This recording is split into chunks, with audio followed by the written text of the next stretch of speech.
The story of the great sage Aristotelius is now coming to an end. He and the hero defeated the demon lord and used the remaining time to develop civilization and magical items. This great sage is now at the center of his subjects. The sage grinned and advised them not to put on such a show as he had lived long enough. According to the girl, they believed that he had defeated death. The sage claimed that despite his extensive research, nothing came of it.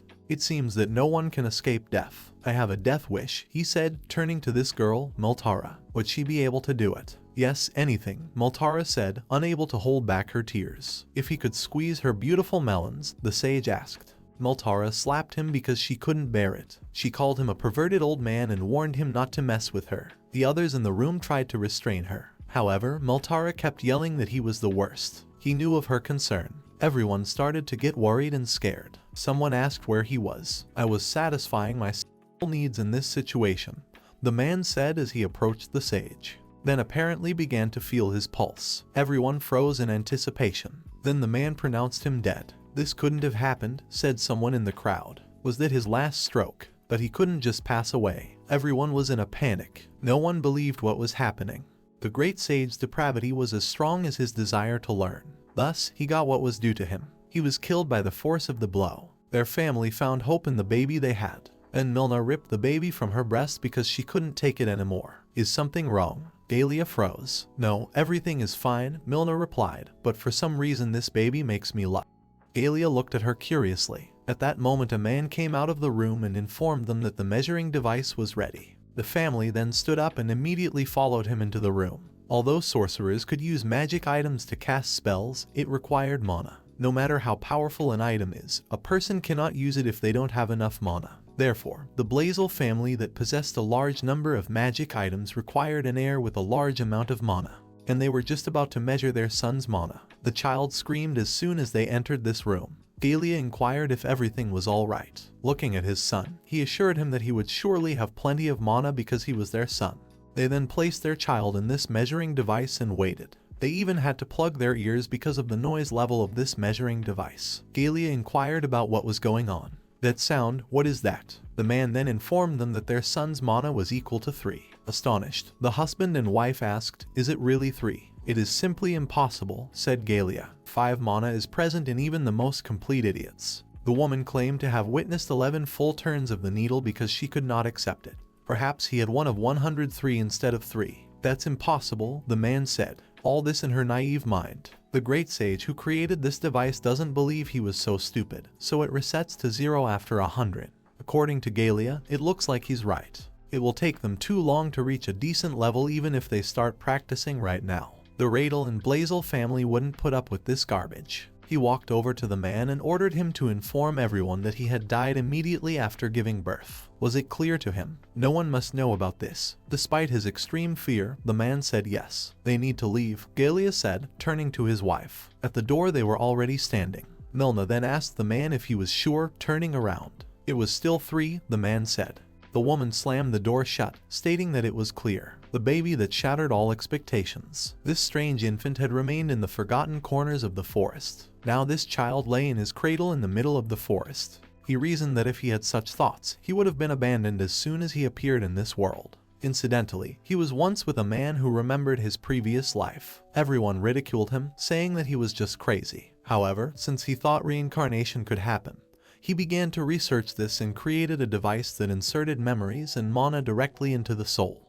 Indeed, the great sage's memories and mana were given to this child as he gently sucked on his mother's breast. This child took it as a measuring tool. According to this person, he was created by the great sage. It was created by him. The prototype was a failure. He could not measure Manu's level above 100. He threw it away because of this deficiency. So, what was this divine machine? His mother then realized that it was 103 and 1 mana instead of 3. And it is much less than the previous life. It's a device. If only it worked the way he had intended. But even so, it worked, and he was pleased. Then creatures appeared out of the forest. Something was coming this way, the child thought as soon as he saw them. These creatures are monstrous, and they appear to be goblins. He is so confined by these clothes that he cannot move. He couldn't handle them even if he could. He can't use magic without his staff. However, someone called him a master and said that he looked cute. All those monsters were instantly destroyed. Furthermore, this child was stripped of his diaper, allowing him to move freely. Closing his eyes, the child thought that this mana was Melter because he had always believed in her. But his staff told him he was wrong. It was the Lindworm, the staff of the dragon. The great sage's favorite staff was this one. The child seemed to be displeased with this staff by looking at it. When Lindworm saw this, he asked if he was displeased. No, replied the child. All he wanted was a little snack. He had missed the woman's breast since he had been left behind. Lindworm stated that it was obvious that their paths would cross again in the afterlife. The young man was scared and told him to wait. He was just kidding. He also gave him the name Rin Rin. Lindworm told him not to call him that and he got angry. The monster wanted to attack him again at that very moment. However, he was much bigger. Lindworm also handled him easily. According to this kid, it looked like the contract needed to be renegotiated. Lindworm said that was fine because after all, he was his property. By the way, this body needs a name, the kid said, getting to his feet. Ruse. His new name is this. Lindworm stated he understood. Ruse got to his feet and used his awesome magic. And in the next instant, the monster was defeated. A huge rock crushed the monster from above, depriving it of any chance of escape. That's all he can do, Ruse said. That seems to be its limit for now. According to Lindworm, it was enough. Please remember that he is still a child. Rose moved and wondered what the cause of his shaking neck was. Had he used magic to break it? His neck is not yet sufficiently developed. Lindworm hastened to reassure him. So it will be dislodged by any sudden movement. He needed to exercise caution. All right, Ruse said. He also asked how many years had passed since his death. Lindworm claimed to have been asleep the entire time. Thus, he himself did not know it. The lab was already in ruins when he woke up. He believes the lab already has everything in it. Ruse interrupted him, saying that it was obvious. But he's not going to sit here and cry. After all, they are back together. What's he supposed to do now? Weapons, mana, and memories from the past. With that, he could accomplish anything. Perhaps he should start his own state or strive for invincibility. He could also assemble a harem of mummies. Lindworm claimed he needed milk. He said he was a little hungry, and Ruse agreed. That's what he needs right now, Lindworm said. He's the strongest he's ever been, but he's still just a baby. He needs about 30 milliliters of milk every 3 hours. He can do anything with it, Ruse said. According to Lindworm, it will last about 3 or 4 months. And does he really think his request will result in him getting only breast milk? He will ask him again.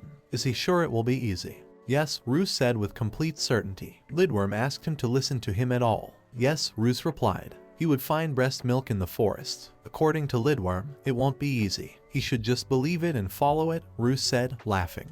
Compared to their previous life, they should play a little more. Lindworm delved into his past and recalled one particular day. Sage then wrote a book. He was accompanied by Lindworm, who advised him to defeat death if he could not do so. His master had said these things, and it did not sound true, he informed his master. The sage smiled and added, "It gives me more strength," to his statement.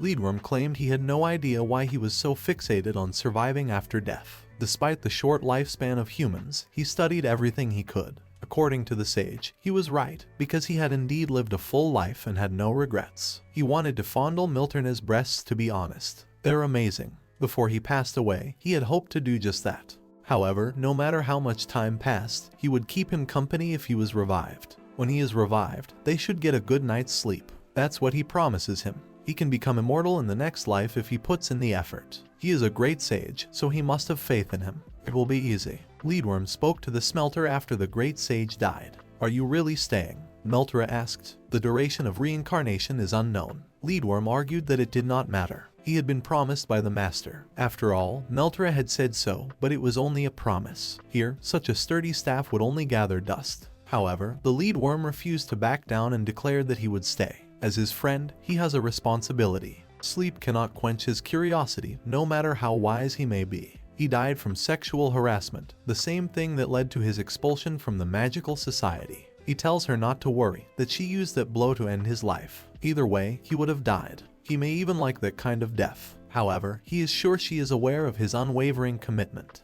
He would await its arrival. He finally had a body that allowed him to enter the women's baths, Ruse said with a laugh. He would die in this forest, to hell with the two of them. He had accomplished this in a past life with camouflage, Whistleworm remembered. When Ruse refused, he couldn't touch anything. Lindworm told his master to shut up because he didn't want to hear it. The great sage Aristotelius is famous for his many significant discoveries and invaluable contributions to civilization. In addition, he was once the most powerful magician. He died as a result of sexually harassing his subordinate due to his equally unfathomable lust. It hit him right in the face. However, he was able to create a special item known as the Ring of Reincarnation because of his hard work in researching the possibility of immortality. His second life began with this item, which allows you to retain your memory and knowledge in your next life. As he stated, Ruse was still having trouble finding breast milk. His stomach rumbled loudly as he now sat under a tree. He claimed that it looked like he was going to die. Lindworm inquired about his well-being.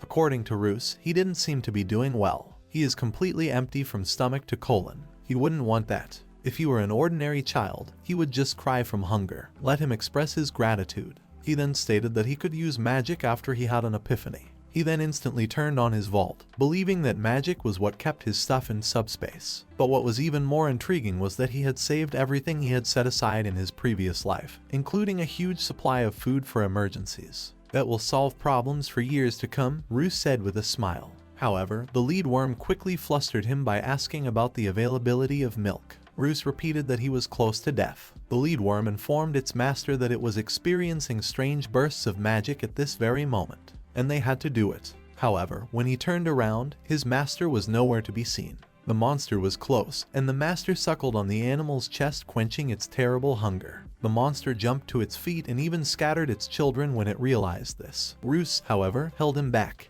This monster had to exert a lot of strength to get rid of him. However, it didn't matter to Ruse anymore because the most important thing was that he had finally eaten. He thought it was completely edible, but more tasteless than human food. He flew straight into the rock he should have been facing all along, but he was protected by his magic. With great seriousness, Ruse turned to this she-wolf and asked her what she would say to him about becoming his mother. The she-wolf was stunned and thought it was a mental connection. Ruse assured her that he only needed milk, so she didn't need to worry. However, at the same time, he threw up. Ruse became alarmed and asked what was going on. Was the milk really poisonous? Then a Lindworm materialized beside him and told him to relax, because their stomachs are still developing. Babies burp when they get air in them. He should burp more often. What an uncomfortable body, Ruse said. Now his stomach was empty again. Still feeling extremely tense, the she-wolf wondered what's going on. She could sense a strong magic. After carefully examining this she-wolf, Ruse noticed that he was amazed that she was able to anger him more than he was. That's unfortunate. Lindworm asked if he was jealous. That was so sweet of him.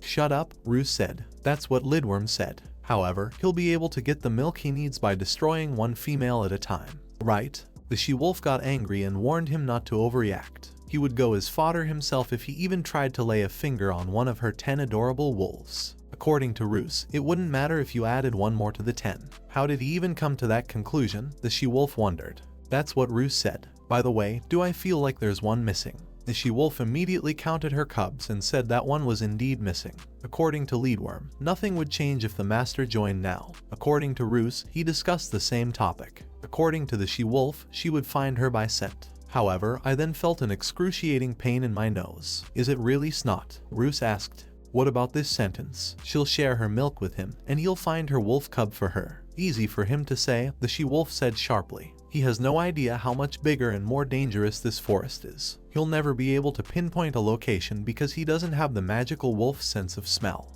However, Ruse then applied his search magic with his staff, determined to speed up the process as much as possible. He said, here it is as soon as he found that wolf cub. Moreover, he is already far from satisfied. He feels that he is approaching the huge mushrooms. But what about the mushrooms? The she-wolf asked. That's where the eastern beast is, so he shouldn't fool her. He couldn't get there. Ruse had claimed it, but he was undoubtedly present. He would just bring it to her, it was fine. He was stopped by the she-wolf, who warned him that the path to the eastern lands was extremely dangerous. Besides, he must never ignore the untouchability agreement. He would have to surrender if he violated it. Ruse inquired if the untouchability agreement applied to him. According to the she-wolf, the forest was divided into 4 parts. Despite the many disputes they have had, she maintains that no one is weaker than the others. Since conflicts rarely have clear winners, the leaders of these regions have drawn up an untouchability agreement. It essentially forbids one from approaching another's property. By law, he could be killed by taking one step across the border. If he didn't make it in time, he would have to surrender. Ruse cast a curious glance at her before stating that he wasn't planning on going anywhere. The surprised she-wolf stated that he had promised to bring him. No, Ruse said.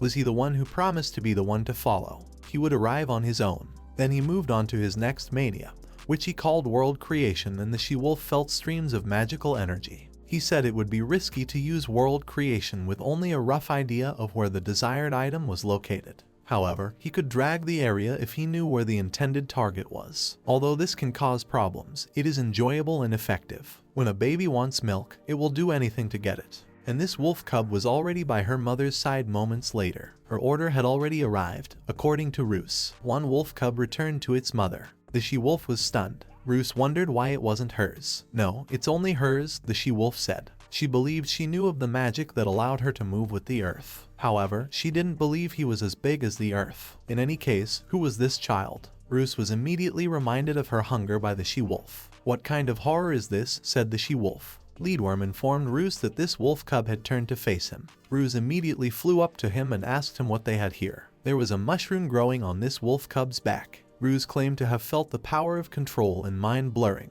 but he had never seen anything like it. "It's a great brainwashing technique. After that, I immediately pulled out this mushroom." The Lindworm seemed to realize what was going on and stated that it wanted to say something. "That's exactly what happened," Ruse said, interrupting him. Something or someone wanted to make the wolfman break the untouchability agreement, because they knew about it. Lindworm stated that he already thought they had found a food source. Now, however, he felt uneasy. Ruse didn't even hear him. He laughed as he looked at that mushroom, being preoccupied with something else. He claimed to have sensed the thoughts that created this magic. A small wolf cub would never recognize such magic. Besides, it's a great way to lure a victim into the den. It was created with a lot of love and labor. On the other hand, it was designed with the intention to kill. Who could have created such exquisite and complex magic? He wants to see who created it. According to Lindworm, he remains the same mad magician he was before. "I would take that as a compliment," Ruse said. Meanwhile, the monster who tried to lure this wolf cub informed his subordinate who used this magic that the child was nowhere to be found. The magic was extremely intricate, but his plan didn't work. He didn't need to think anymore. He was then destroyed by the monster. Meanwhile, Ruse joined that wolf's family, and he happily drank her milk, feeling pleasantly satiated from the fatty and nutritious wolf milk. He was hungry all the time because he was left behind. However, he managed to find a she-wolf whose breasts allowed him to live. Now Ruse was keeping an eye on all the wolf cubs. "Everyone is so grown up now," he said with a smile. How long had it been since his arrival? According to Lindworm, it seems like it's been 3 weeks. What exactly did Ruse, who hadn't even reached adulthood, say? How fast do they grow up? He hadn't changed at all in 3 weeks, according to Lindworm, who continued to breastfeed him. When would the wife be able to walk on her own? Ruse informed her mother that she was still unwell due to inflammation. The she-wolf got angry again and told her to stop calling her mother. She felt like throwing up again. "How cruel is that?" Ruse asked. Then someone shouted that they were alert and ran in their direction. The she-wolf instantly flinched and got to her feet. A wolf came up to her and informed her that they were under attack. Spiders from the eastern lands, a group. From what the she-wolf said, it looked like he was at that exact moment. She finally believed him. She told Ruse, happy that he was right. The wolf informed them that the squad had an eastern leader. They also wanted to declare a full-scale conflict. Is that what Ruse asked the eastern leader? According to the she-wolf, each region has its own leaders, so to speak. In fact, the leaders of their respective regions. According to Ruse, this indicates that there is a leader here in the southern region as well. "That's right," the she-wolf said. She forgot to inform him that she was in charge of these territories. Ruse was somewhat stunned. He had asked her to come here, the wolf informed his leader. "I understand," the she-wolf said. She also asked him to take the wolves to safety. Ruse then struck the wolf on the head with his staff. "It's true," he said admiringly. Who would have thought that his mother played such an important role? At this point, the she-wolf had no idea what had happened, and asked about his actions. What was the reason for his attack? Ruse, however, cut her short and ordered her to search. The same mushroom he had once removed from his body and her wolf cub would grow on it. Ruse informed her that it was comparable to the brainwashing magic that was previously applied to her pup. All of this was probably the result of the eastern monsters. That brainwashing magic was exactly what the she-wolf was asking for, right? They had apparently prepared for today as they should have. It's very easy to miss it. They don't have enough time to check on everyone. As it turns out, you'll need to keep an eye on both your allies and your adversaries, right? The other wolves were also confused and scared. No one knew what to do. What if that magic touched their leader? A squad member asked. Fighting knowing that an ally could stab him in the back was extremely difficult. Ruse, meanwhile, kept calling the she-wolf his mother. The she-wolf asked him what he wanted, despite her best efforts to ignore him. Not until later if the chest. They won't have to test everyone for that magic, Ruse assured her in confidence. What do you mean? The she-wolf asked. This brainwashing magic might seem hard to detect, said Ruse. However, that didn't mean that checking everyone was the only option. Every living being affected by this magic is working towards the goal it has set. The affected person cannot respond to the physiological needs of the body in this state. He refuses to eat, sleep, or use the restroom. And the lack of fear is the easiest thing to notice. But he used fear magic with his leader worm before hitting her guide, and got no reaction. Her entire pack started looking at each other and asking each other, what kind of fear magic is that? According to Ruse, they would know who she was affecting that way. He then ordered everyone to sit down, using the same fear-inducing magic. The wolves in his immediate vicinity became alarmed and obeyed his command. But some people continued to disobey that command, and the she-wolf immediately ripped the brainwashing mushrooms off their backs. Everyone said it was fantastic, and were ecstatic. This is the definition of a wolf leader. Now everyone is free of magic. Ruse sensed something and wondered why the smell of urine was so strong. Turning away, the she-wolf stated that it was probably the others. According to Ruse, he believed it because his mom was too scared but still couldn't update herself. Then the same spiders appeared. That's what the leader of the spiders shouted. However, it took them a very long time to prepare them for them. Now they will kill them all. They were already so tired of them. Meat. Juicy red meat. They must eat them. They must kill them now. Take them all away. The she-wolf asked them if they realized that no one would be able to leave this place unharmed. They would still face attacks from the north and west in their vulnerable territories even if they defeat them now. Either way, there would be no winners. Agreeing with her, the spider leader stated that it didn't matter. He was hungry for meat. Delicious red meat. There doesn't seem to be any point in talking here, the she-wolf said. They never learned to talk in all this time. That was also unfortunate. Then the real carnage began. Watching it all from afar, Ruse reflected on how fierce the battle was. Very fierce indeed. Then he saw a spider that was trying to attack him from behind. He instantly switched to sword mode. The Lindworm instantly turned into a sword, and Ruse wielded it with great skill despite his tiny size. He cut several spiders into small pieces. He then smiled and remarked that it was obvious that the wolves were at a disadvantage. The spiders had already prepared themselves, so it wasn't surprising. I have an idea, Lindworm said. Ruse instructed him to report it. Lindworm recommended that he run. Ruse was stunned by this, as he could not have predicted it. He asked his staff what they were doing. Lindworm argued that the wolves' milk production would soon cease as they grew, and that staying in this conflict would do them no good. After reflecting on it, Ruse concluded that his decision made sense. But here he was. A scream reached his ears. The cry of a wolf. Part of its paw had been bitten off by the leader of the spiders. That was delicious, he said. It was so delicious. The she-wolf was seriously injured. The spider informed her that her movements were slow, and that the poison was now weakening inside. As a result, my sense of smell is gone. According to the she-wolf, it did not make her lose her sense of smell. Ruse then started beating that spider. Naturally, he couldn't do enough damage. The spider also tried to hit him, but Ruse defended himself and dodged the spider's punch in time. Frightened, Lindworm called out to his master. Since he himself was stunned, Ruse advised him not to speak. It didn't even enter his mind. Even after receiving a serious wound, the she-wolf continued to move forward. The surprised spider asked about her movement. He should stop talking, the she-wolf said. He wouldn't leave a wet spot if something happened to her 11 children. Hearing her say this made Ruse very happy, and he said he didn't think his mother would name him that. She finally identified him as her baby, probably because he was suckling on her breast. He feels incredibly honored. It was just creepy, according to the she-wolf. She'd probably throw up. He would too, Ruse said. When he called her mother, he was always truthful. That's what it was. The power of breasts and the power of love. Love between species, even a little erotic. However, even for him, the power of the chest is incalculable. Since the topic of discussion was not profit or loss, he informed the Lindworm that he was staying. His brothers, sisters, and mother are in danger. He would do everything in his power to keep them safe. Frightened, Lindworm wondered if he was really at full strength. His magic would run out and he would have to go into recovery mode for a while. Was he sure of that? Ruse claimed that he was sure. That spider was then immediately attacked by a Lindworm, which completely destroyed it. The spider had almost completely disappeared. The only thing that was scattered across the field was its soul. The surprised she-wolf asked what it was. She then realized that her wounds were also gradually healing. She was even more shocked by this. The lead claimed that allies had been successfully healed and enemies destroyed. As a result, he was beginning to recover. Ruse wished him good night and told him that he understood. and Ruse instantly stopped flying when the Lindworm was turned off. As a result, he almost fell down. However, the she-wolf noticed it in time and grabbed him. "Who is he anyway?" she asked. Ruse confessed his love to her. He also declared that he was a typical child. "Okay," the she-wolf said, "they'll let him rest when they get back." It looked like they wouldn't be attacked again.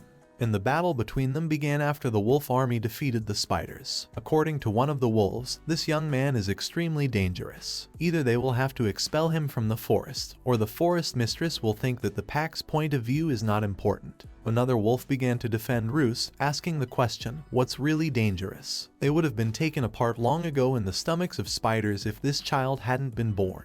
He is the one who saved them. With his help, they will be able to take control of all 4 lands, in addition to defeating the spiders. The wolf asked if his brain was really completely dumbed down, and strongly disagreed. He has a spider mind.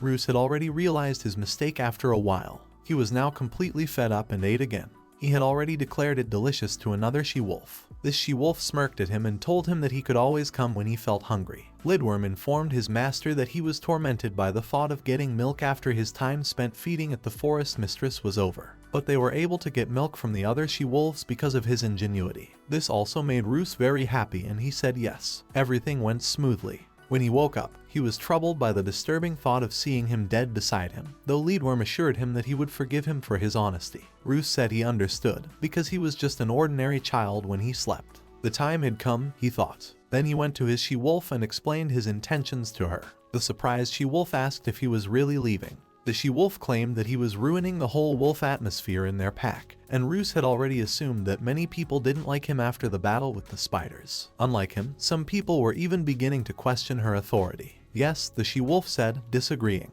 Although some pack members considered him a threat, they could be ignored. However, the milk. How is he going to use the milk? Doesn't he still need it? Ruse told her what he wanted to see, as if he had been waiting for this moment. He then took out a bottle of milk and turned on his inventory. He informed the she-wolf that he was constantly collecting as much milk as he could from the other she-wolves every night. "What a creepy kid he is," the she-wolf said. "I think we saw something like that a long time ago." "What's that thing on top?" "Slime," said Ruse. "It's so disgusting," said the she-wolf. She also asked him how thoroughly he had washed it. "Yes, it probably was," Ruse said. Her wolf cubs couldn't take it anymore and rushed to hug him because they had gotten so attached to him during this time that they didn't want to part with him. Ruse was shocked and asked about their condition. The she-wolf sighed and yelled for them to stop. Like Ruse himself, her wolf cubs trembled. He should leave, the she-wolf advised, but he should remember. No matter what, he could always come back at any time. "That was good to hear," Ruse said. He shouldn't worry because he had a place to go back to. He then informed them that he was ready to leave and say goodbye to them. They need to eat healthy food. He then took off and flew off in a direction unknown to them. Now Ruse was sitting on his staff. According to Lindworm, this adventure was very unusual. Ruse asked exactly what it was and with what. According to Lindworm, they had managed to accumulate enough supplies to last for several years. In addition to agreeing, Ruse stated that he had never seen magic coming from the god sword in his past life. Bloodthirsty spiders and magical wolves also made his heart beat faster. Furthermore, he was able to comprehend the structure of the god sword's magic during his month-long stay. Perhaps he would return someday to suck on Mamuse's tits. She told Lindworm to stop as he couldn't listen either. Here's what he said. But sometimes his wisdom and intelligence scared him. Ruse just laughed out loud. He assured him that he had much to learn in this vast world and that he should not worry. It would be disrespectful to the new world to stay there. Lindworm asked if he could ask him a question, and ask what they were going to do next. Ruse stated that he remembered something the other day. Lindworm was stunned and asked what he remembered. Yes, Ruse replied. He used to believe that he would become an adventurer if the reincarnation was successful. She was even more shaken by Lindworm, who asked what had really happened. Was he sure that the infant would be allowed to register as an adventurer? Ruse stated that it was more than enough because he was absolutely sure of it. All you have to do is find a place with no age restrictions, and he would use his magic to demonstrate his suitability once he found that place. That was very unusual for him, said Lindworm. However, why exactly an adventurer? He had always believed that he would follow the same path as the great explorer and sage. It was also very interesting, according to Ruse. However, did he remember a person who had also undergone reincarnation? According to Lindworm, such a person was very hard to forget. He might not have succeeded if he had not disturbed them with his appearance in the lab. That's exactly what happened, Ruse said. After he was born, he retained his memory, his abilities, and his knowledge. As far as Lindworm could remember, He had also become adventurous as a result of all his research. Does he really want to be the person he chose to be? Great Sage Spiel. That boy said that he can now finish the quest as he turned to that great sage. For that he thanks him. Tact called the sage a degenerate after he stated that he had grown up that way. After all, it has been 10 years since he left this place, the boy said. Rumor has it that he wasted his time becoming an adventurer, the sage said. He is fantastic. Since he was doing his best, the boy laughed and said it was true. The sage asked why someone with his level of influence would want to go on adventures. He could build a strong reputation and position for himself in many ways. That was true, the man argued, but he was not interested in power, and he had always cherished the dream of being an adventurer. That's the way it is, said the wise man. It's a really difficult job that doesn't pay very well. The profits fluctuate. Everyone has a bad odor. I've always had a negative opinion of them. What makes this job so great? I believe the guy said he didn't think they stink. Jobs that go on adventures can range in difficulty from simple to complex. Also, a person needs help no matter how strong they are. Things that wouldn't happen if he wasn't an adventurer always happen because he is. He wants to enjoy it. That was interesting, the sage said, laughing. He has very strange ideas. Even though his life is enough now, starting something new is tiring, but hearing about his adventures was fascinating. His entire team rushed to the man at that very moment. His team consisted solely of women. The tallest girl asked why he was taking so long. The great sage was talking to him. According to the girl with ears, he speaks very kindly. What tact? According to the girl with the hat, who was reportedly a magician, he was really cool. Tak informed them that he ordered them to wait for him outside. The girls expressed their displeasure and said they were really bored. Sage immediately got out of bed and asked if they could have him on the team. His assistant warned him not to say anything stupid. It was still necessary for many experiments. According to the other man, he could make so many different discoveries. His assistants then held him back so he wouldn't leave. Ruse then explained everything to the Lindworm and asked if he understood him now. Right. Lindworm claimed that up until about halfway through he listened with great interest. He just didn't want to learn more. Then Ruse remembered something and claimed it for sure. For his youth, this reincarnation had a lot of knowledge and skills. He was strong from the beginning, and the poet had high hopes for him because he seemed so promising. Now he realized how easy it was for reincarnates to create harems for themselves, and it was an interesting and enticing prospect. Lindworm stopped and threw him off him because he couldn't take it anymore. What are you doing? Ruse asked. Since he's a baby, he's going to cry. Can he hear that? Lindworm expressed regret and said that the seat was slippery, but he should warn him in advance. Such a fantastic group of perfectly busty young women he won't be able to find. They simply don't exist. Ruse wondered about his identity. Even in the most dangerous forest, he found breast milk. Therefore, he will be able to find a group of attractive women and lush young women who are bored without him. He will discover him completely. Meanwhile, the girl walked into a tavern where there were exclusively men. She immediately attracted the attention of the men, and one of them said, "Who are you?" She would come to a place like this alone, he said bluntly to the girl. She must have been genuinely full of courage. The girl looked around, not listening to what he was saying. She claimed that the village girl had been robbed by bandits. She started rummaging through her belongings and asking where they were. She was too brave, the man claimed, so he asked the opinion of his comrades.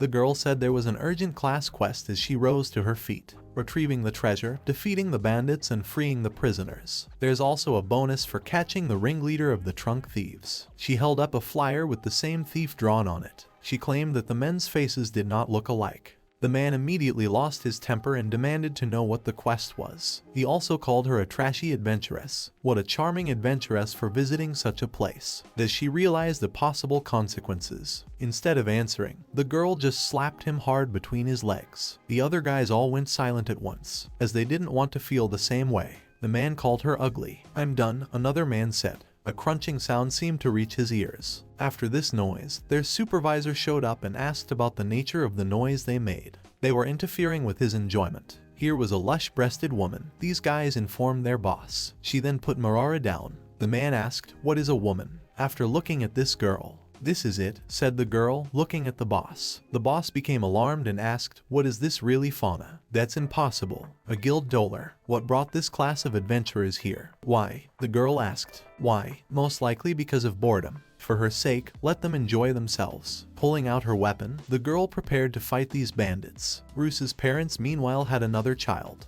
His monu had already been measured, and it was 98. "Is it really 98? asked Gallius. "Yes," replied the monu. What number did the measuring device display? This was the most magical child he had ever seen. He already possessed more magic than Gallius claimed, right? He continued to shout loudly while holding his child in his arms. With a laugh, Gallius stated that he was undoubtedly his son. He never imagined he had such a genius. The man informed him that this child might be atypical. Gallius inquired as to what he meant by that. For a moment, the man told him everything. A surprised Gallius asked, "Has the great sage really been reborn?" The man told him not to shout like that, and the man quickly closed his mouth. Even the men in the cathedral did not know this top secret information. They claimed it was a prophecy about a goddess. "Who are they really goddesses?" asked Gallius. "That's exactly what happened," said the man. "Rumor has it that a prophecy was discovered 6 months ago. A great one, with many secrets of the world. Aristotelius, the sage, will be reincarnated as a powerful young boy who aspires to magic.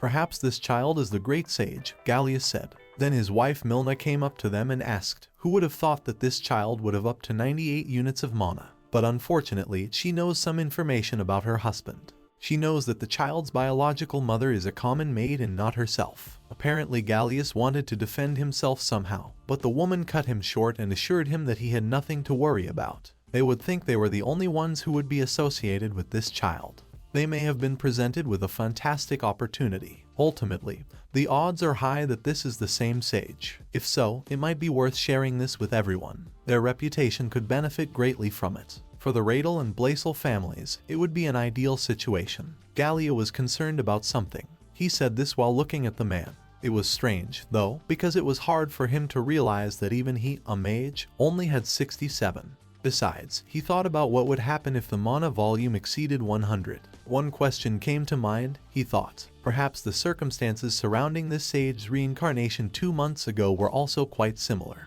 "No," the man said, waving it away. "Exceeding 100 won't work. It's not feasible." Gallia reasoned that they might have missed the real sage because of the stubbornness of the older generation, including this man. However, those were only his ideas. Ruse and his friend, meanwhile, eventually boarded a plane to the city. With great pleasure, Ruse remarked, "This city is pretty big. Undoubtedly, there must be an adventurers guild there. But according to Lindworm, there is a barrier in the city, a rather trivial one. They could easily overcome it." "No," Ruse said immediately, "they haven't entered yet. Besides, he's already offering to cause a stir. Like everyone else, you must enter through the gate." According to Lindworm, there would be even more commotion if they saw a flying baby. They passed the very girl who was just heading towards the robbers at this very moment. "What's that?" Lindworm asked Ruse. According to Ruse, that was how they had entered the town. The girl had taken a brutal beating and the robbers could barely move. They all groaned in pain as they walked. They were hurried and told to walk more smoothly by the same hostage. The girl stopped here. The men were frightened and began begging her for forgiveness, promising to walk normally. In a daze, the girl claimed the infant. Ruse was now right in front of her. Stunned, the thieves also wondered if he could actually fly. To get through security and into the city, Ruse asked if she would take him in her arms. They were even more shocked to learn that this child could talk. He reasoned that he would look like a normal baby and they could easily enter if she held him in her arms. A perfect plan, wouldn't it? He also wondered if Lindworm could hear him. He could hear, Lindworm said, but he felt that no one would want to help him. He, at least, wouldn't help a flying infant through telepathic communication. "Really thought so?" Ruse asked. "Of course," said Lindworm. "It's fantastic that there is no such person." Then the girl replied, "Good. This child is very dangerous," said the hostage, turning to face the fan. Ignoring her, Fauna handed her her belongings. Using telepathy, Lindworm informed his master that this girl seemed to be a little out of touch with common sense. "It's remarkable that he's still an infant but can already talk," Fauna said, holding him in her arms. According to Ruse, he only uses telepathy because his vocal cords and teeth are still growing. Fauna cradled him to her chest and said, "It's still great." Ruse was just pleased. "I don't think there's any need to push so hard," Lindworm told him. "Naturally, there is a great need," Ruse said. "What's her name?" he asked, turning to face her. Fauna, the girl said, was her name. "She is a member of the local adventurers guild. Both he and she are adventurers." Ruse claimed his name was Ruse and that he was only 2 months old, suggesting that she was in fact an adventurer. Fauna expressed surprise at how independent he was at only 2 months old. According to this hostage, he was very self-sufficient. "She's heading to the guild now, right?" Ruse asked her. Fauna said no to the local police. "We have to hand over a group of thieves and a hostage to them." He asks her to do that, but why? Ruse expressed his desire to join the Adventurers Guild. Faga inquired as to why. Ruse expressed his desire to register and become an adventurer. He was very interesting, Fauna said. They then headed to the city of Boront. The Adventurers Guild was full when Fauna arrived. Now everyone was talking about it. A man asked his friend what he heard while he ate a large piece of meat. Fauna was chasing a group of robbers. He had a lot of sympathy for them. Did you really think that one girl could defeat a whole gang of thieves by herself? The man asked with a smile. However, he likes to speculate about what they might do to the pudgy girl if they caught her. But he thinks he's right. You only have to worry about Fauna's opponents if she's about to be captured. It was then that Fauna walked in, still holding Ruse. She announced her return to them. Everyone stared at her, wondering what she was talking about. Just a bunch of muggles, really. Fauna walked over to the girl, Ilya not answering them. Ilya immediately turned to her and informed her that she had already been notified that the mission had been successfully completed. Fantastic job. What on earth had brought her here? You have to go in the opposite direction to get the reward. Is she really looking for something?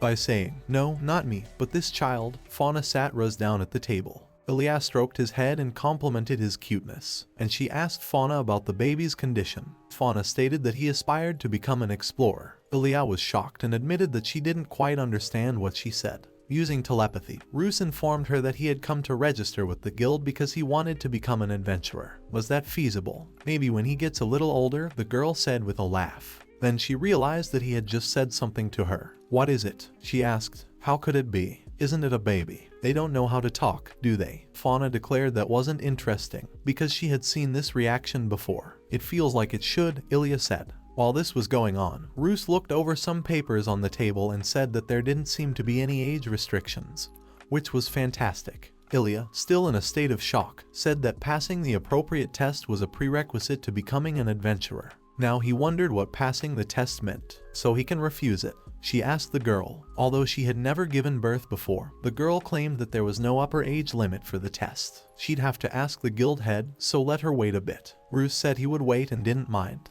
The guild head appeared a few seconds later. When he arrived, everyone in the guild was stunned and asked what happened. Yes, the guild leader replied. Where is he? He asked. A terrible aura of magic surrounds him. Where is he hiding? Everyone looked at him curiously. Wow, Ruse exclaimed, getting to his feet. Even with his invisibility turned on, he apparently sensed Rin. He's incredibly perceptive. Then a Lindworm appeared beside him. It's a beautiful staff, and it flies, Ilya said. It was his friend, Ruse said. The guild leader asked, that's his weapon, right? You mean the infant's weapon? Soot was sure that the weapon flying in front of him was the source of that strong aura. He feels like he's facing a monstrous creature that could tear him to pieces at any second. Furthermore, it is very similar to how it was when he was younger. At this moment, Elijah turned to face him and said, this infant wanted to take the exam. Is it possible that he would take it? According to the guild leader, there was no specific age requirement to take the exam. However, it would be extremely difficult to pass the tests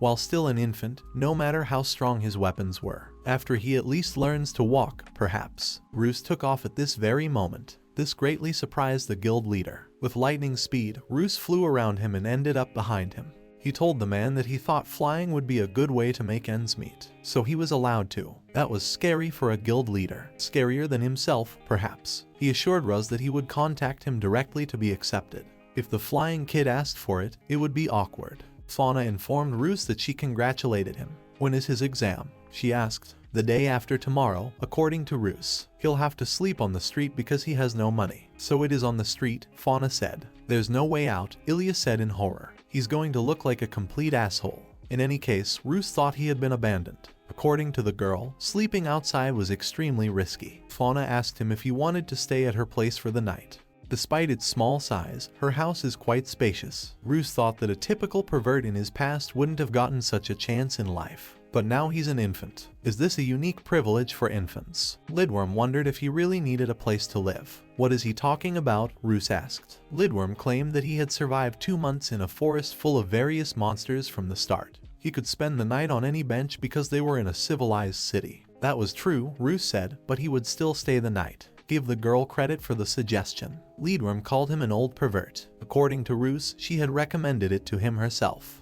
Once in the girl's apartment, the boy was surprised at how nice and comfortable it was, and it was not far from the Adventurers Guild. But the apartment was too dusty and the girl explained that it was because she was rarely here. The boy then explained that he didn't have to worry about food and had his own supplies. The girl explained that unfortunately she had no milk in her breasts, though Ruse still hoped to get at least a small drop of his favorite milk. The girl immediately said she would sleep on the couch and Ruse could use the bed. The boy thanked her for her hospitality and accepted her offer. Then the girl said that she wanted to go to the bathroom and Ruse decided that it would be nice to peek at her a little.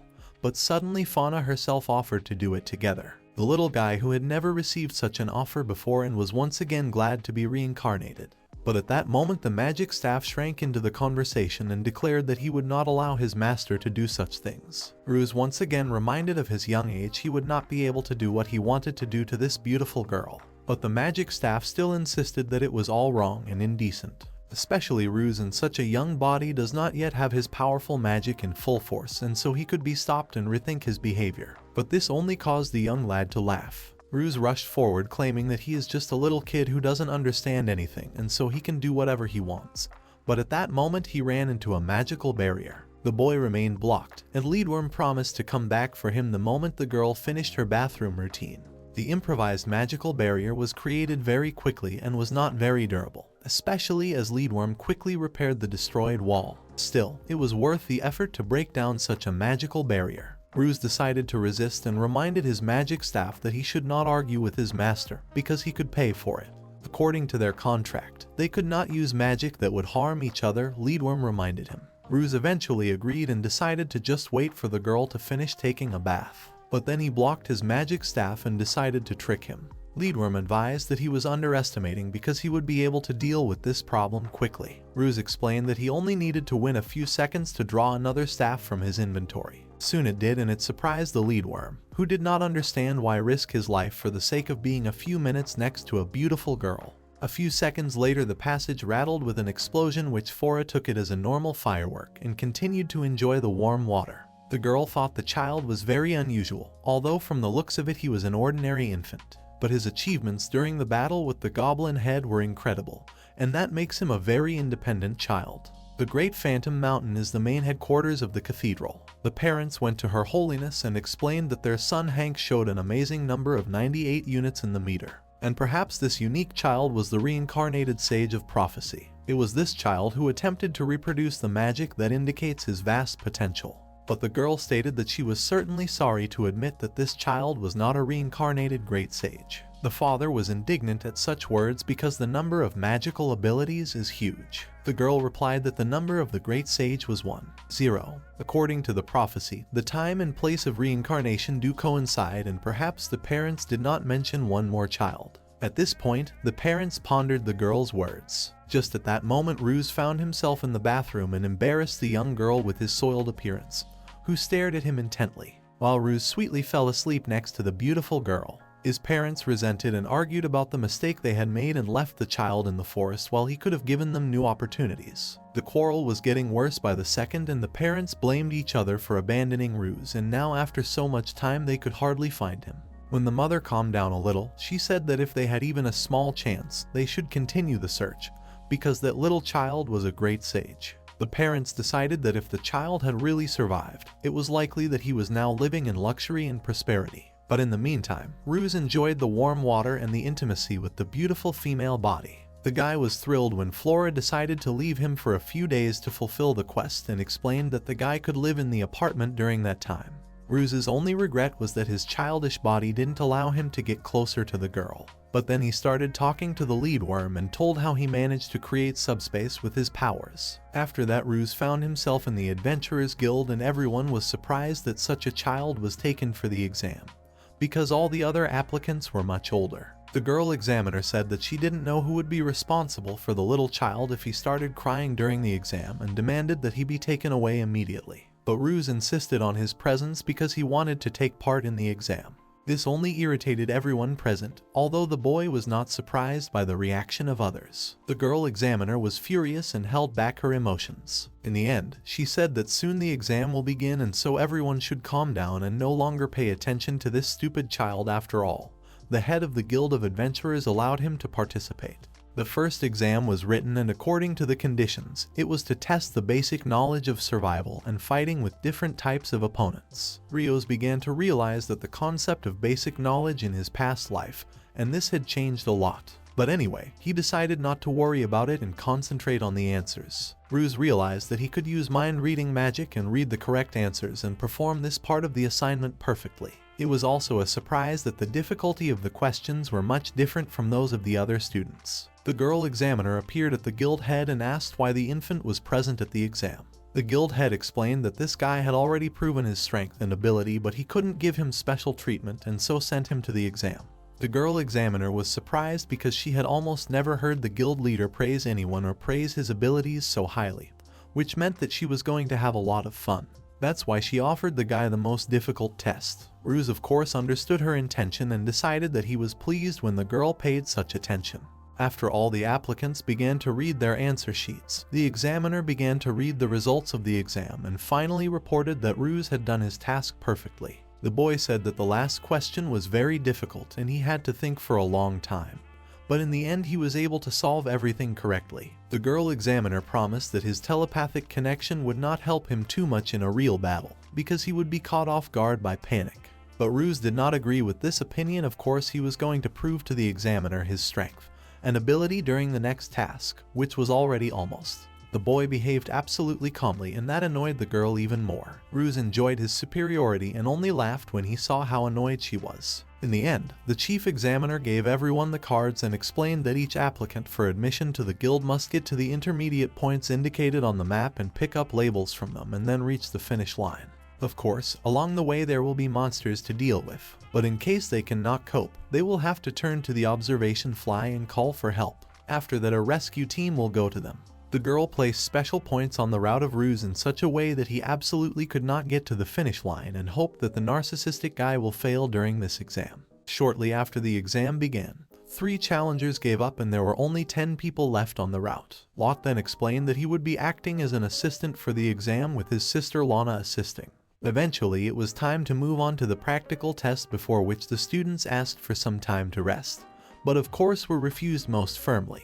Lot reminded them of all the difficulties and dangers of the adventurer's profession, and so they must overcome all difficulties and always be ready for difficulties. Just at this moment, Ruse felt hunger and decided to take advantage of the moment by getting to Lana's breasts. The girl was surprised and explained that she had absolutely no milk, and Marcia the examiner immediately intervened in the situation. Then Lot stated that they had to clean up the goblin lair, and this caused panic in some students who were not yet mentally prepared for such difficulties, but the rest showed their desire to test their strength as soon as possible. Ruse said that they should not be so naive, because that way they would all die. The guy said that it should be remembered that every real fight will be different from the past, and all opponents have different strength and capabilities. Therefore, each time you need to get into the situation to analyze and look for the best and most effective way to fight, because not doing so even the strongest adventurer will die. Marcia was surprised by this behavior of the child, because she had heard that this was how the great man acted. She reminded the students that she would not help them in difficult situations. Once in the cave, everyone immediately felt a terrible stench and wanted to finish this task as soon as possible. The first discovered goblin decided to run away, and some students decided to catch up with him and destroy him. But in the depths of the cave, goblins appeared in great numbers, and it frightened the inexperienced young adventurers who did not count on such a confrontation. Goblins of course felt their superiority and gradually began to surround the adventurers. Some guys showed courage and said that they should not forget that these are just ordinary goblins and therefore they need to have fun.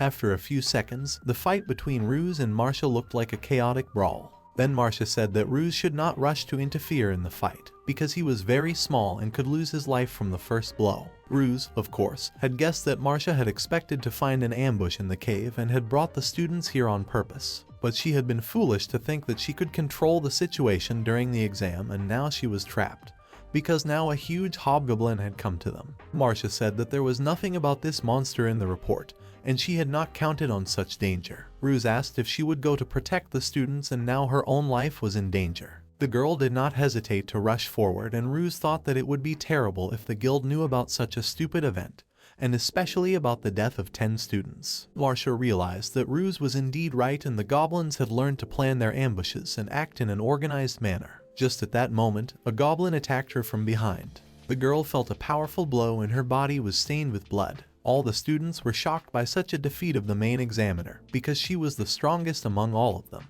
As it turned out, it was the Goblin Lord himself, who has a rare occurrence among goblins' red skin color. Thanks to this monster, all goblins reproduce much faster and act in an organized manner. The Goblin Lord declared that he is the strongest and ordered the goblins not to kill women, because he needs to have fun. All the men can be used for food and materials. Lot decided that things are bad, because such a monster can only destroy a team of rank fighters, and now they are in a desperate situation in this terrible trap. But at this point Ruse intervened and said that the Goblin Lord is a real coward and therefore he will soon die. After all, it was foolish to think that by killing just one adventurer he had achieved victory. Ruse promised that he would punish the Goblin Lord and that he would regret that he did not have time to run away with his tail tucked in the depths of his dungeon.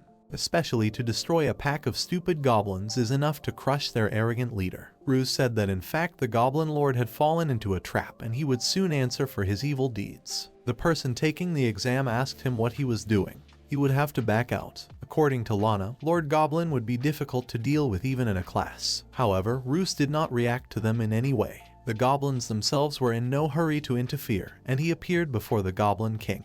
The Goblin Lord was the first to make contact. After the two of them looked at each other in silence for a few seconds, he simply made the decision to run away because he was so scared. One of the examiners asked him if he had actually run away. Frightened, the Goblin King wondered what kind of monster he was. Is he hiding his magical abilities to wait for him?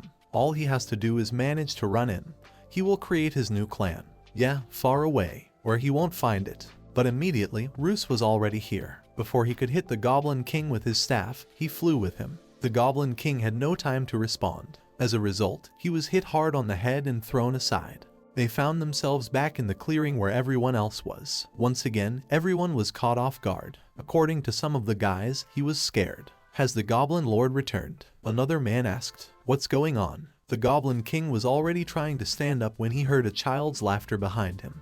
What kind of loss would be too pathetic? What would he do then? The Demon Lord was terrified. All of his subordinates fell down after he cast an angry glance at them. The surprised man declared that all the goblins were dead. The Goblin King had become even more powerful as a result of taking all of their life force. All for the sake of the king was the name of this skill, an innate ability of magical beings known as lords. This ability greatly increases the king's combat power in proportion to the size of the clan, as well as sacrificing the lives of his subjects. The magical power is simply amazing, said Lot. Even the guild leader, Lana said, could barely achieve it. The girls were horrified. This was the end, they said. Now they would die. Ruse, however, was very restrained. He pulled something out of his inventory. He took out a bottle of milk and began to eat it. Now no one knew what he was doing since it looked too stupid in this situation. Is there milk now? They asked him. Someone else started to defend him, asking what if it was a powerful elixir. Ruse said that since he was hungry,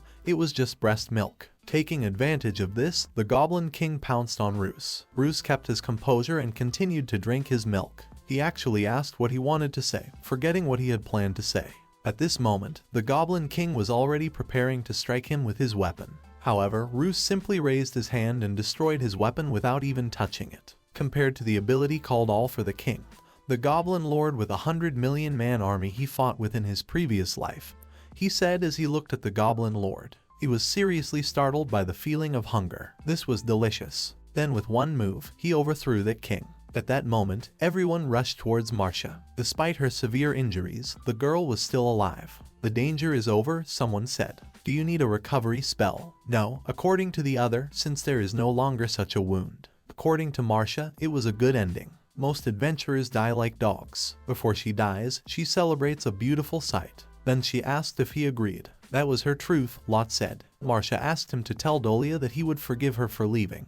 It is getting very hot. She asked if it was warm because she was so shocked. At the same moment, she jumped to her feet. Ruse was the one who linked the inner and outer worlds with his magic, perfect regeneration. Marcia wondered if the heat could actually help her regenerate. Is it extra healing or something like that? She had never encountered such a formula before. Finishing the treatment, Ruse asked who will give him a grade if the examiner dies. So he passed the test, asked the guy, smiling with satisfaction. After that, they all went back to the Adventurers Guild where Marcia told the head of the guild about everything. Is it really a Goblin Lord? The guild head asked, equally shocked. It was lucky that they were able to get away. After that, he put together an urgent quest. No, that child defeated him, said Marcia, stopping him. He asked the girl what she was doing, peering at her as she practiced. According to Marcia, he ran away, regardless of whether or not he realized he had used magic on her to replenish her energy. According to the head, she was scaring him. Marcia stated that since the exam didn't go as planned, she would have to organize a retake anyway. She needs him to check the paperwork she created for the program. In addition, he needs to put his stamp on it. After reviewing those documents, the guild leader requested the necessary authorization to join. Right choice. According to Marcia, he was a special case. Ruse joined the guild at the age of 2 months, becoming the youngest adventurer in the guild's history. He said it'll work out, Ruse said, turning to Rinrin. As usual, you won't get tired of him, Rinrin said. Ruse said he was glad to hear that and laughed. Lana and Lot stood nearby, watching him take a step towards the harem. According to Lana, a newcomer had arrived, 2 months old. According to Lot, it was exactly what was needed. What do you mean? Lana asked. The quest had been hanging on the guild's bulletin board for years, and Lot had assumed they could close it down with him. Same thing. Consider child abductions. Ruse now moved towards the announcement wall that displayed all of the guild's quests. Rinrin listed all the quests and promised to deliver supplies, find lost items, and fight off a small monster. That's what newbies get, isn't it? We'll see later, Ruse said with a laugh. He'll get promoted and take him on a grand adventure before he can blink. According to Rinrin, you should start working on the assignment right now. Yes, Ruse replied. That's intriguing. Lana then approached them and asked if he wanted to join her for lunch. Naturally, Ruse said he would definitely do that and didn't say no. They then made their way to a tavern that was conveniently located near their guild. Ruse was already sipping his milk, and Lana was now placing an order. According to Lana, they would first serve a wild boar steak on the bone, flavored with lemon, and a solid portion of assorted meats with rice. That was followed by 4 servings of garlic toast, a skillet-sized roasted potato and mushroom stew with creamy chicken and vegetables, and a royal chocolate parfait for dessert. The lot that accompanied them announced that it was cancelled. Allow them to buy 2 sets of roasted vegetables. Whatever they ordered would be fine, said the waiter. Lana became agitated and asked why. She eats too much, Lot said. I've already spent my entire salary as an assistant examiner. He then caught the attention of Ruse, who looked at them intently and asked what was wrong. According to Ruse, it was nothing of the sort. He just assumed that he and his little sister Lana would go on a private date. Of course, a cutie like that has a boyfriend. She claimed she told her brother Lot that the plan would work when she called him over. I'm not sure it will be easy, Lot said. Ruse even asked, what is this, brother? While putting down his milk. Yes, Lot replied. He is with his sister and brother Lana. He was surprised when Lana mentioned that their faces didn't look alike. Is that his brother-in-law? Ruse asked. Lot urged him to stop immediately. They then explained to him why they had summoned him here. Ruse asked, what are serial child abductions? After listening carefully to what they said.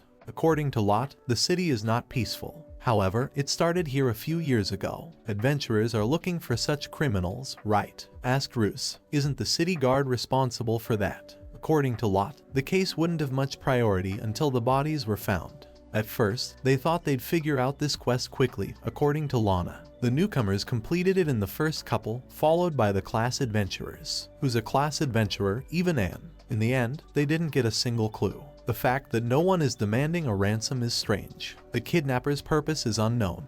That's why they needed his help, Lot said. Pretending to be a family, the 3 of them would walk around the city. The idea, Lana said, was to lure the criminal into spotting him on a peaceful street. It was obvious, Ruse said. I take it they want to use him as bait. According to Lot, they did. After all, they can't use a typical kid. He was also a typical kid, according to Ruse. According to Lana, the person who cut the Goblin Lord in half also said that. Family means pure, Ruse said. He has a question. It implies that Lana, the younger sister, will take on the role of a mother, right? Lana said this while casting a curious look at him. Naturally. So, Ruse started looking at her breasts and even imagined snuggling up to her. He said he agreed without really thinking about it. Lana asked, is it true? Excitedly, Rin inquired about his thoughts. Ruse informed him that he couldn't stop thinking about how parents felt when their children were lost. Lot thanked him and hugged him. He claimed that he believed in his ability to help them. He hugged him back, but Ruse wasn't happy and said that men weren't invited. So give him a break. I'm just hopeless, Rin declared.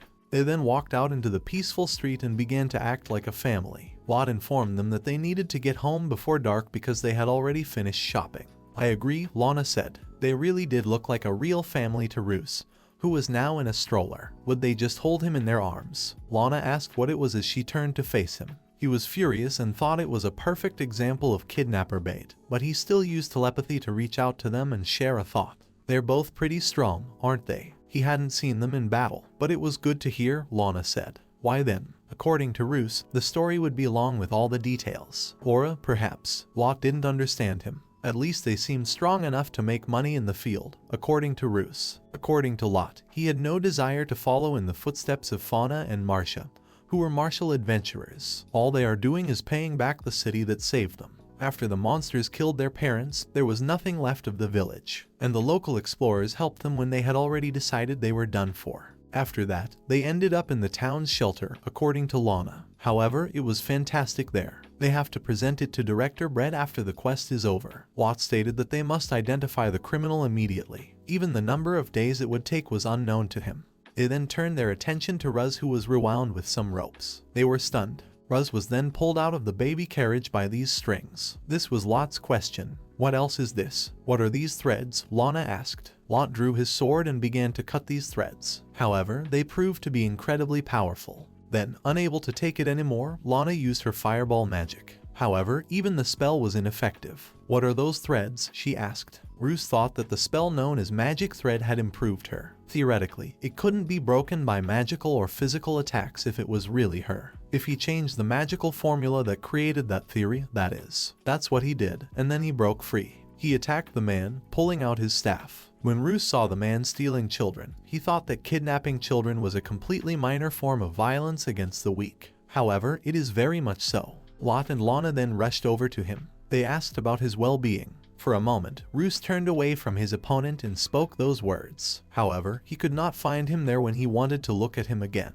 He asked Rin for permission to search for him. According to Rin, talismans are placed everywhere to identify the European enemy. How wise. All they had, according to Ruse, was a thread that he ripped off. Lot said it was the property of a criminal, right? Yes, Ruse replied, but what? He replied that he would have preferred not to fight when Lot asked him to. His area of expertise is solving urban problems, such as finding lost items inside the city walls. What prompted him to use the magic formula? Finding the owner is the name of the tattoo. The tattoo on his arm came to life and began to search. A little taken aback, Ruse asked if it was his magic. Yes, Lot replied. The structure wasn't particularly unique. It was Ruse's. Yes, indeed it is. However, the will of its creator can be felt during a good spell. This magic is good. This city is very important to them. Lot's magic then stated that it had been detected. That's what Lot said anyway. Where is their culprit? However, Lana and Lot were stunned. What's the matter? Ruse asked. Lot asked them to go back to the guild. Dolly was the person they wanted to consult with. A group of Red Varsa adventurers gathered in the guild leader's office. The leader of the group inquired about the nature of the urgent task he required of them. The guild leader asked them if they knew Director Brett. The man claimed to be the kindly director of the orphanage, right? How many decades had it been since he had arrived in Borant? Children who had lost their parents to monsters, and whom the guild couldn't take in, were taken in and raised by a wonderful man. Lot and Lana, according to the girl, were also from the orphanage and were now their explorers. But why was he asking? According to the guild leader, Lot had found the culprit by using a spell to find the owner of the magical thread used by the child kidnapper. Even though the spell is only applicable within the city, the man asked a very practical question. Right. The man in the video then began to speculate on what would be discussed next. That's not all, the guild leader said, pulling out a piece of paper. Let them study this. That group then traveled to the very same location. They claimed that they had already arrived.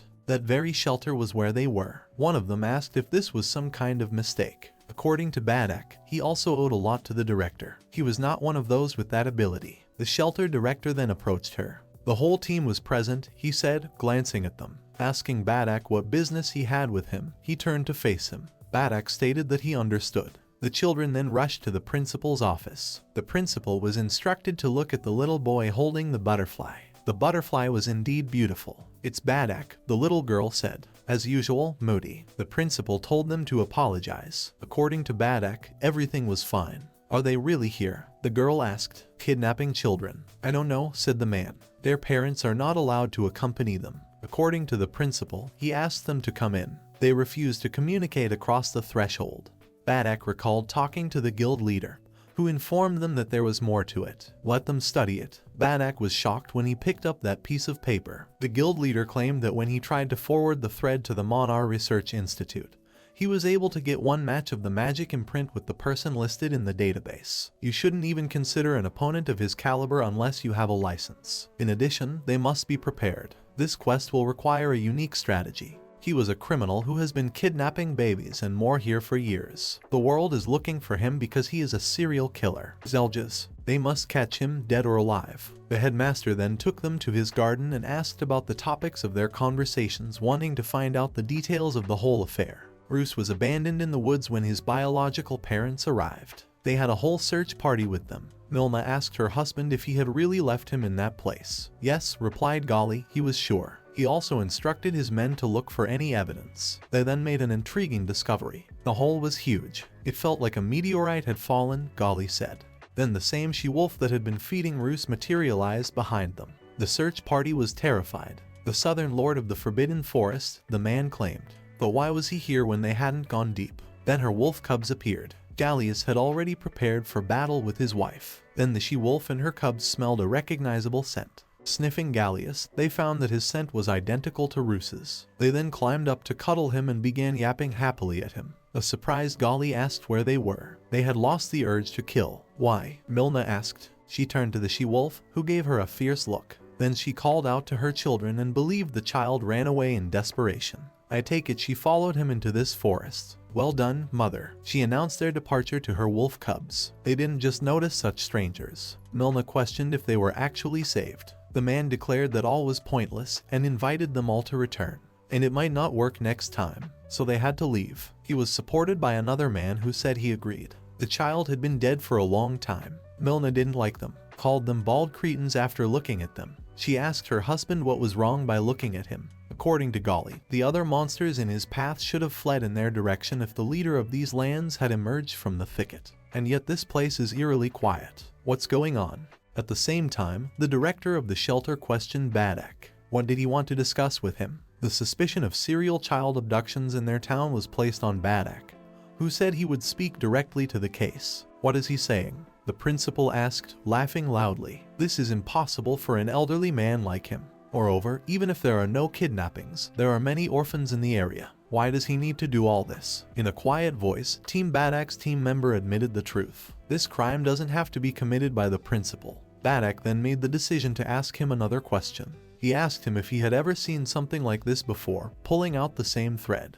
After examining the thread, the principal admitted that it was something he had never seen before. He doesn't know what it is. It is what it is, said Badak. Then the children came up to them and asked what they were doing. Let them play in the yard for now, the principal said, because the adults were talking. According to Badak, they were just in time. Then I showed these kids this thread and asked if they knew what it was. It's some kind of string, a girl asked. Another girl described it as a shoelace. The boy began to shout with delight that it was a thread. That's the right answer, Badak said with a smile. It's just a thread, yes. I asked him if he had ever seen a thread after the kids left Badak, and he called me Principal Brett. He outsmarted himself, or rather, he had already given him the name Zelgius. It was obvious he had something to tell them, the old man said, but not in front of the children. They should come here. As Bud's friend warned, be careful, this could be a trap. The boy then asked Badak where he was going by jumping on his back. He also asked him to play. With a smile, Badak asked him to play again later. The principal and I need something, he said. However, this boy at that very moment put a knife to his throat. Suddenly Badak immediately threw the man off his back. However, other children were already nearby and were carrying the same knives. They asked him to praise them for killing him and kept asking him to play. Taking advantage of this, the elderly man disappeared into the next room.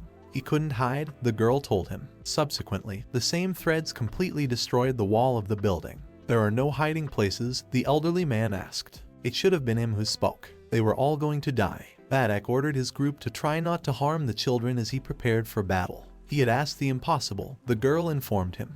The children tried to attack them again. However, this time the girl used her sliding magic. All the children immediately fell asleep.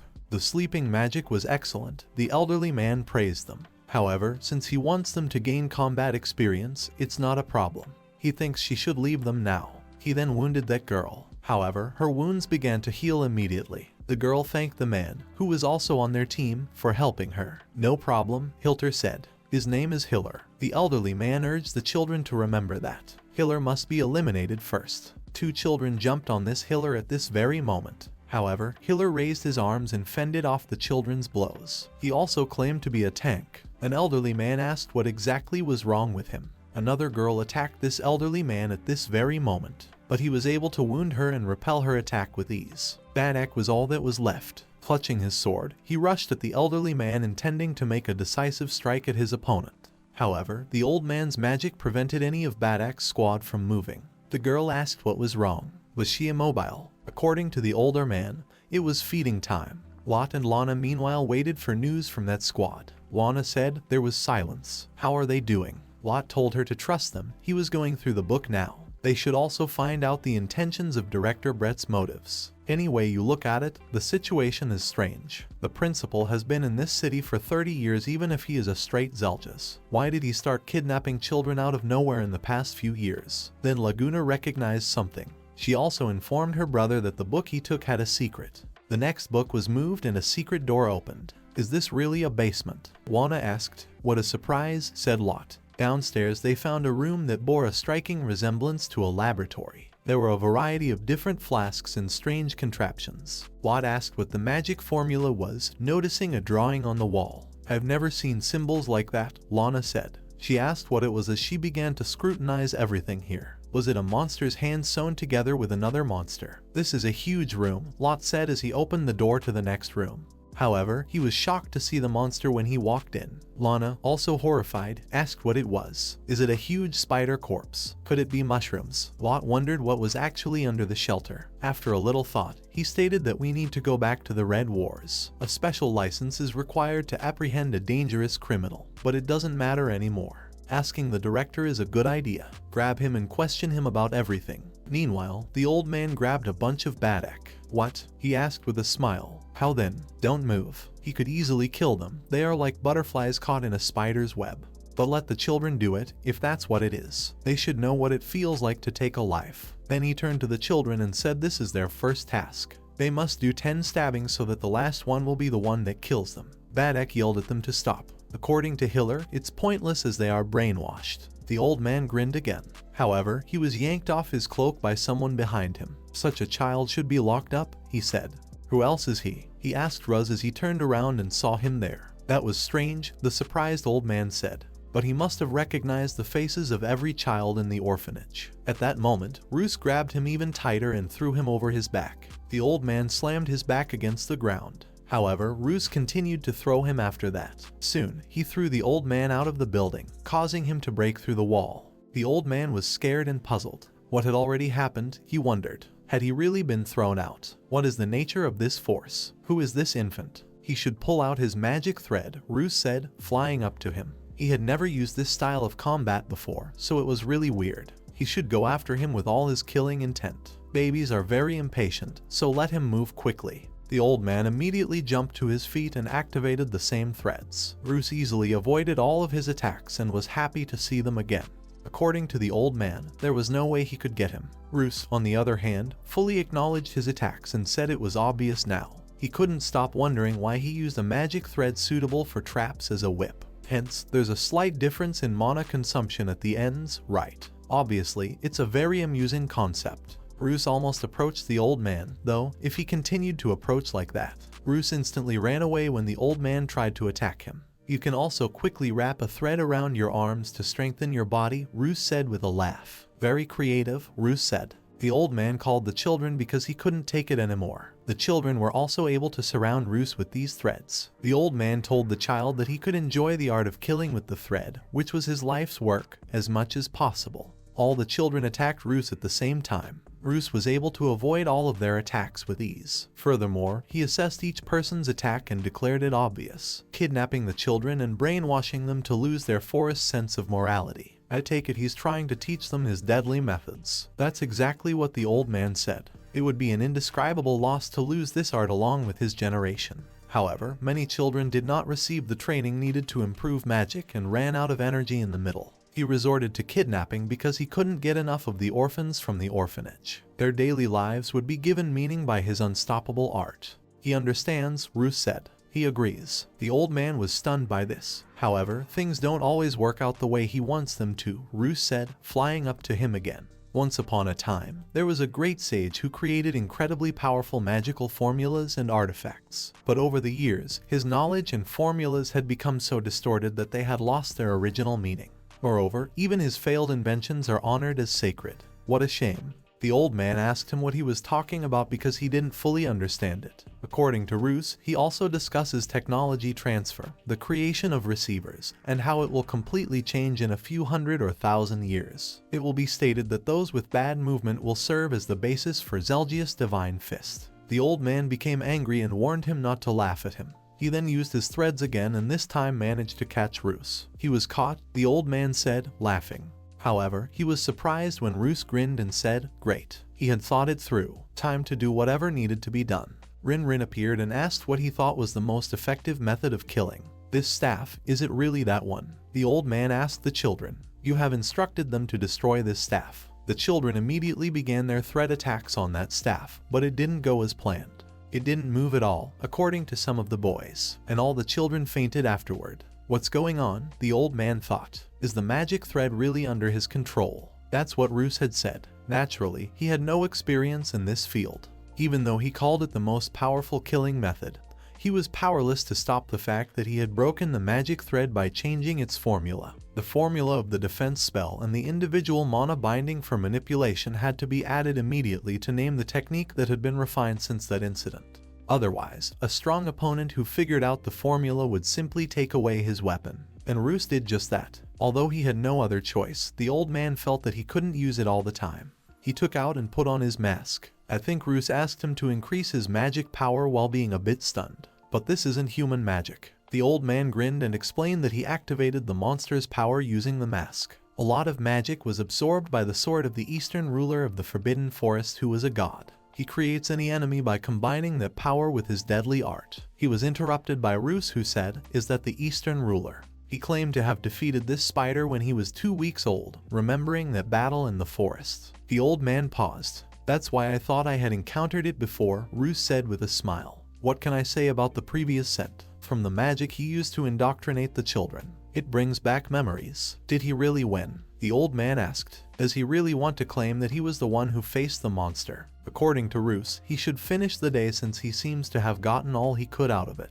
Besides, he's still a toddler, and it's almost bedtime. Using his threads once more, the old man warned him not to dare look up at him. Ruse struck back with the same attack. He told the older man again that he had previously claimed to have it all figured out. Lana and Lot barged in just as the old man was close to losing. "It was with Lana," Lot said, turning to face the principal. She motioned for them to stop so they could talk. Then they noticed that the principal was restrained. When Ruse saw them, he was pleased. He expressed regret and asked what they wanted to discuss with the principal. He then let go of the principal and the man collapsed to the floor. She stated that she was horrified that what she had seen had erased her memory. Team Badak had also not been released by this point. He was asked if he was sure he wanted to give them all of Badak's laurels. "Definitely," Ruse said. According to Elijah's sister, an adventurer needs a state license to apprehend such dangerous criminals. He believed he had missed it initially, and he came here because he was concerned about the thought of this team dying as a result. He wanted to let this team win.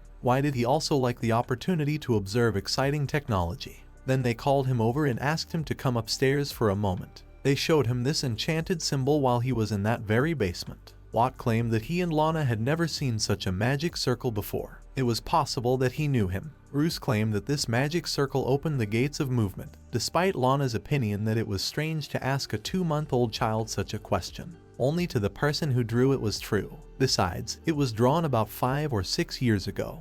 That's when the child abduction started, isn't it? Thus, it was used by the principal, right? Ruse reviewed this magic circle and expressed his doubts. It couldn't be done by humans. Lot informed him that they had discovered what appeared to be a diary in the headmaster's room, and there were names and words of remorse. He believes he changed and built this orphanage as a form of atonement, even though he was actually a murderer and doesn't know what happened. At least he and his sister were not trained in any deadly arts. Only he can guess. However, the headmaster's morals were corrupted just as the children would have been if he had been influenced by a person entering through the gate, for example. It could only be explained this way. Rin informed his master about these witch letters. Ruse informed him that it was true. He confessed to his sister and brother that he had never met the former headmaster. That was why he wouldn't have noticed any strange things without them, and he wouldn't have seen the real puppeteer. From his own point of view, it brought back memories. But he was right. Every member of their family had to be killed to remove them from this world.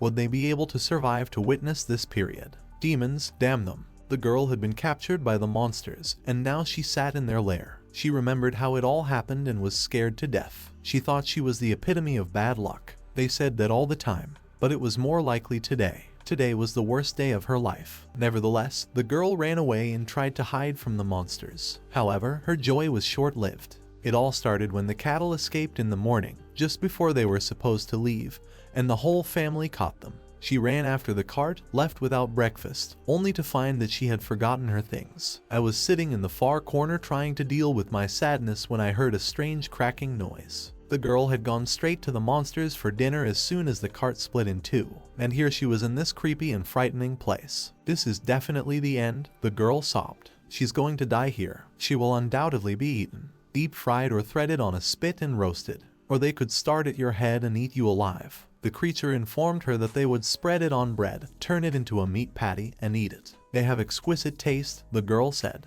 The girl realized the gravity of the situation when the monster grabbed her leg. They're going to mince her, she said, sobbing loudly. However, Fauna rushed past them, instantly chopping off the head of one monster and the arm of another that was holding that girl. The girl fell to the floor. Fauna inquired about her well-being. The girl claimed to be fine, looking at her leg where the monster's severed arm still hung. Fauna asked her why she was here and introduced herself. Is he really walking near the orcs' hideout? What kind of meat cutlet is that? At this moment, the noise prompted the other orcs to rush forward. The girl was startled and informed the fan that she was lagging behind. Running has to be done because of the way they're walking. I take it Fauna was still asking what to put on the bread. A cutlet, in other words, put meat on bread. The girl, who was very scared, stated that it wasn't the perfect timing. Fauna killed the monster at that exact moment, turning sharply towards it. It didn't seem difficult to her. She then asked that girl again what greedy flavor she was talking about. It seems to be pasta, because you have to mash it up, and the meat is in the form of pasta. Cutlets, according to the girl, were not popular. Fauna claimed that she got hungry while running errands. I think the girl asked what the assignments were. Is she really a researcher? Yes, Fauna replied. It's owned by the Dolly Guild of Barantha. That's it, the girl exclaimed excitedly. And she's going back there now. Yes, Fauna replied. The girl expressed her amazement at her good fortune. Fauna cast a curious glance at her. I understand that I left the village to take the guild entrance exam, the girl said. 4 days ago, Fauna informed her the exam had ended. Good, she would escort her to the city because it wasn't safe here. The girl's slurred statement suggests that she was upset about not being allowed to sit for the exam. Fauna said she broke down with a glance at her. However, she immediately turned around when she heard a noise coming from the forest. She described it as extremely strange, as she felt someone's presence. And then the girl flew aside as something hit her in the face. The girl stood there terrified, contemplating what had already happened. However, she was immediately dragged away into the forest after something grabbed her legs. Eventually, the girls woke up in the orc's lair. The girl sobbed and declared that she was a corpse. She was definitely done. The fan in the cage next to her woke up at that very moment. She was stripped of her clothes and all weapons. Her head was cracking, Fauna said as they grabbed her. Other than that, they had only taken the weapons from the blacksmith. How many are there? She asked, looking around the area. 10 orcs was usually a large group. Besides, there were probably more than 100 of them there. That wasn't too bad. Then an orc materialized in front of them and asked about her level of admiration for his countless army. Fauna said the transparent form with a glance at him. He was the one. His troops. I take it he's in charge here. What did the monster say? Along with his army, he also carries the secret art of their god. No one can stop them. Which god? Asked Fauna. Right. What was really interesting? Asked the monster. She should stand under his banner if she wanted to know. If she swore her loyalty to him, he would see potential in her and could teach her how to harness the power of their god. That was good, Fauna said. The girl asked what was going on because she was so shocked. The monster smiled and reached out to her, and he greeted his soldiers. Before Fauna could even reach out to grab his hand, he was suddenly attacked from above. Ruse and Rinrin were there when they looked up. Ruse had a very happy expression on his face. He then used his shooting magic. All the orcs were defeated in an instant by an incredible force that was impossible to escape. In even more shock, the girl asked, "Is that really a flying and talking baby?" That's how he fights, Fauna informed him. Ruse claimed that despite her earlier suspicions that he had amazing magical abilities, he still showed self-control because otherwise he became extremely exhausted. He was surprised to find so many orcs here, even though the goal was to eradicate them. What are quests? Fauna asked. Had he really successfully completed the adventurer's test? It was a busy day, said Ruse. Not knowing how to answer anymore, the girl calmly told them that she would stop talking. Fauna then immediately went to retrieve her weapons and clothes that had been taken from her. She invited Ruse to swim with her in the evening after he said goodbye to her, and promised to return to work. At that moment, Fauna heard something again and poked her with her knife. There was an orc there, so she didn't miss. How did she know? The orc asked. According to Fauna, the skin of invisible monsters is very similar to this invisibility. That's his god's power, isn't it? It wasn't that bad. However, she left a mark on his arm by biting his palm. That's enough to keep her seeing her now. If he was always invisible, she wouldn't be able to handle it. However, he had created a hole for himself and was therefore uninteresting. It was then destroyed by Fauna. She then turned to that girl and told her that they should go to a safe place and leave the others to trickery. She thinks they will only make it harder for him here. What kind of child is this? The girl asked. Modern children are incredible, aren't they? Fauna asked. The girl then told her to stop, noticing the cut on her arm. She walked over to it and applied her healing powers. Fauna noticed that she did it too soon, glancing at her palm. I'm healer, the girl said with a smile. Eventually, after a while, they all headed home together. When the girl announced that she was alive and had arrived in town, she even started crying with joy. Sighing heavily, Fauna expressed how hungry she was. According to Ruse, he was carrying breast milk. Would she have some of it? Is it good? Fauna asked. She said it was a little sweet when she tasted it. Ruse nodded in agreement with her. The girl said goodbye to them and promised to ride the wagon home. I've already passed the adventurer's exam.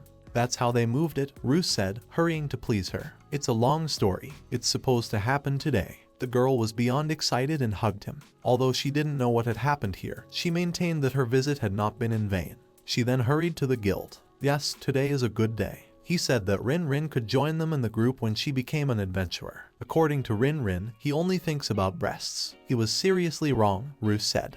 At this point, the girl had already arrived at the guild. Ilya said that her desire to pass the entrance exam was obvious. In addition, Marcia came out and informed the girl that it was just over. The girl fell to the ground. Elijah asked about her well-being. Is she dead? The fans already knew what had happened while she was gone at this point. Fauna wondered if Ruse and the Goblin Lord had really defeated him. According to Badak, the Red Wars resembled the criminal class Zelgius they captured. But it's actually his creation. He also gave Ruse a bag of money. What is this? Ruse asked. Zelgius will get a reward, according to Badak. To steal it for themselves, they were not thieves at all. A third could be kept, the girl informed Badak. Since they had also tried, the man agreed with her and stated that this was exactly the situation. The amount was impressive, according to Ruse, who had already counted the money. Elijah asked him if he wanted her to adopt him. At that moment, Fauna turned to face him and asked if he could fight her. Ruse threw a surprised look at her. Nevertheless, he agreed. Everyone immediately rushed over to watch this spectacle. Someone asked what they heard. The Fauna and that disgusting child had entered the battle. Therefore, this was not the time to eat here. They are reported to be in the Eastern Training Center. Elijah ordered everyone to place bets. Bets on the winner. The strongest baby against the most attractive and strongest swordswoman. Who will win? According to the girl on Team Badak, she looked much more animated than she did at work. According to a member of his own team, she was a player. What do you think? Hiller turned to his commander. Who would win? It was obvious, Badak said. He turned to Elijah and offered to place a bet. Make a little extra money. Looking around, the girl from Badak's team asked, where's the lot with Lana? She got the impression they were puzzle fans and would no doubt pay them a visit. They had work to do, Marcia said. Now they were at the mansion. According to Lot, magic is actually ineffective. That's because there are so many barriers to suppress magic, explained the girl who seemed to be with them the whole time. What a wonderful feeling, isn't it? It's like having your sixth finger immobile. She also felt that they would not get the information they expected. The forbidden word was used to curse him. He will suffer as if he swallowed a knife and will eventually die if he starts discussing the puppeteer. Bringing them to the principal's office, the girl told them to have fun because they had 30 minutes. That was interesting, the old man said without opening his eyes. Looks like the investigation into the serial baby abductions is over. They should have no reason to visit him. Lot questioned his motivation. The older man claimed that he'd tried to teach his most powerful techniques to the children he'd kidnapped and brainwashed because he couldn't bear the thought of them dying with him. As Ruse had said, that meant everything, according to Lana. What kind of child was that? The old man asked. Despite his defeat, he had perfected his technique. He doesn't regret anything. They probably won't want to also learn his most powerful deadly art, he said, laughing. I must be tired of all the adventurers being so strong.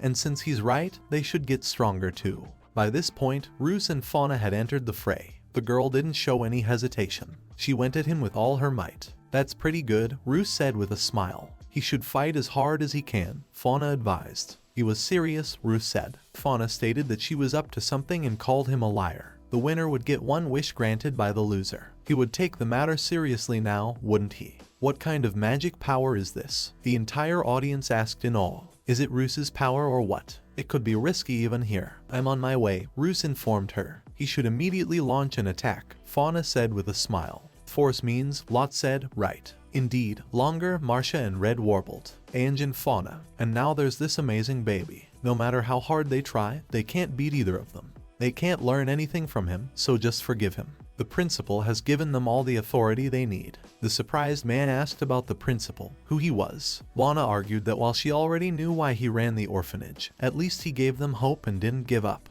He was the most powerful. Raft informed him that he preferred to teach the children table manners rather than use lethal methods. Lana still couldn't eat neatly. Lana told her brother to keep this information from the principal. Lot asked him about the truth and the reasons for his inadequate instructions. And Lana added, exactly. Because, the man said. He remembered the first time he had discovered them and led them to his hideout. I just can't stop them, he told them. As they ate, they had such a joyful look on their faces. Then the girl informed them that the moment had come. Lot promised the principal that they would be back. They enjoyed chatting.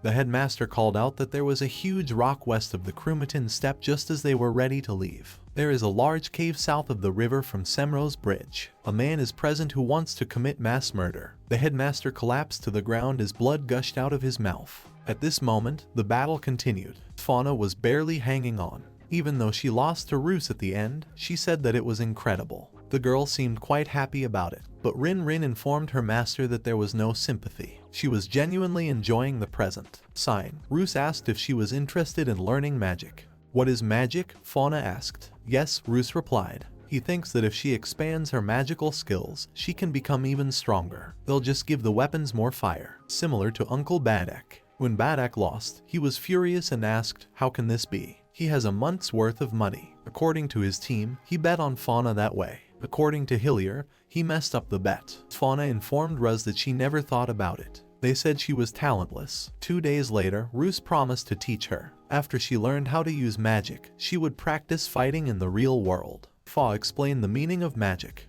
Since the deal was to fulfill the winner's one wish, she would learn magic. However, Ruse realized he had made a mistake. Her magnificent breasts were the object of his desire. The frustrated Rin declared that he had no doubts about him. This is the definition of a great sage. It's a fight, according to the man from Team Badak. According to the girl on his team, it's time to divide the money. Another girl came up to them and asked who was fighting with whom. The woman said it was already over. It was Ange, the promising rookie Ruse, and Fauna. Is it really Fauna? She asked, squeezing the girl's hand tightly. Ange then shouted Fauna's name loudly. Everyone immediately realized whose voice it was. Is it really Ange? They asked. Yes, Fauna smiled. She became adventurous when she was as old as she is. They had a friendship.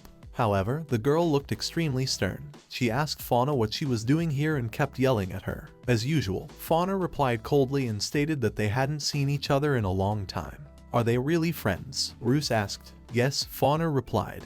Ange then screamed that she was going to kill him. For some reason, Ange was furious with Fauna. Fauna just threw a curious glance at her friend. Moreover, Ruse didn't understand anything at all. Ange approached her friend and asked why she couldn't remember the day. Fauna inquired about what was expected to happen. According to Ange, it was a duel. The dates coincided with their return to the guild in a certain century. For that reason, it was decided that today was the day they would decide who was better. According to Fauna, there was no such thing. It was the same, Ange insisted, voicing her opinion. It wasn't, Fauna said. It was, said Ange. And they argued this way for a long time. Several men said yes. It was Fauna who spoiled it all. Ange is good, too, the girl said. They both earn most of their income. are the same age and are in Class B. Why can't we just be friends? According to Marcia, her tribe is having a hard time. She keeps breaking her promises, Ange said seriously. Can you hear her? I think Ruse asked what Amazon meant. I'm glad they survived. Is that what Rin Rin asked the Amazon? Burning orange eyes and red hair, Ruse said. Competitive, aggressive, and most importantly, those melons. To avoid missing out on a strong man, Amazons choose to be both sexy and muscular. He needs to remember their main characteristics. Okay, Rin Rin said. Yes, Fauna said, pulling out her weapon. She accepted it. They are going to fight. However, you refused. She won't settle for winning when she's weak and she already has someone with you. The match will be tomorrow, she informed her in her ear as she approached her. Did she understand? Could she clear her schedule as well? Yes, Fauna said with a smile. She understood. Ange then left. Ruse told Fawn that she was a strong opponent. With a curious look, Fauna asked what a formidable opponent he is, right? By the way, how will they learn magic? She also called him a teacher. According to Ruse, they must determine her type before they could start training. What type? Fauna inquired. Ruse asked her what she thought, placing a container of water in front of her. How many times had he stirred this water? He just used a spoon to stir it. Like this, that is. Does she know about the decision? No, it's just water, Fauna said. How did she know? Ruse took this container of water and said, okay, then go on. He asked her what she thought was burning in the small fire he had lit. According to Fauna, the only thing she sees is fire. No, he can't say. Good, then go on, Ruse said. He picked up the stone and asked the girl how many pieces she thought it would break into when he threw it. 2, Fauna said, looking at him curiously. Ruse then stated 4 and threw the rock. Good, they continue on. Fauna wondered what was going on, because she was still unclear as to his purpose. After taking a bite out of it, Ruse took a leaf off the tree and stated that he would now launch it. It would be tails, and one side of it was marked with a sign. He asked her which side was up so that the leaf would fall when he threw it. Fauna said it was eagle, but she wondered how that was even possible. Tails up, the leaf fell. Ruse repeated it. It was an eagle, according to Fauna. Ruse repeated. Fauna said it was an eagle this time. Ruse said it was clear after that. She is good at wind magic. So Fauna asked him to identify it, right. It's probably just a coincidence. 10 times in a row is not a coincidence, according to Ruse. One could go on and on, so they move on to the next item.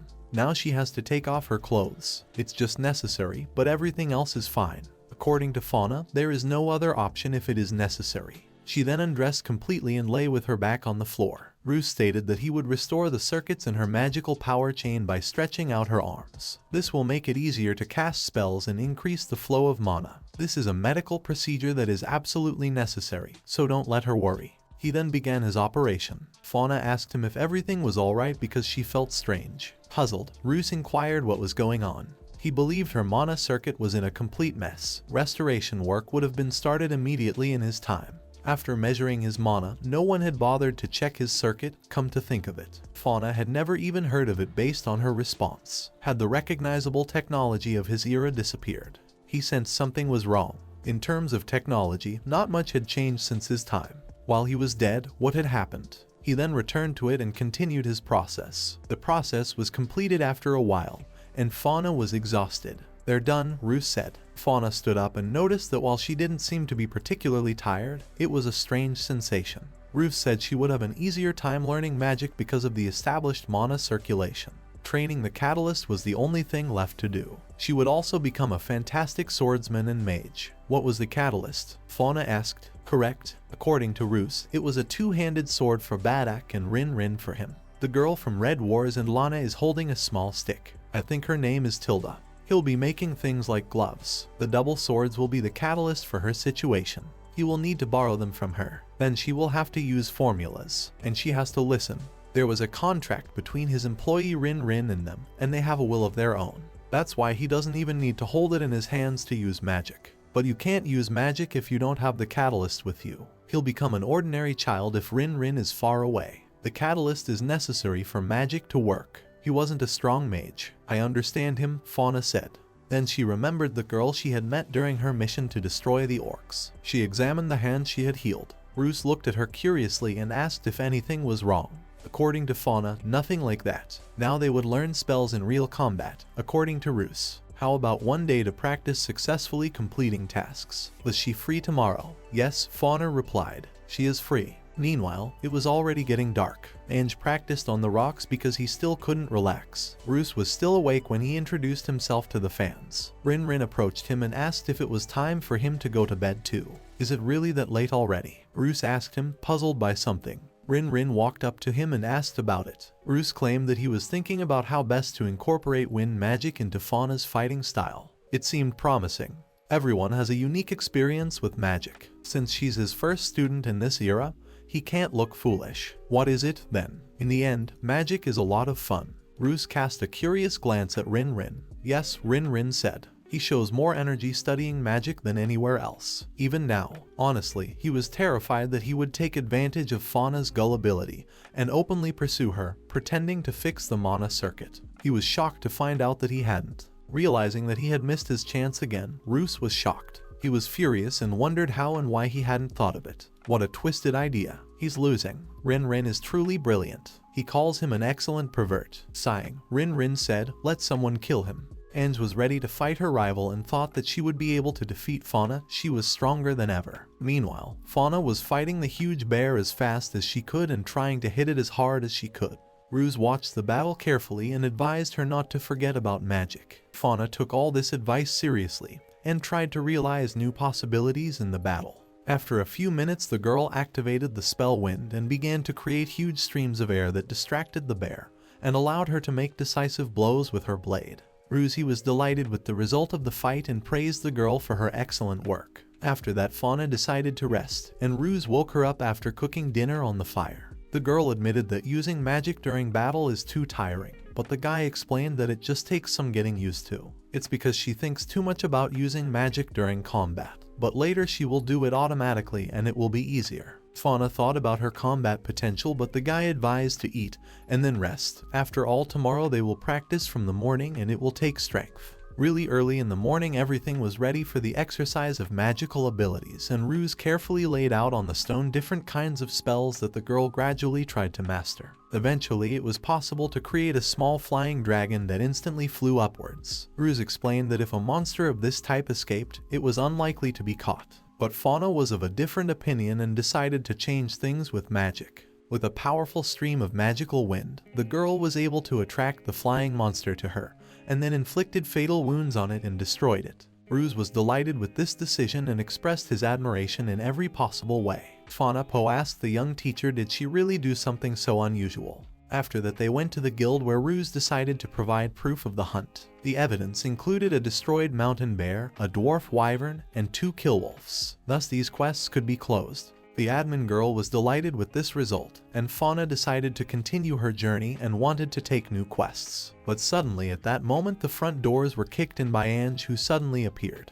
The girl was furious and at this moment resembled a real furious monster who wanted revenge and destruction. Fauna tried to stay calm and apologized for forgetting. But Ange was clearly not satisfied with just apologies and rushed forward at her rival. A few seconds later, all present in the guild with interest and apprehension watched the battle of the 2 girls who could blow the entire guild to smithereens. Neither of the girls were going to give in to the other and threw a variety of blows. And Fauna was trying to find the right opportunity to use magic. Eventually, she succeeded and her opponent collapsed to the floor with a thunderous crash. This was the second victory for Fauna, and in this way she insulted and angered her opponent even more. Ange was really furious and was eager for the fight to continue. But at that moment Marcia intervened and ordered everyone to go to the head of the guild immediately. After a few minutes, everyone gathered in the guild leader's office, and as it turned out, the strongest people were present, which surprised Ruse and Fauna. While the head of the guild decided to start his conversation about the important matter, Marcia continued to hold the furious girl, who still could not calm down and felt that she might even wet herself from her anger. The head of the guild stated that Zelgius Akabret had gotten a real monster power from someone, and apparently he was not the only one who had this power. There are more and more monsters in the neighborhood with powers that are not their own. A strange traveling circle was also discovered nearby. Lot and Lana were able to find out instead of finding the puppeteer, and determine all the circumstances surrounding it. Lot stated that during the research process they were able to find out that this enemy was very strong and that additional resources were needed to continue this mission.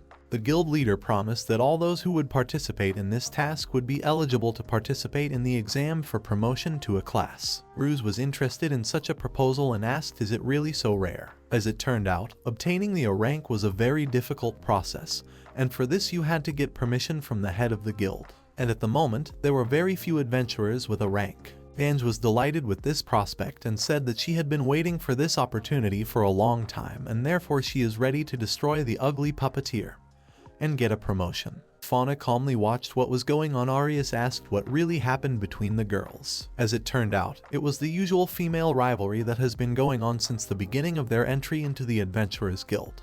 But nevertheless, Fauna considers her rival a close friend and does not show any aggression. The head of the guild said that the task will begin in 2 days and the reward will be given to only 3 participants, so everyone must show their best side. Lot and Lana were still wary of the trap that might be in their way, and advised everyone to be extremely cautious even though this quest was so valuable. Even so, everyone was ready to complete the quest and believed that together they could succeed. Ruse, meanwhile, realized that their opponent would be a demon and they would have to be part of a strange team. Ruse assumed that death might be waiting for them all, but even in spite of this danger, it was worth it to go and find out what would happen. Having prepared the equipment for the battle with the demons, the group of adventurers set off across the uncharted land. Everyone was concerned that there were few people among them who were capable of healing, considering that they had a very difficult quest to fulfill. Ange wondered why there were so few healers among the adventurers. As it turned out, not everyone would willingly risk their lives to save others, as it was a very difficult and risky task. At that moment, Colta appeared and decided to warn about a possible trap prepared by the monsters. Colta immediately recognized Fauna, who did not show much joy at this meeting. Ruse immediately remembered the girl who had been captured by the orcs and asked how she had gotten here. Colta explained that she had decided to stay in the city for a few days, and when she was returning to the village her wagon had broken down. After that, she had been captured by a flying monster and had already decided that she would not be able to escape such a terrible death. But suddenly the monster was attacked by a much more horrible beast, and so she was able to free herself and luckily fell into a dense tree and survived. Though for the moment she was blocked by threads and was happy to meet people, calling it some kind of luck. Fauna immediately remembered that this strange girl is a healer and she also wanted to be an adventurer. Colta admitted that in the end she couldn't pass the exam and Fauna offered her to join the team as a support. But not everyone took it well, because she was not an adventurer. Fauna reminded them that they needed a healer, and so there was no other choice in the situation. Ruse remembered how this girl at the orc base had healed the wounded Fauna, and so she would be a useful member of the team.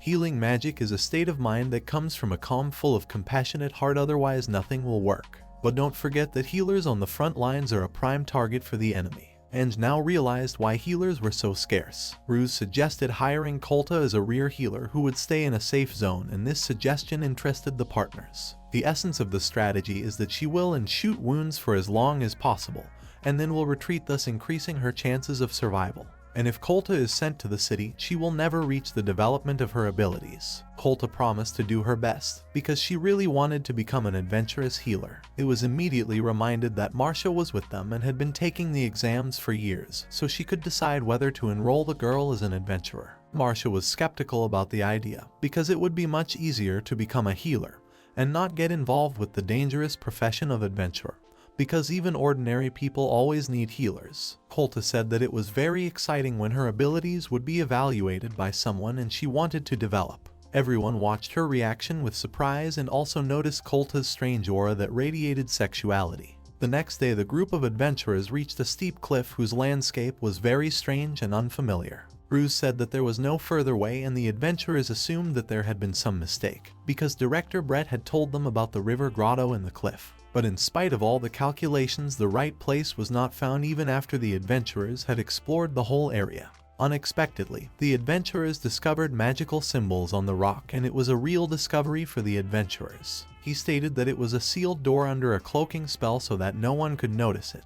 This magical seal is quite complex and it will take a very long time to open it. But that's not all, because there are probably an incredible number of monsters behind this door, and if they are released they could easily destroy the entire city. These monsters were incredibly strong, and even one of them was comparable to the leader of a pack. Ange wondered how difficult this quest was supposed to be, because maybe she had missed something during the briefing, but Fauna didn't know how to answer that question. Now it was obvious that they were going to fight a sorcerer who gave assassins the power of monsters and also created cross-species. Therefore, this assignment was 10 times more dangerous than expected. Colta was horrified by this information and was not happy to be part of this team. But Fauna reminded her of her desire to be an adventurer, and Ange advised everyone to shut up immediately. Ruse suggested to use force because there were no other options. After a few seconds, the guy called his staff to his aid and promised to immediately raise the force to its limits and deal with the problem. A few seconds later, there was a deafening explosion that shrouded all the adventurers in dust and stones. Everyone was expecting to see what had happened and only had to wait for the smoke to settle. Ruse appeared before them in a new form, and now he looked like a real mutant baby with huge arms and the same childish body. This shocked the adventurers, who were clearly unprepared for such a sight, and Ruse used his colossal strength to open the sealed door. In a matter of seconds, the huge door weighing many tons flew in like a champagne cork and destroyed all the monsters in its path. Satisfied, Ruse said that if there was no key, it was only necessary to break down the doors. Everyone was shocked by the infant's behavior and could not believe that he was really only 2 months old. Meanwhile, in the depths of the dungeon, the demon sensed that the seal on the doors had not been broken. At the same time, the unfortunate crossbred specimens left at the entrance had stopped showing signs of life. It was obvious that the dungeon had been infiltrated by uninvited guests, who should be welcomed with dignity. Meanwhile, Ruse boasted of his results and offered the girls a hug, but they refused, for such huge hands frightened and disgusted them. After that, they all entered the same cave together. They cautiously advanced further and further, carefully examining their surroundings. Badak assured everyone not to worry as he stepped forward. He knows that this is their first quest like this. However, they are both very strong. Therefore, it is imperative that they maintain their composure. They must not let their guard down because monsters can appear out of nowhere. At the same time, Badak was hit by someone. The man flew sideways. Tilda told Colta to retreat. I also advised Lana to start therapy. Everyone immediately got ready to do battle with the monster. A man attacked him, grabbing a weapon. He stated that he was caught and he was already happy. However, that was not the case at all. The outer shell was solid, Marcia said as she helped him. However, its joints resembled those of a typical wild boar. Thus, they had to aim for the eyes and joints. The man then announced that he was coming back after spotting a monster running straight at them. Ange rushed straight at this monster to attack because she couldn't take it anymore. I can't handle it in hand-to-hand combat, Marcia shouted after her. Naturally, Ange ignored her advice and used her bare hands to attack the monster. She was able to fend off the monster's attack and even wounded it. Here she gives, the man said. I can still sense monsters, said the man. Are these all the invisibles that Fauna mentioned? Where are they then? After asking Fauna what she thought she should do, Ruse turned to her. Fauna threw a startled look at him. However, she quickly realized what he was saying, so she focused and decided to use her wind magic. When she opened her eyes, she saw the monster right in front of her and launched an attack at him. Although it was stunned, the man stated that there were still many of them. Thus, she couldn't handle just one here. It must be so, Ruse sighed. He stated that he would combine earth magic with wind and water magic as he began to conjure. He then launched an attack on the local monsters. Now that everyone else could see them, it was easy for them to kill them all. By this point, Badak had also come to his senses and stated that it was easy. However, Marcia saw something and ordered everyone to look. Was it a minotaur with invisible skin and a wild boar with an iron golem shell? According to Lana, they were simply amazing creatures. They should leave, as there are obviously some animals living here, according to Badak. Watt asked if Badak's leadership was acceptable. His teammate advised him to pay attention, do the exact opposite and not make a mistake. After that, they continued down this cave. Ange stopped abruptly and asked about the type its strange location. According to Watt, it was fantastic. Who would have thought that the underground space would be so large? According to Lana, there would undoubtedly be a boss here. I agree, Ange said. The boss will arrive, I'm sure. Huge. A sound beside them caught their attention, so everyone immediately turned in that direction.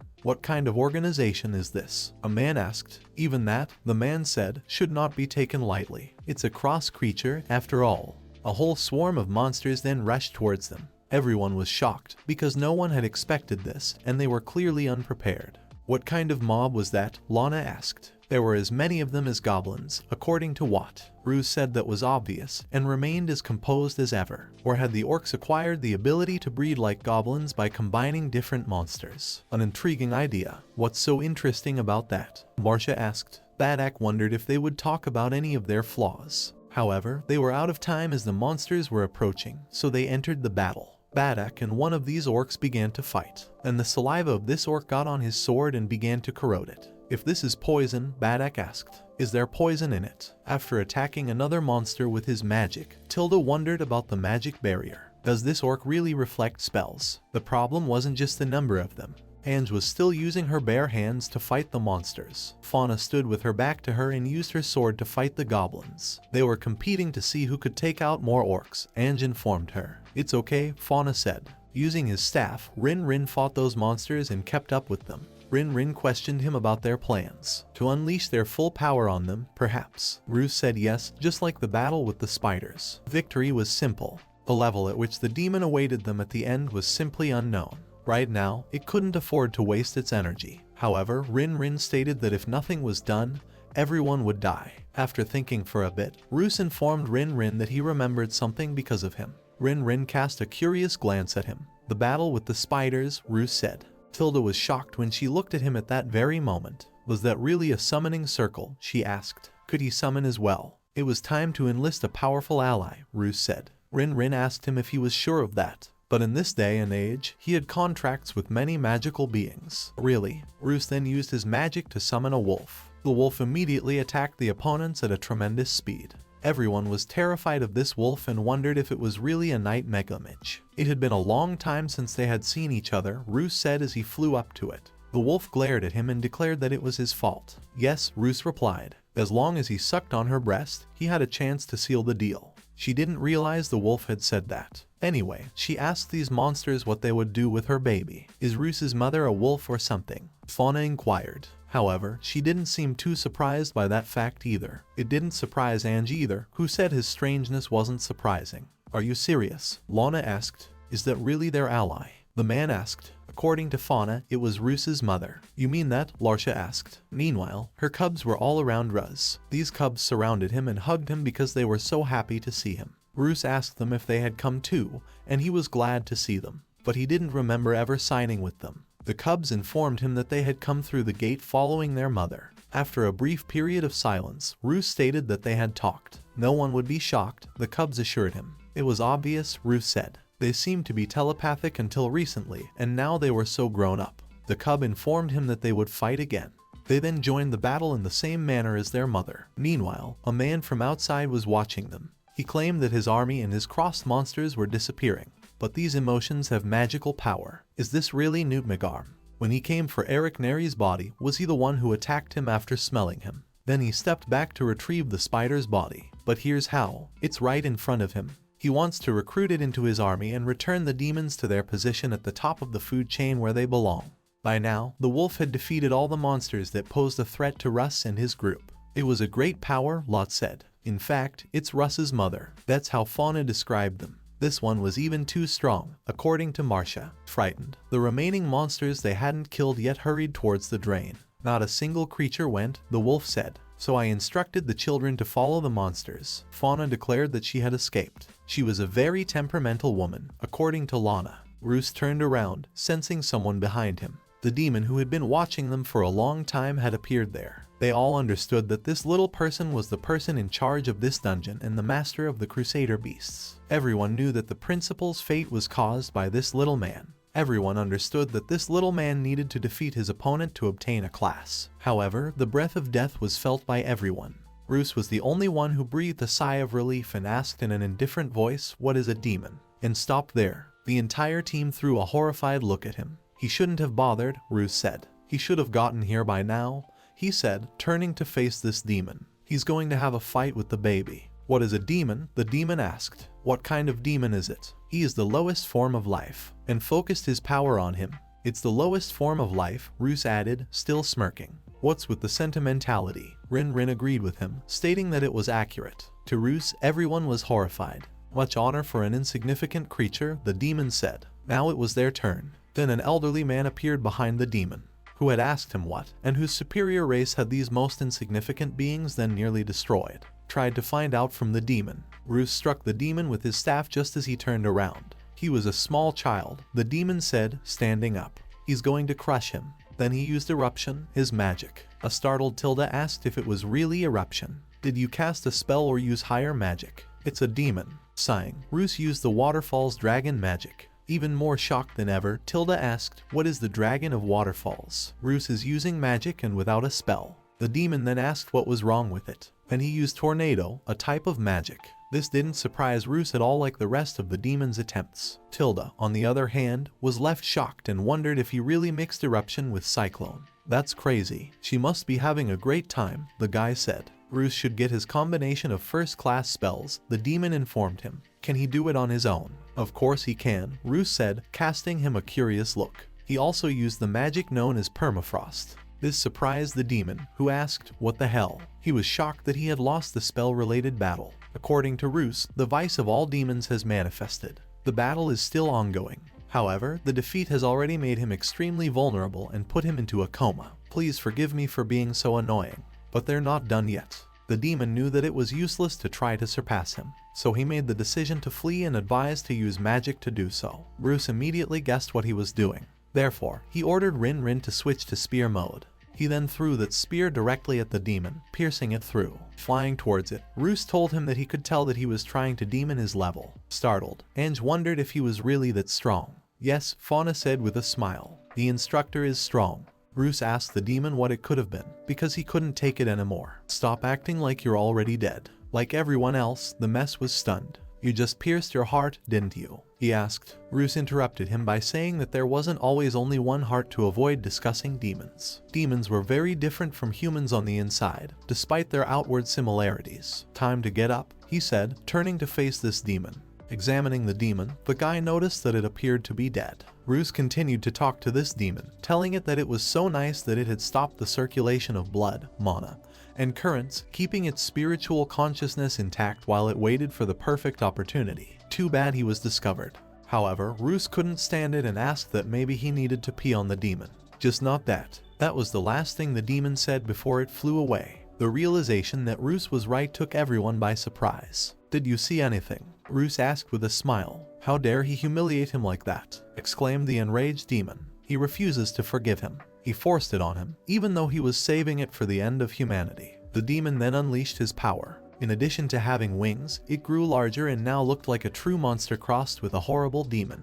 What is it? The assassin from Bad X Squad asked. Did you cross yourself with a monster? Tilda asked. What the hell is wrong with who? Badek asked. It was such terrifying magic, said Marcia. Ruse was stunned and said it was impossible. According to Rin, it was the magic of ancient dragons and could hardly be confused with anything else. Then the demon attacked his entire team in the same instant. Everyone was severely injured from the powerful attacks of such a strong demon. The demon laughed and told him to hurry up because they would all die if he didn't heal. Ruse thought that using a spell with multiple properties at the same time was perfectly fine. But things were a bit different when it came to healing and attack magic. The structure of attack spells is disturbed by the mana impurities that are left behind after using healing magic. It will be hours before he can use attack magic again if he uses healing.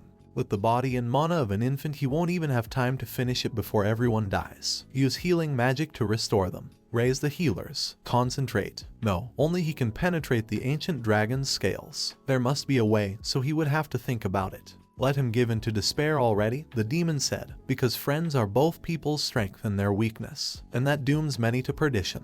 Yet Colette saved them at that very moment, and everyone just seemed to have forgotten about her. She healed her team's wounds using her healing magic. After asking if all the wounds were healing, Hanger stood up. Everyone else was stunned as well. Ruse was stunned as well. Did Colette do this? Ange asked. And what was it, even at this distance? Colette, who had been deliberately kept away from them to protect herself, had informed them that this was the most widely used healing magic. She has the ability to heal. Ruse was stunned. At this distance, he thought that only a master could heal the group's mortal wounds. Her magical ability is amazing. Even though it's obvious, Tak mentioned it as the most remarkable quality of adventurers. Ruse said that after he looked at the demon, he then turned to Rin and ordered him to fully charge. Rin didn't respond. Rin expressed regret, saying that he couldn't reach his full potential as a child and that it was his property. Furthermore, he wished to be authorized for true power since the problem of healing after the battle had been resolved. Seeing a former tribesman come to such a shameful end was unbearable. Ruse stated that he understood him before walking away. He ordered the entire team to step aside as they were interfering with the process. Everyone threw him a startled look. Ruse told them to move on without giving any explanation. The demon wondered what was going on. Was he using the staff from a distance to buy time? There was no escaping him, which showed what a fool he was. His retort was, "You won't get away," as Rin read his mind. He then let out his full power. Ruse watched all of this with composure, thinking that his current favorite weapon might be the sacred dragon staff of Lindworm. However, it's only a form that is held, and it has undergone tens of thousands of unique spells, formulas, contracts, and restrictions. And that's what she really is. An old dragon whose history goes back thousands of years. Lindworm shines brightly. When everyone saw Rin's true appearance, they were all stunned. Rin informed this demon that his life should be used to atone for his sin of desecrating his brother's death. He then used several spells at the same time. The demon thought that this was the best defense and instantly evaluated everything. A barrier with 6 steps. Naturally, this demon did not survive the massive explosion that followed. What a shame, Rin sighed. Rin returned to his normal form after one blow, and informed his master that he would be sleeping longer than usual. Ruse explained that he was preparing an extra staff so he could sleep in peace. Rin ordered him to swear that just because he was sleeping, he wouldn't molest any girls. Ruse promised to think about the practicality of such abstinence, and then Rin left as the real winner of the day. Naturally, Ruse couldn't resist the girls, so he flew over to Anna and told her that he was exhausted from such efforts. Could you give him some? The girls immediately ran away from him. Ange told him to stay back. That's enough. What could be lying on their chests? Ruse asked. I want to sleep. The man asked if he was being honest or devious. Ruse claimed that since he was an infant, there were no tricks. According to Ange, infants don't refer to themselves as such. They are completely silent. Fauna said in time to say that she was. That demon, meanwhile, was still alive. That demon thought it was alive and smiled. He was living. He must hide and be silent. He would recover by merging with another living being. He would have to start all over again. That was okay, because the important thing now was that he ran away. However, he stopped suddenly because he felt something. What is it? He asked. Emotionless. Is Zelgius real? However, how? He must be dead. He's really connected to the director, she said, because he's good at everything. The demon questioned whether they were really to blame. This is really brilliant. He drove the headmaster crazy, wasn't that what Watt said? So the demon believed that the director was right. That's right, he added. He's a pathetic man. His moral convictions only needed to be slightly shaken, implying a legacy of deadly art. In truth, he only needed strong children to make crossbred beasts. Now that Zelgius had done his job, there would be no need for Zelgius. However, a weakling can only produce more weaklings. An old man, useless. Fauna was furious at him. According to the demon, he had no idea what had happened to him there. Yet he raised useless children, refusing to confess to the killer. He seemed to be interested in some trash. I believe that to be the case. Let them get angry and get closer. The magical thread that Zelgius used was altered by him. Marrying her formula to override her control is not part of the job. Would he be able to live in them once he was free? Then he noticed that Lot had some sort of ring in her hand. Ruse had amended the thread and described his formula as disgusting. According to Lot, with such a thing, she would now wait until she was told to do so.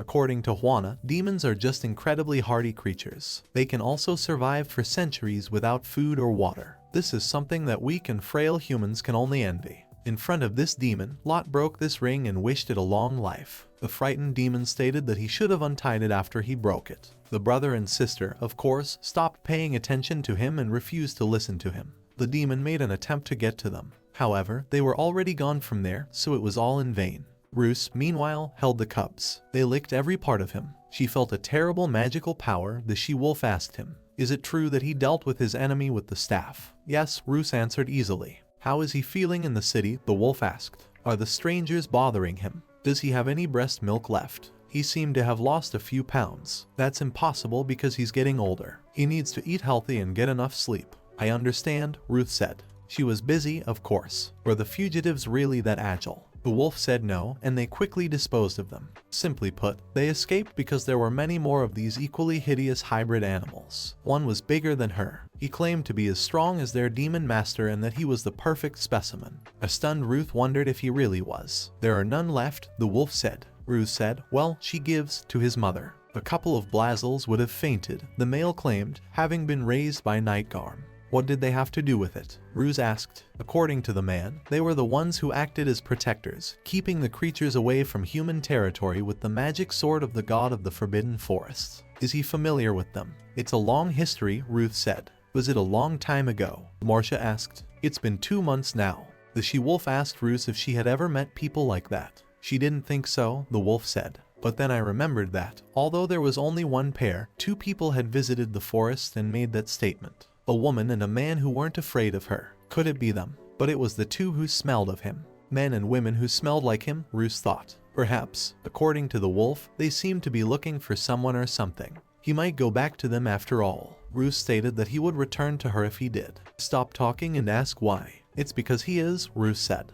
The wolf, however, began to fade away and stated that it was time for her to go back. According to Ruse, the conscription period shouldn't have been this short. He glanced at his staff and concluded that it was undoubtedly because of their limited abilities. See you later, the wolf told him. Allow him to call her whenever he wants. I'll see you again, Ruse said with a smile. Then he called her mother again. Ruse took another look at his staff after the she-wolf and cubs disappeared, thinking that this staff was ultimately not ready for the potential of the Lindworm. There is only one possibility if we're discussing a power that is similar. The head of the Adventurer Guild was waiting for them when they all returned there safely. They briefly explained the situation to him. Surprised, the guild head asked if Nightmagarm, who was raised by Ruse himself, had killed almost all the crossbred animals. And Ruse's staff that turned into a giant dragon destroyed the puppeteer responsible for those creatures, didn't it? What are they discussing? I couldn't believe it myself, said Marcia. But Badik was right when he said that. He too had witnessed it with his own eyes. Anyway, the guild leader promised to listen to each person individually. I understand that Badik asked who he would suggest to the class. Well, Ruse, of course. Fauna and Marcia would probably be the other 2. Fauna fought using a variety of tactics and actively using magic, which she claimed to have only recently mastered. Marcia was straightforward in her behavior, but she showed that she was flexible and self-sufficient because of her vast combat experience.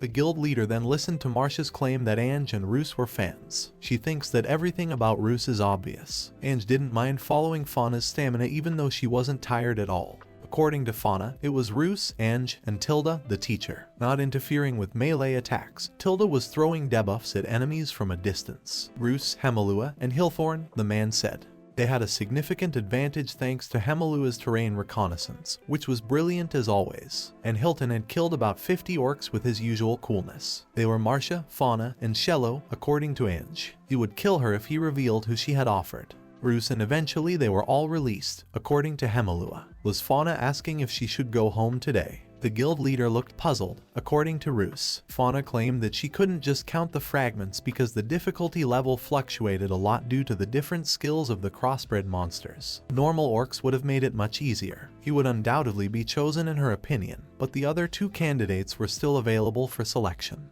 Ruse claimed to be extremely exhausted. How about we take a bath together today? That's all right, Fauna said. Then, as usual, Ange shouted unhappily. Fauna looked at her and asked about her condition. Apparently Anger wanted to say something, but was afraid to. What is it? Ruse asked. Nothing obvious. Fauna claimed she was experiencing it. According to Ange, she had defeated more orcs than her. However, she only picked the ones she could defeat. She then gave up flying ones that were only susceptible to magic and exceptionally strong enemies. Ruse stated that it was fine and saw nothing unusual about it. Crowd after crowd chimed in. I know, Ange said.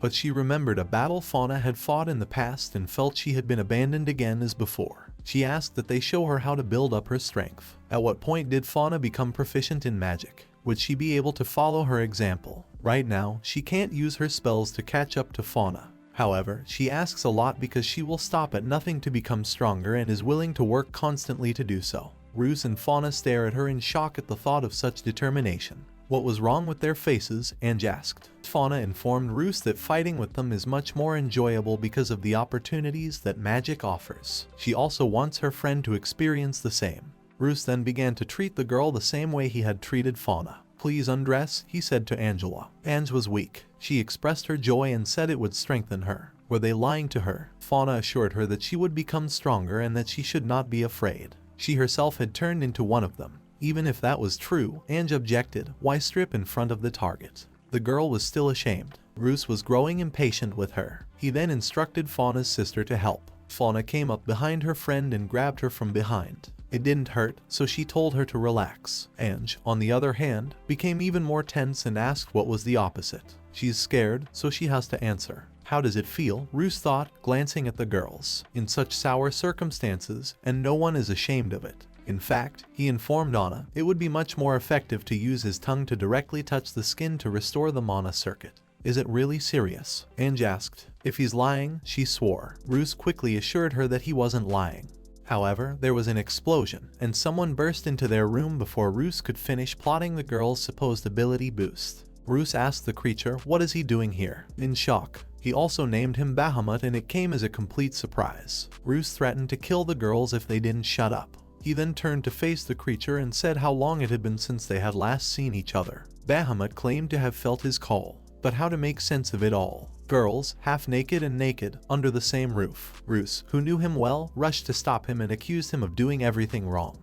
Then Bahamut burst into tears. Since she is his favorite, he flirted with the two young girls, showing his cruelty and callousness as he told his master. What, Ange asked, makes a staff cry? That's not entirely true, said Ruse. Mana is used to make this concentrated, combustible liquid fuel. It explodes with terrible force if set on fire. This building could be destroyed with a single drop. Ange claimed there was a whole waterfall and was terrified. She's had enough, Bahamut said. She's going to blow herself up. Trying to stop her, Ange said they'll explain everything now. Here she's just getting the mana circuit treatment. Nothing like that exists between them. How could she have imagined it? After all, he's a newborn. What about the other girl? Bahamut asked, glancing at Fauna. According to Fauna, Ruse, or rather the instructor, had simply taught her how to fight. Then they gave her a more detailed explanation and told her everything. Finally, Bahamut understood everything and informed her master that she was incapable of feeling such fear. She called him a nasty boy and started licking him. She almost turned her back on this city and left the stone. Ruse agreed with her, stating that making a mistake would not be pleasant. When you have her, how can you bother other girls? These words touched Bahamut's mind deeply. She told him that she loved him and hugged him even tighter. Ruse ordered Rin to recover quickly and return. But if one were to trace the events back in time, it was Rin who returned to the base just before falling asleep. Rin, after all, knew everything. She knew that there would be no way for the girls to defend themselves against a strong Vulgarian, and that a pervert who persisted in attempting sexual advances even on his deathbed would act in her absence. For her own reasons, however, she used the strongest staff she could to keep the wielder from wandering off after she had absorbed a grain of Ruse's mana while the restrictions of the contract were being lifted. Ruse's happy, corrupted life had come to an end. This was it. No, it's not over, Ange said, disagreeing. Why would she need a mana circuit? Ruse asked her if she realized that, whatever the reason, Bahamut would be angry if he touched her. Ange asked who made her strip and if he was mocking her. Unable to take it anymore, Bahamut hit the girl and warned her not to be rude to her master. To help Anna, Fauna turned to the master and asked if she could learn from him how to change the mana circuit. In that case, she felt that Bahamut would not mind. Ruse explained to her that this method was a link to possessing healing magic and required the ability to see mana and cast spells. Teaching her all of this would take years. What is healing magic? Fauna asked. Colette was trying to get to her home by the van lot again and wanted to order a carriage so she could travel there in comfort. This time, however, the girl was not allowed in. What do you mean I can't get in the van? Colette asked. That's what it means, the man said, calling her a green lady. He asked if she knew she was known in town as the Van Destroyer. That's the Van Destroyer, Colette asked. But it wasn't her fault, because all the vans she was traveling in were breaking down. To be fair, the man admitted that might be the case, but he refused to push his luck. She found nothing here. Ruth, who had come here specifically for her, suddenly materialized. Seeing him, the girl was overjoyed. Are you really coming home? Ruse asked. He believed that she would become an adventurer. That was how they praised her, Badak and Marmia. Sighing, Colette said she probably would. She had saved everyone that time. However, the only reason it worked out was because she was hiding so far away that the enemy couldn't see her. If she had been right in front of him, she's not sure if she would have been able to do it. After all, she is an adventurer. However, at that moment, the girl had already grabbed Bahamut, and Ruse, who had given her orders, said that they had to leave because there was no more time. As usual, Ange greeted her and looked at her disapprovingly. Colette wondered what was going on. Why isn't anyone talking? You can't keep Madame Ange waiting, she said, when Ruse told her it was time to take off her clothes. What do you mean? Colette asked in horror. According to Ange, she had already stopped making jokes. I take it she needs to restore her mana circuit. No need to take off her clothes. I think Colette asked what a mana circuit was. That's what Ruse said. However, if both parties were left unclothed, the results would be more accurate. This really upset Bahamut. Ruse said that he was just kidding by refusing to test his fate. Don't expect Colette to get naked. They then began to restore the mana circuit. What was mana circuit restoration? Colette wondered. It was something she had never heard of before. To correct the flow of magical power, Ruse compared it to a massage. He would give her a detailed explanation now, so she had nothing to worry about. That's all there is to it. First, I have to visualize the flow of mana. Indeed, it is very similar to blood vessels. Ange asked Fauna what she was doing by looking at her. Fauna, who was right in front of her, expressed curiosity about what kind of magic she was attracted to. What kind of wind does she have? Ange asked. If she could do it, then she could do it, Fauna said. Ange got angry and declared that she had always been like this, the most alone at all times, based on combat skills, quest results, and the age at which one signed up. This also annoyed her. According to Fauna, she does indeed always come out on top, but it catches up with her immediately. According to Ange, it was natural. She was too weak to keep quiet during all this. Colta then began to check her mana circuit at this very moment. The girl flinched momentarily. She then stood up and asked, confused, is this the only way to learn magic? Colette asked what the problem was. It shouldn't hurt. Ange argued that while it didn't hurt, it was just unbearable. Colette decided not to listen to her and continued with her procedure, even though she would have to endure the pain. Ange did her best to break free. Fauna then saved her by telling her that she was holding her, and that she should be allowed to start. Is that absolutely possible? Asked Colette. She should see how she fights using mana, said Fauna with a smile. They should stop, said Ange. Colette was confused and didn't know what to do. She looked at Ruse, who corrected the outline with her hands and informed her that she needed to. That made Colette very happy and she said she needed it. We need her to do it. She then rudely continued the process. A satisfied Ruse just drank his breast milk and watched the whole show. Elijah was notified of the results by the guild head, who also mentioned that Ruse, Fauna, and Ange would be taking the test to move up a class. That's the way it is, Elijah said.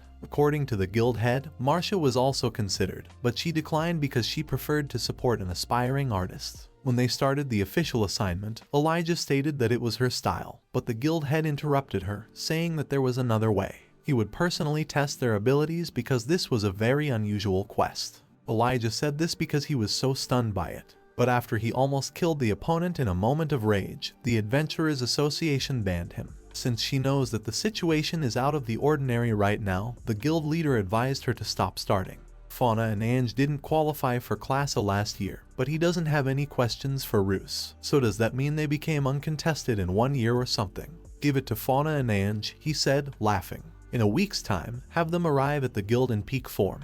Their opponent will be Dolly Divine Spear. Sighing, Elijah stated that all he wanted to do was fight. Did she need to inform the Adventurers Association?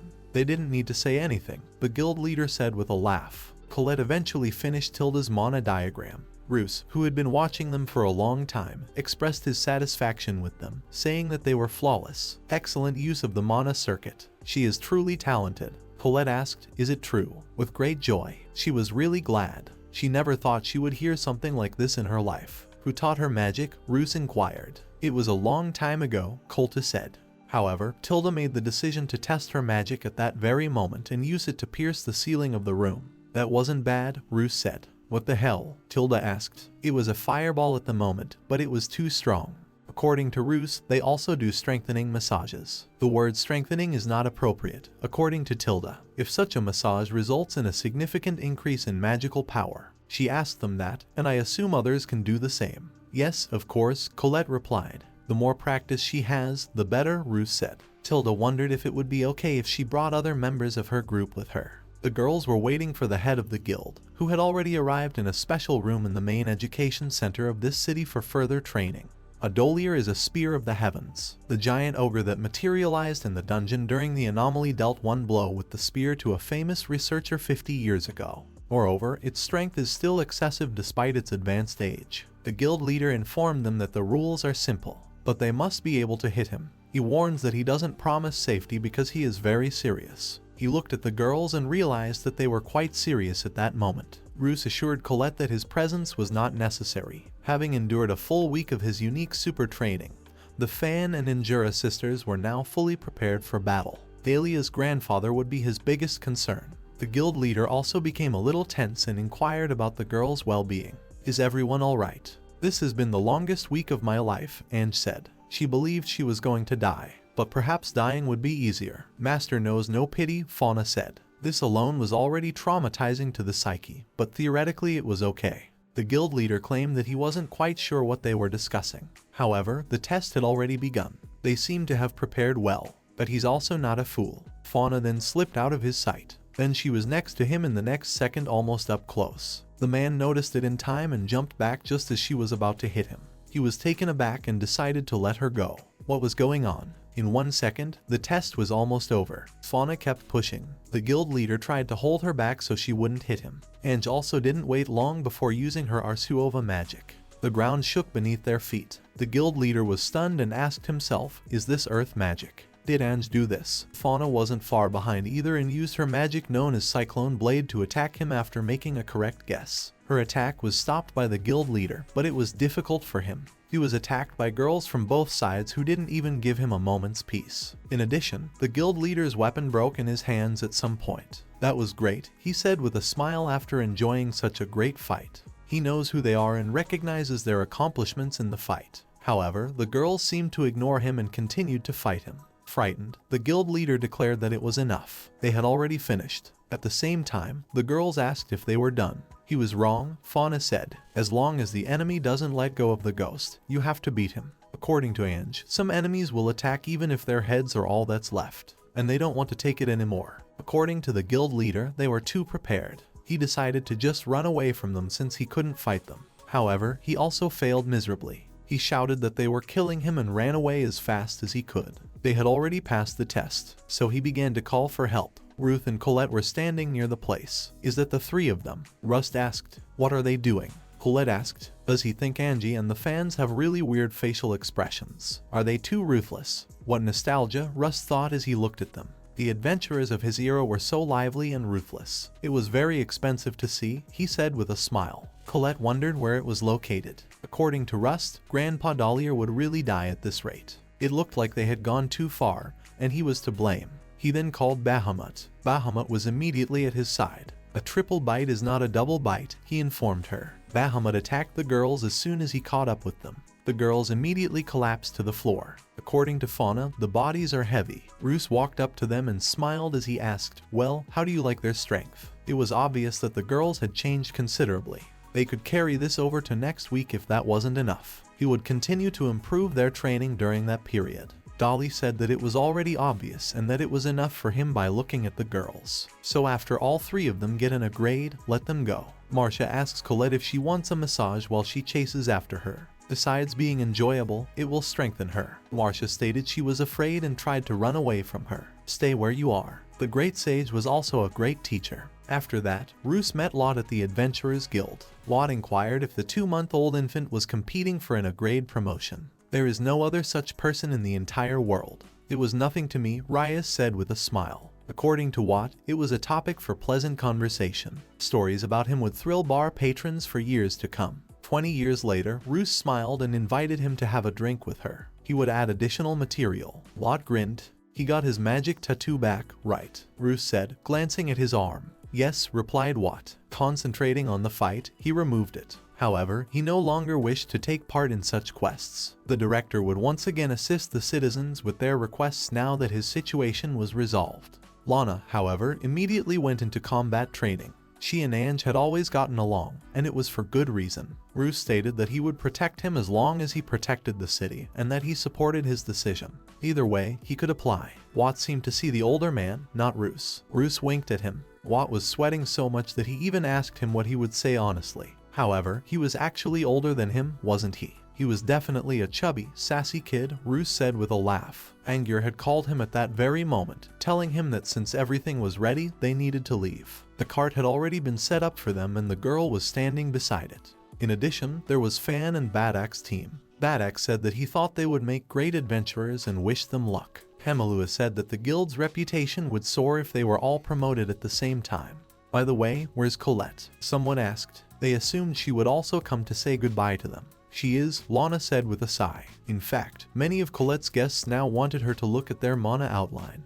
According to the man, Fauna had claimed that Aang had become unusually strong after her massage. Was this true? According to another man, the Red Warriors described how they went on a quest and conquered a small dungeon in one day after the massage. Who else claimed that Marcia had defeated a huge monster all by herself? Together, they began urging her to follow their example. Then they began to argue amongst themselves. Who was first in line? Colette was somewhat shocked and didn't know what to do since she had spent all night rubbing the explorers, giving them Borant massages. That was fantastic, Ruse had said. He had a question for her. According to the man, they will have to move there as soon as they get their grade. Thus, there would be no opportunity to meet anytime soon. Marcia also wished them good luck. Then they all expressed their collective gratitude to Ruse. Ruse, who seemed a little embarrassed, stated that it was their own fault. They were able to accept such a creepy infant. Watt claimed to be very critical of himself and advised him not to blame himself for anything.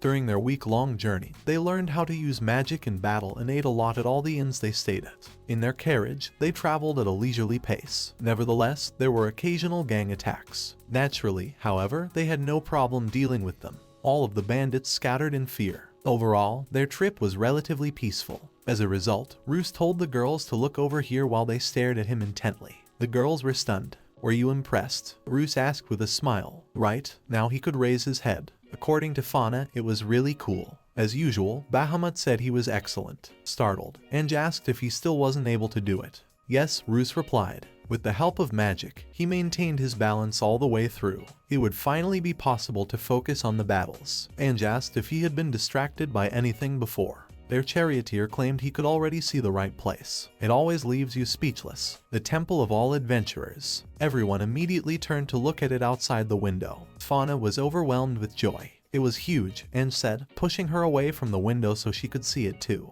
They wanted to see it too, so Ruse flew up to them and said, the great city of Bagardia, which was impressive in its majestic appearance. They had already approached the gate. Ruse wondered if this was the Lord's palace. According to Fauna, there are no lords here, and it's more of a guild local. That also took Ange by surprise. Here they were met by an elderly man who said that there were some new faces. Greetings from the Ark Guild, the center of the vast Bagardia. However, he feels that they weren't looking for help here. Ange explained that they were here to take an exam to advance to the next level and asked him to let them know where to pick up this letter of recommendation. The elderly man offered to let them study it for him. Something happened when the girls approached him to show him this letter. They all reacted quickly to this old man's attempt to attack them. That wasn't bad, this strange old man said, praising them. They should memorize this response. At first glance, there are many class of monsters that are willing to kill. Who else is he? Ange asked. Another man claimed that he was attacking candidates at the entrance again, showing a kind of strange caring attitude.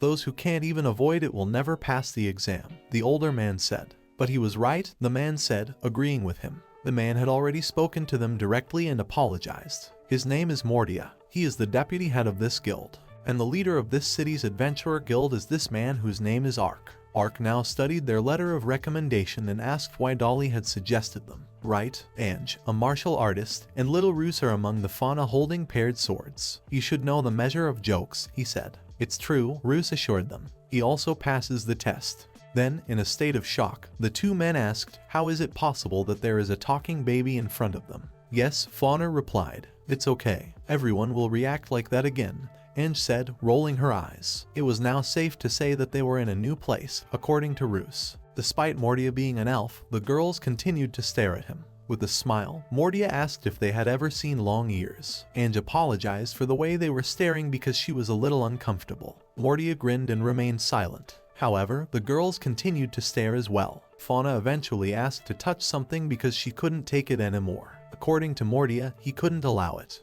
They must be very promising young men if they were chosen by such a one, as Dolier said to Ark, changing his clothes while everyone listened to him attentively. There will be a test in a week. They can stay in any available room. Fauna thanked him. Ark looked at them again and noticed how young they were. Asking if he was free today, Ark turned to his deputy. Let him show the young people around the city center. Because of his simplicity, the man said no. Ark asked him if he was free by looking at him. It was sure he was, the man said. He then turned to the three of them and ordered them to follow him. It was time to walk around the city. The man then showed them the sights as he led them through the different streets of the city. The girls were fascinated by the sheer variety. Fauna looked at one of the stores and asked what it was, if it was souvenirs. Arkham Menaju sets are popular this month, according to Mordia. but they seem to be taken for punishment games. Is it really that bad? Ange asked. Then they walked past a tiny gun store. There was a huge gun store there, Fauna said, flashing her eyes. She turned to Ange and said, "Come and see." "What a big sword," exclaimed Ange, who was equally excited. "It was just the theme of the festival," said Mortia with a smile. "It was a festival of giants. You can find a street full of hungry people here. Even all kinds of foreign food is available." According to Ange, she immediately drooled at the sight of the strange food. They then spent quite a bit of time exploring the streets of the city and sampling its many cuisines. They noticed something really intriguing here in the square. "What is it?" Mortia asked Ange. "It's just a little playground based on magical artifacts," he said. "It's a lot of fun, so they should try it out." That's where the girls immediately went. Mortia turned to Ruse, who had silently followed them all this time and was clearly upset about something. According to Ruse, he had no problem finding common ground with them. "He's a man of women. Kids their age just adore him," Mortia said, laughing. "But he wants an older man. If only there was a beautiful girl in the place who was at least 180 years old." According to Ruse, he had nothing to hold on to among people. It reminded him of her, he thought. Ruse told him he admired him as they sat down on a bench. He likely faced criticism from both sides for leaving the forest to work with people in the city. "It's really isolating." After that, the people approached them. When they arrived, Mortia was asked why he was here. When they noticed Ruse beside them, they asked if he was looking after the child. "He must have been ordered to do so by Ark. It's not an easy thing for him to do. It's part of my job," Mortia said with a smile. "He was so good," the man said. Then they would go for a drink. Sighing heavily, Ruse remarked, "What a bunch of half-elves," as they left. "This place doesn't seem lonely." What was wrong with his voice? Mortia asked. The existence of people with different lifespans has already become the norm over time. He feels that he emphasized his book knowledge. However, it was now considered outdated information. Large cities tend to have large numbers of half-elves living in them. The forests still seem to be home to pure-blooded elves. In the past, half-elves faced harassment because elves looked down on humans. This was closer to his time, Ruse thought. That's what Mortia had said. But one high elf had beaten a wood elf while working as an apprentice to a strange human sorcerer. She ended her discrimination long before she was appointed head of the forest. He and those guys were born because of what he did, and they live happily alongside humans. Ruse even choked up because it was his apprentice, thanks to the apprentice of the great sage, Lady Meltera, the elf queen. Ruse's reaction was violent at this moment. Fearing for him, Mortia asked what it was. "It's all right," Ruse said. "Babies regurgitate milk all the time." Even he thought hearing her name here was unexpected. Was that what it was? That's what she did. "Are you sure you're all right?" Mortia asked. Ruse warned him not to listen. Only one old memory came to mind. "What came out of your mother's womb, or what?" the man asked. "No," said Ruse. The girls had already returned to their place, and they were excited about the walk.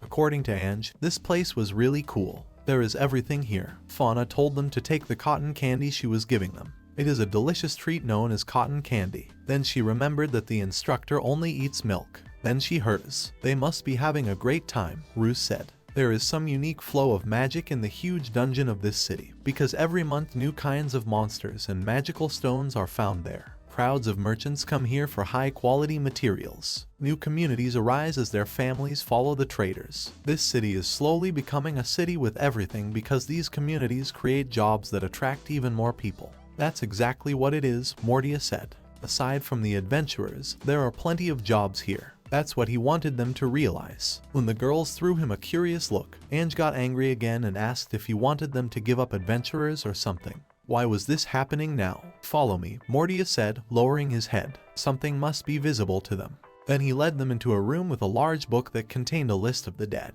According to Mortia, for many people, becoming an adventurer was the only way to make a living.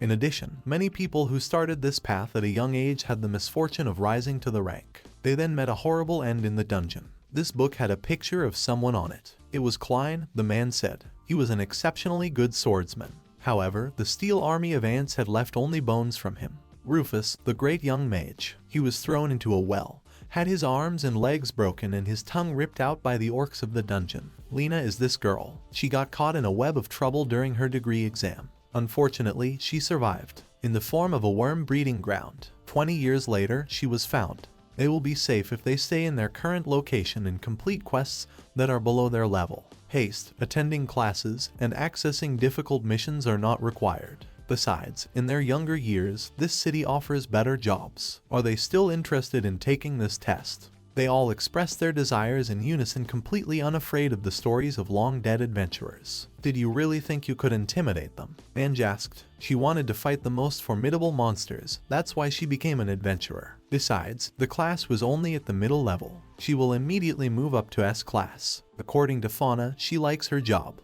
She also enjoys fighting tough opponents. She also helps those in need by completing the quest. There are real benefits here. According to Ruse, he wants to start the quest as soon as possible, which he thinks is risky. If not, his closest friends will lose interest. But she wasn't bored, Bahamut declared. And best friends, weren't they? Ruse was startled and stated that was how he described himself. According to Morty, only idiots are fearless. To say that, despite being unaware of the atrocities that lurk in the dungeons, it's very clear. He said he was admitting them to the test and apologized for making such a test. They stared at him, astonished. According to the man, he wanted them to give up if they gave vague answers or started doubting. What the hell? Ange asked. According to Morty, human life is incredibly short, but they could demonstrate incredible accomplishments in a matter of decades. Ark, for example, he was just a rowdy boy when they first met, and he completely transformed this city in just 50 years. He would be saddened if the decades that followed were wasted, because they are among the young people who tragically die. In addition to wishing them luck, he advises them to stay out of this book. A week passed and everyone who was interested in taking the test came together. According to the man who was supposedly their chaperone, there were 11 people taking this exam. Those are the faces he likes. Not bad at all. Now they would see how many of them would survive. They headed towards the vengeful forest, the dungeon. They were all shocked when they descended into this dungeon. According to Fauna, it was amazing that the entrance to the dungeon was directly from the guild. But this, even her eyes were scattered, according to Ange, let alone the entire dungeon as long as there was one room in front of them.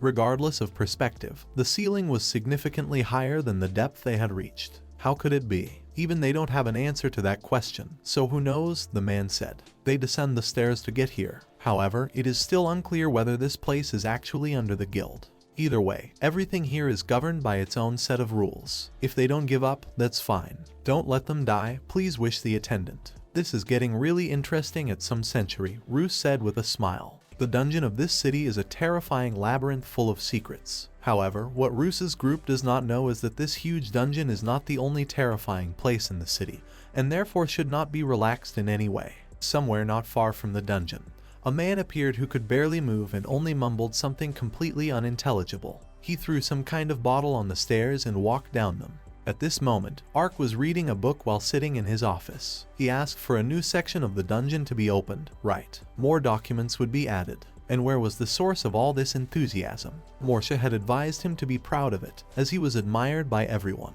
Ark sighed, adding that it had been 10 years since he had come down. They respect the man. Indeed, let him be the head at once. Morticia had warned him not to get dirty. Ark claimed to be 80 years old. He said he was going to take a nap as soon as he got up from his chair. Give him half an hour to wake up. Meanwhile, the test had already begun. The girl who was supposedly their teacher summoned some kind of monster that materialized right in front of them. This creature was simply terrifying, both in appearance and strength. The monster immediately pounced on them. However, to demonstrate to the test subjects what they were aiming at, the man took the blow for himself. He had defeated this beast. Everyone exclaimed in shock, "That monster." "Yes," someone said, interrupting them. "It's a mountain worm, that's what it is. A boss-level monster." "Yes, and it was attacked once." The man told them to shut up because he couldn't take it anymore. Enough with the whispering. They should have honored him more. There were many dangerous monsters in this area, the girl said with a smile. Moreover, they weren't the only ones that were dangerous. According to Rue, they were strange people.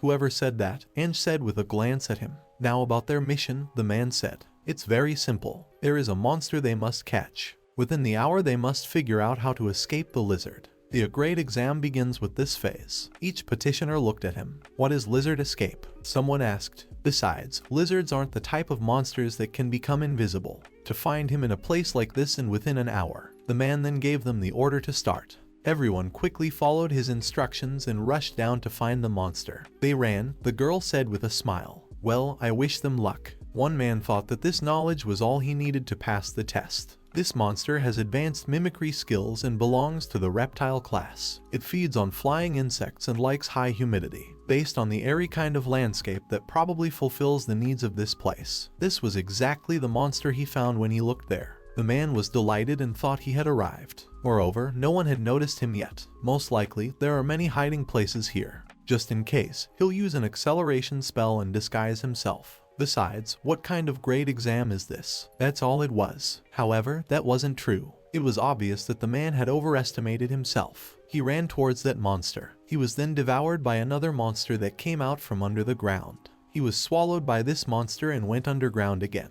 The Temptress Toad is a unique monster that inhabits the vengeful forest, and only this place is home to this unusual species. It can use the brainwaves of nearby living creatures to its advantage, using their desires as bait. Not far from here, the girl heard a sound and wondered what the species was. Then she heard another sound right under her nose. She immediately noticed some strange mushrooms and looked at them curiously. They were releasing some kind of poison, she realized. She was frightened and thought she should hold her breath. But her body was already covered with those mushrooms. Why? The girl asked. But I couldn't stand any longer. That was really hard, I said, falling to the ground. She started screaming that she couldn't get up, and she started asking for help. They were picking mushrooms. The spores attach themselves to objects, such as clothing, which are suitable for them to reproduce. They grow quickly, consuming their host within a few years. This girl was called a fool by a man who lived nearby and witnessed the whole thing. It was the result of no one looking around. He said he might check out the area behind that cliff by looking at a nearby cliff. He decided to jump over that rock by running up to it. However, something knocked him off his feet and he immediately fell. It was a real trap.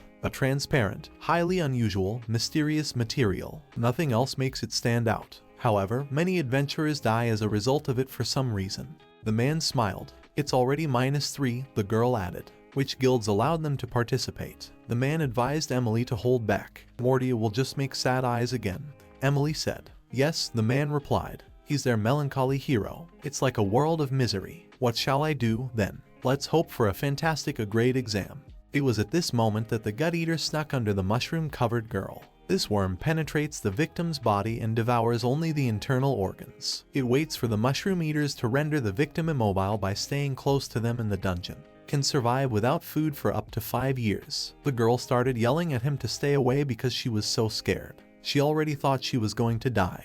However, the warrior girl destroyed this worm after Fauna saved her. She then approached the girl and tried to take those mushrooms away from her. She did not succeed, however. They were holding on tight, she said. Don't take them off. She would have to use the higher wind magic her teacher had taught her. Frightened, the girl asked about the higher magic. It would kill her. Fauna ignored the girl and ripped off her robe with her magic, which she called wind. She managed to free the girl who was left unclothed. This spell, according to Fauna, only destroys the clothes, not the target's body. It wouldn't hurt because the teacher had invented it himself. Naturally, the girl said it was fantastic, but was her teacher's head okay? Meanwhile, Ange was helping another man. A transparent, extremely hard, mysterious substance crushed him. There, Ange asked if he was still alive. I'm saved, the man said. Her head was about to split open, so just let her put it down. That's what she said, letting him go. That's it. Now she would take him as an examiner, so he shouldn't lose his temper. Has she lost her mind? The man asked. What about the test? Ange promised to think about it later. Emily was stunned and asked if it was a joke. The wounded are brought here. The man was amazed too, stating that he had never seen anything like this before. Usually good adventurers don't make it this far. Most of them are still selfish. Emily agreed with him.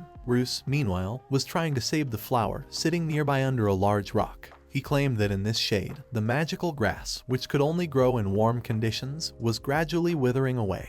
It looks like this place was once warm. Is that the only thing that makes this dungeon unique? Its geological structure and climate are constantly changing, aren't they? In addition, some crystals make detection magic inoperable. Because of that, searching in such a dynamic environment is almost impossible. The possibility of species extinction is also very real. It will be impossible to complete the task if you are not lucky. They say strength and luck are the same thing. But that brings to mind conversations with Mordia from a week ago. A metric like luck should definitely be hated by the deputy guild leader. What did he miss out on? He felt something after he concentrated. He thought, right, and suddenly turned around. He realized that it was the lizard's escape. He then noticed a naked girl behind him. Ruse, of course, was asleep.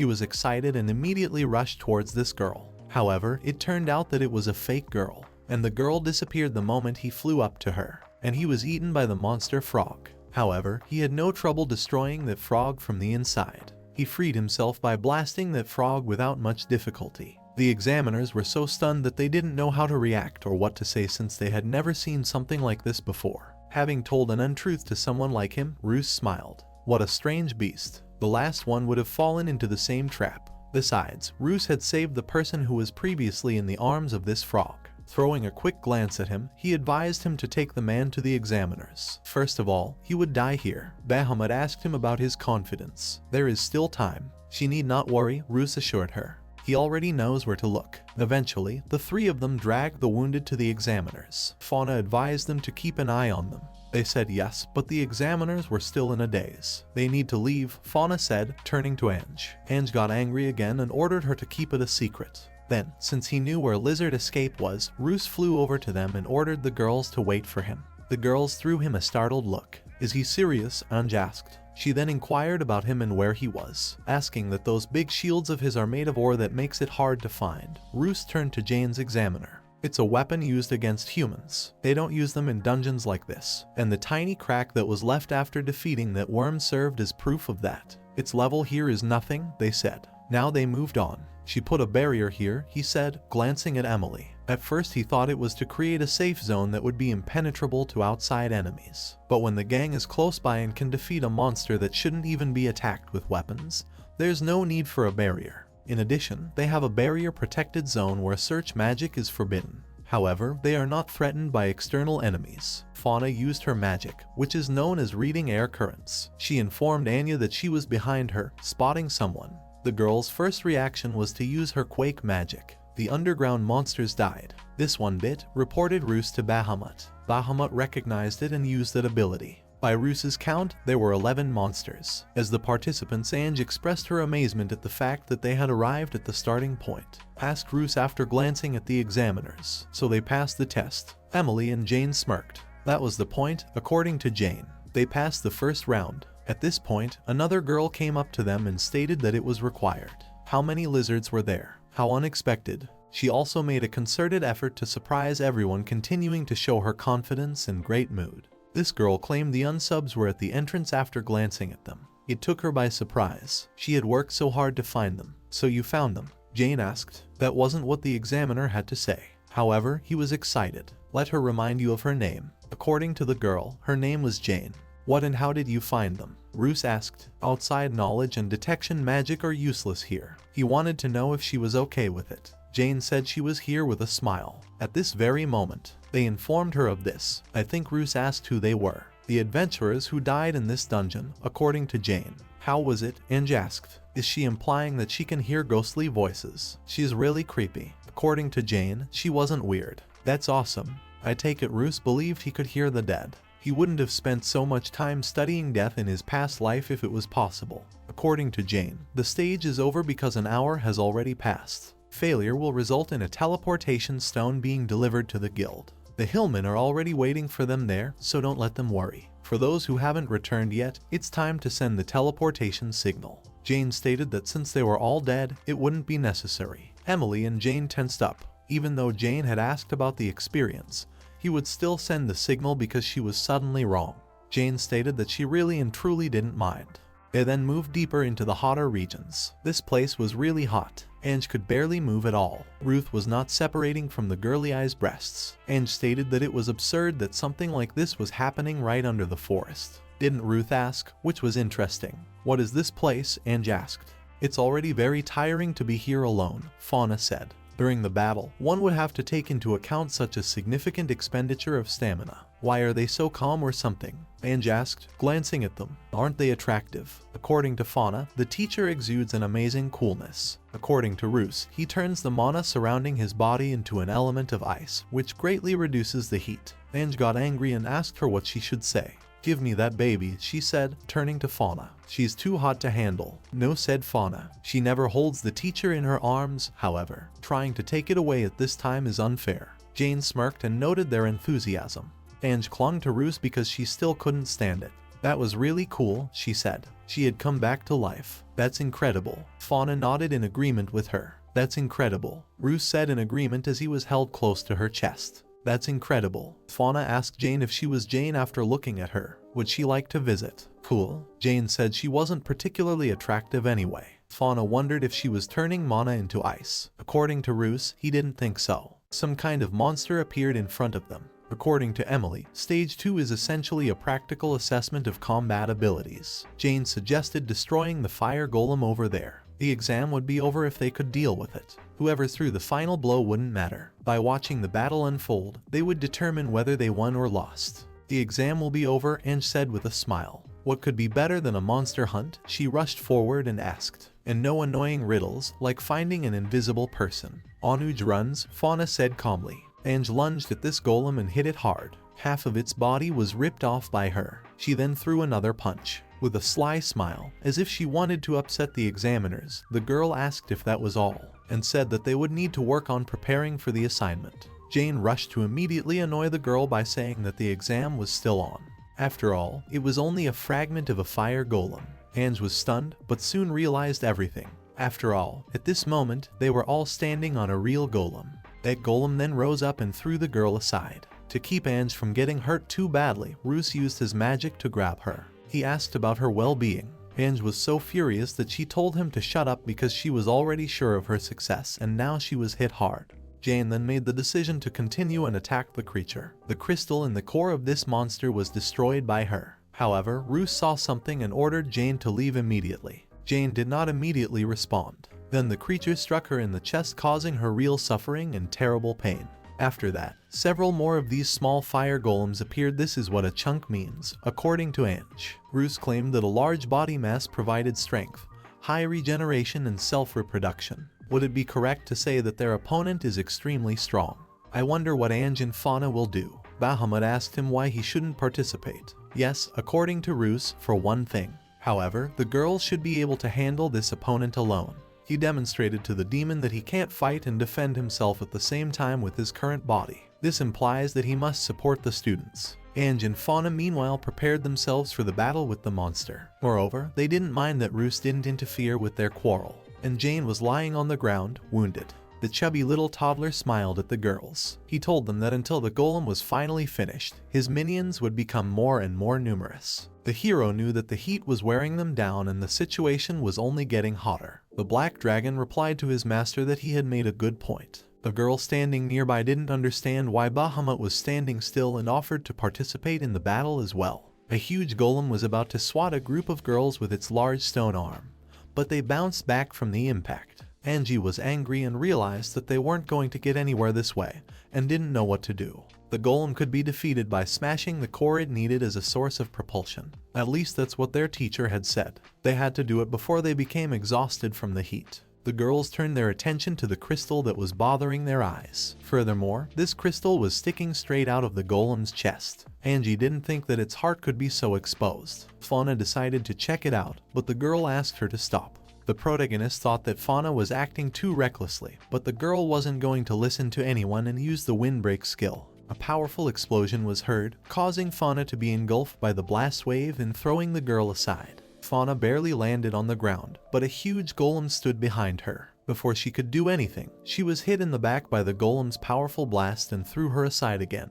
Angie also decided to act, and at a blistering speed, she approached the golem to attack. The girl panted heavily and cursed, for they couldn't even get close to the golem. She had absolutely no idea how they would deal with it. To the man who was watching the fight, it seemed like the girl had already given up. She was barely on her knees, leaning on her sword to catch her breath. Angie realized that they were not getting anywhere. Even the small golems appearing when they split up required incredible effort to destroy them. Fauna contemplated victory time after time and finally decided that there was no way they could win.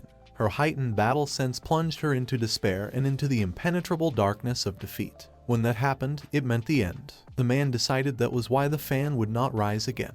But Angie was not agreeing with him and violently punched her friend right in the face. No one expected this to happen, so they watched the situation silently and surprised. Angie frowned and said that it was completely out of her style. She had always been quite nonchalant, but now for some reason she was trembling with fear. Even with a detached look, she needed to come up with a better plan of action and win. No matter how strong her opponent was, she always thought that way. So Angie wished that Fauna would pull herself together and become detached already. The battered and exhausted Fauna looked at her friend with a smile. She pretended as if she didn't understand how it was to pick herself up and become detached. Fauna thought for a while and told Angie that she had a thought. Fauna prepared her weapon for the next attack and asked Ajna to focus and act. Angie applied the R-Shield skill and launched Fauna into the sky. At this moment, the hero realized why Angie launched the Fauna with the R-Shield like a catapult. Wind magic allowed you to add the power of the surrounding air currents to your attack. This helped to increase power quite well in battles in the open. In the dungeon, however, especially at such a blazing level, it was completely windless. But with the catapult, Angie was able to artificially create a gust of wind, and even more so by spinning. Angie wanted to warn Fauna that the golem was about to use its heat wave again and called out to her friend.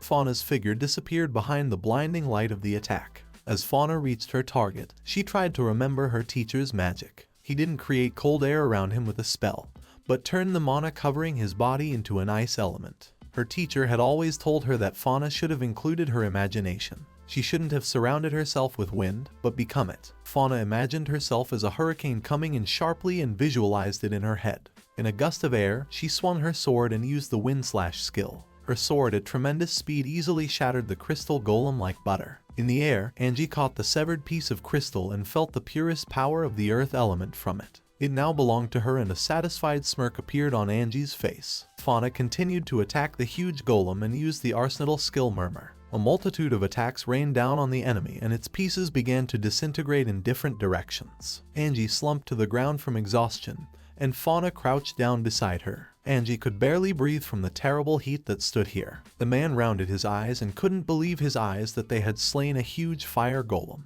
He reminded the hero that Ruse was disqualified. Perhaps he would have defeated the golem with that charge of magic he had used in the first stage, but right now he had done nothing. The infant laughed and said there was nothing wrong with that, but he enjoyed the excellent spectacle. There was nothing more pleasing to him than watching his students grow up. Emily couldn't believe that the two of them could learn from an infant. Still, it sounded interesting. She even suggested that she should be his apprentice as well. As soon as she thought of that, a dark figure appeared behind them and froze in midair. The mysterious female figure attempted to strike them from behind, but the staff of Ruse reflected it. The infant turned around and thought that she was alive after all. He was already doubting the rightness of his decision to stay here. He had sensed earlier that something was wrong. The girls behind the hero could not believe their eyes, for they thought their opponent was long dead. Ruse advised Jane and Emily to step back. The hero felt that such a creature would be beyond even adventurers, and a class like theirs. The infant looked at little sister Jane and asked who she was, or rather what she was. He told Bahamut that this creature would have to be taken alive, and besides, he had many questions in store. Everyone in the guild was very surprised that as many as 3 people survived after the first stage. A male elf approached the guys and said that luck had smiled on them and now they could rest. Food and drink were already waiting for them, and the adventurers thanked him for his hospitality. According to the report they brought, 4 people still died and the rest were able to defend themselves. The man who was gorging himself on meat said that 4 more went on,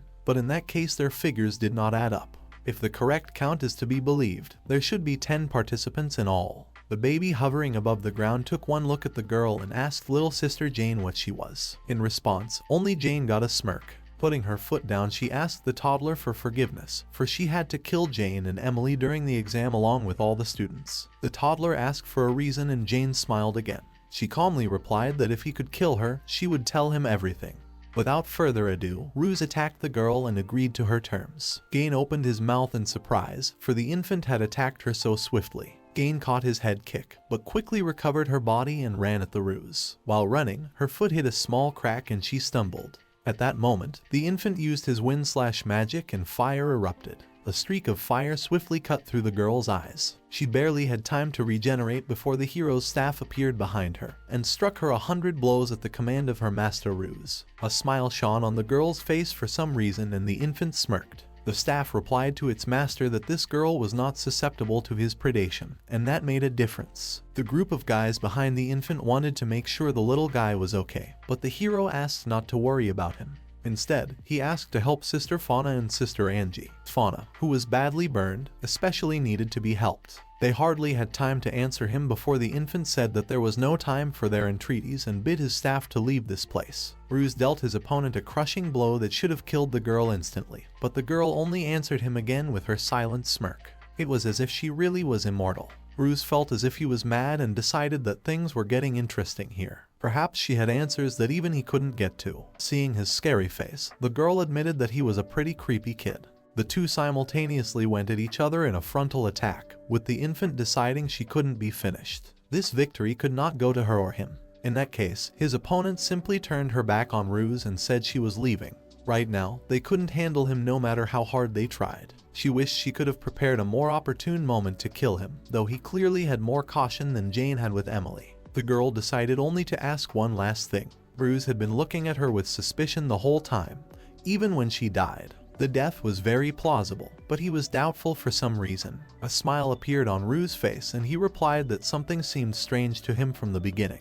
The fact was that his spirit pod did not respond to her, but Jane only looked questioningly at the infant. In front of him stood a rather pretty girl, also in a rather erotic outfit, but his libido detector didn't even budge. At first he thought it was because of her flat as a board breasts. The infant rolled his eyes dreamily and thought that small shapes were also lovely in their own way. Breasts came in many forms, and that didn't make them any worse. He was well aware of everything, but the pod of his soul remained silent as well. But he trusted it more than his head. Since he didn't react, it meant she was too foreign and he hoped she realized that. Jane felt like killing Ruse right on the spot for the sake of all the women of this world. The infant laughed in response and admitted that he had been told so often. The hero's staff abruptly raised a ruckus, but Ruse did not understand why Bahamut was acting this way. Bahamut did not understand how her master could not hear anything. A very unpleasant, high-pitched sound came from the direction where the girls remained, but the infant heard nothing. The infant assumed it was a sound that only dragons could hear, and it was in the direction of the girls. Thinking about it, Ruse immediately looked back at his group. He noticed Fauna lying unconscious and wanted to know her condition. The group replied that she would live, but jumping into the thick of it was still crazy. Ange, meanwhile, abruptly felt sick and vomited. Gain asked her not to overexert herself too much, because after all, she was using a fire golem core, which would be more powerful than her. He was surprised how she could still stand on her feet and talk. Fauna opened her eyes and noticed that it was very quiet, but she felt vibrations from a sound that resembled whistling. No one knew what she was talking about, but Ange raised her head and turned back. Right in front of them appeared the head of a huge dragon that grinned its wide maw at the group of heroes. Ruse recognized the red dragon and decided they needed to go back immediately. He barely had time to do anything when Jane appeared behind him and smilingly replied that she wouldn't let him go anywhere. Jane noticed a mysterious group of people standing on the edge of a cliff. He was shocked that one of the men was holding a dragon rabies whistle that drove dragons crazy. He was sure they had been destroyed years ago. The man asked Emily to use the teleportation stone, but the girl replied that she would not have time to do so. A huge glowing sphere formed in front of the protagonists and blinded everything around them with light. Holding onto his staff, Ruse carefully watched what was happening. Feeling someone's presence behind him, he turned around and saw Jane pulling her hand towards him. The girl smiled coldly and replied that they were rebels. They were the ones who would kill all the adventurers in this city without exception. She believed that was how they would continue to act from now on. A wide grin appeared on Jane's face and she said that she was pleased to meet them. Our chapter starts with a scary picture. The dragon was making very loud cries that shook the ground and raised dust. Jane was looking at everything that was happening with a smile on his face, and Ruse could see anxiety in his eyes. He put his hands out in front of him and with the speed of light formed a large and scary cage. Jane wondered what he had done. Without lowering his hands, Ruse told her that it was a cage in which she would be beaten by the elements of fire. Wind, water, earth, and lightning, and in it she would die every 20 seconds for 5 years of her life. The cage engulfed Jane. Ruse turned around and told Bahamut to go and deal with the red dragon. He hesitated and called out to Ruse. He looked at him suspiciously and asked him what he wanted to say. Bahamut's eyes took the shape of hearts and he said that he liked the evil master very much too. Ruse was embarrassed and replied menacingly that this was not the time for that at all. Bahamut started to calm his favorite master down and said that he was probably hampered by the detection-blocking shields of that Mr. Dimple on his chin, and added that Ruse should keep in mind that he would permanently mark those who got hit by his saliva, no matter where they were hiding. He would always know exactly where they were. And it doesn't matter if they're alive or not, Bahamut said. Ruse looked at Bahamut thoughtfully. Mordia arrived at the appointed place with Ange and the others. Holding his staff firmly in his hands, he said he was very glad that he was not late for anything. The girl with black hair called out to Mordia if he was alright, and he told her that he was fine, because no one was hurt, and that was the most important thing.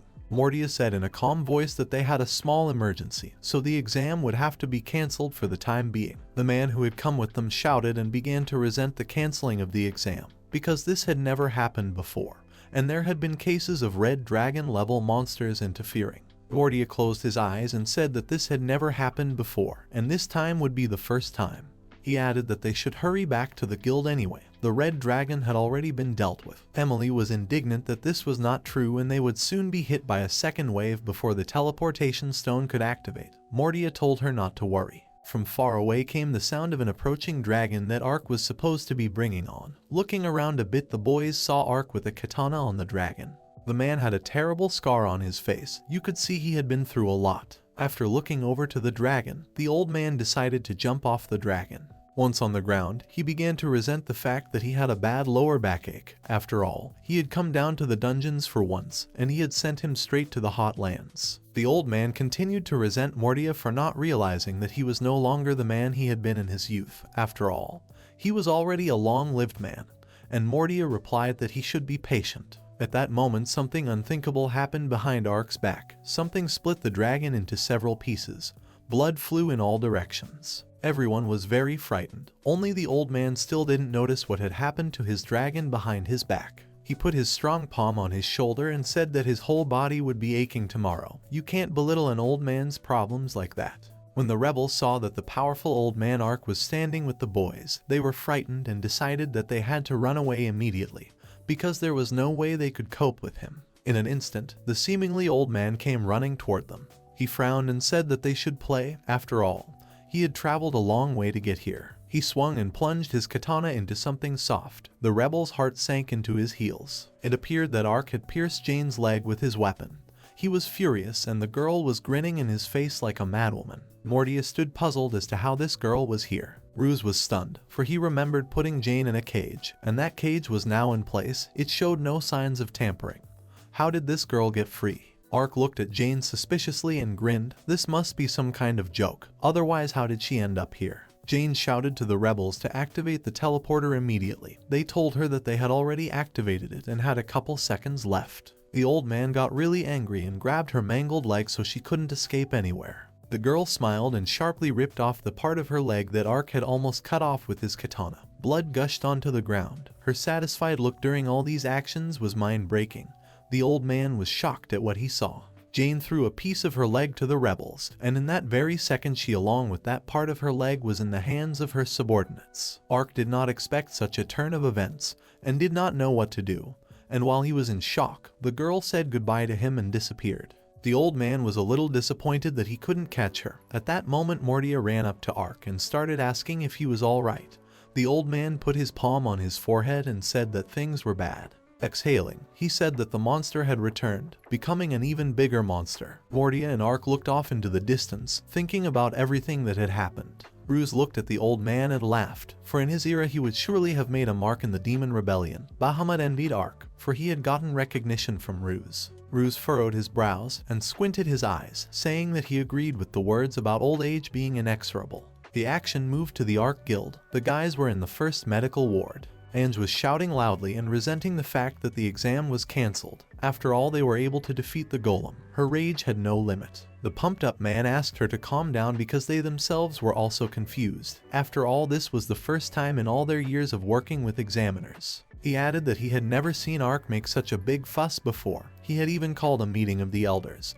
He was very curious to know what was even going on and what was the crux of the whole problem. Fauna just shook her bandaged head and asked Ange where the teacher had disappeared to. The girl said that she had no idea, and most likely he was chasing another big breast or was already clinging to it. Fauna grinned and agreed with her. Meanwhile, 7 people had gathered in the guild leadership meeting room. Ark told the invited people that the rebels were an alliance of opponents of the guild who wanted to destroy it. One of the people at the table said that they were those who had been kicked out of the guild, dungeon-worshipping fanatics who had been rejected by society because they were criminals on the surface. They were called the scum of Begardia. They had had many minor skirmishes with them before. Another man countered that they had attacked Gain and Emily, Classa adventurers. The older woman added that it would have been too bold for them, so it was something else. Mortia said that meant they were put together by some ringleader, and there was a possibility that it was an exam participant registered as Jane Doe. Ark said in a serious voice that he knew her real name and her name was Snail. Everyone was surprised that he knew her name. The old man told them that she had founded the rebel movement. Snail, the murderous adventurer he assumed had killed another 50 years ago. He pronounced menacingly that she was undoubtedly hiding something, that she had been resurrected. Ruse overheard all the conversations going on in the guild leadership meeting room, his cheeks trembling. He started laughing as if he was tickled, drool flowing from his mouth. He began to mutter about the magic of reviving the dead and the power of immortality. It was a magic beyond his control, a magic he knew absolutely nothing about. He was very curious about what the formulas were, what the ether readings were, what the language system was. He wanted to know if there were lapses in memory, and where the discovery was made. He wanted to know absolutely everything. Bahamut watched his master and said that as a great sage he was simply irresistible. Zebra nervously told Snail that their plan had failed and their only accomplishment was that they now knew they were preparing for something. The girl scratched the back of her head and said no such luck. Zebra menacingly continued to say that if this continued it might interfere with their plan. But the girl interrupted him to ask a question she was interested in.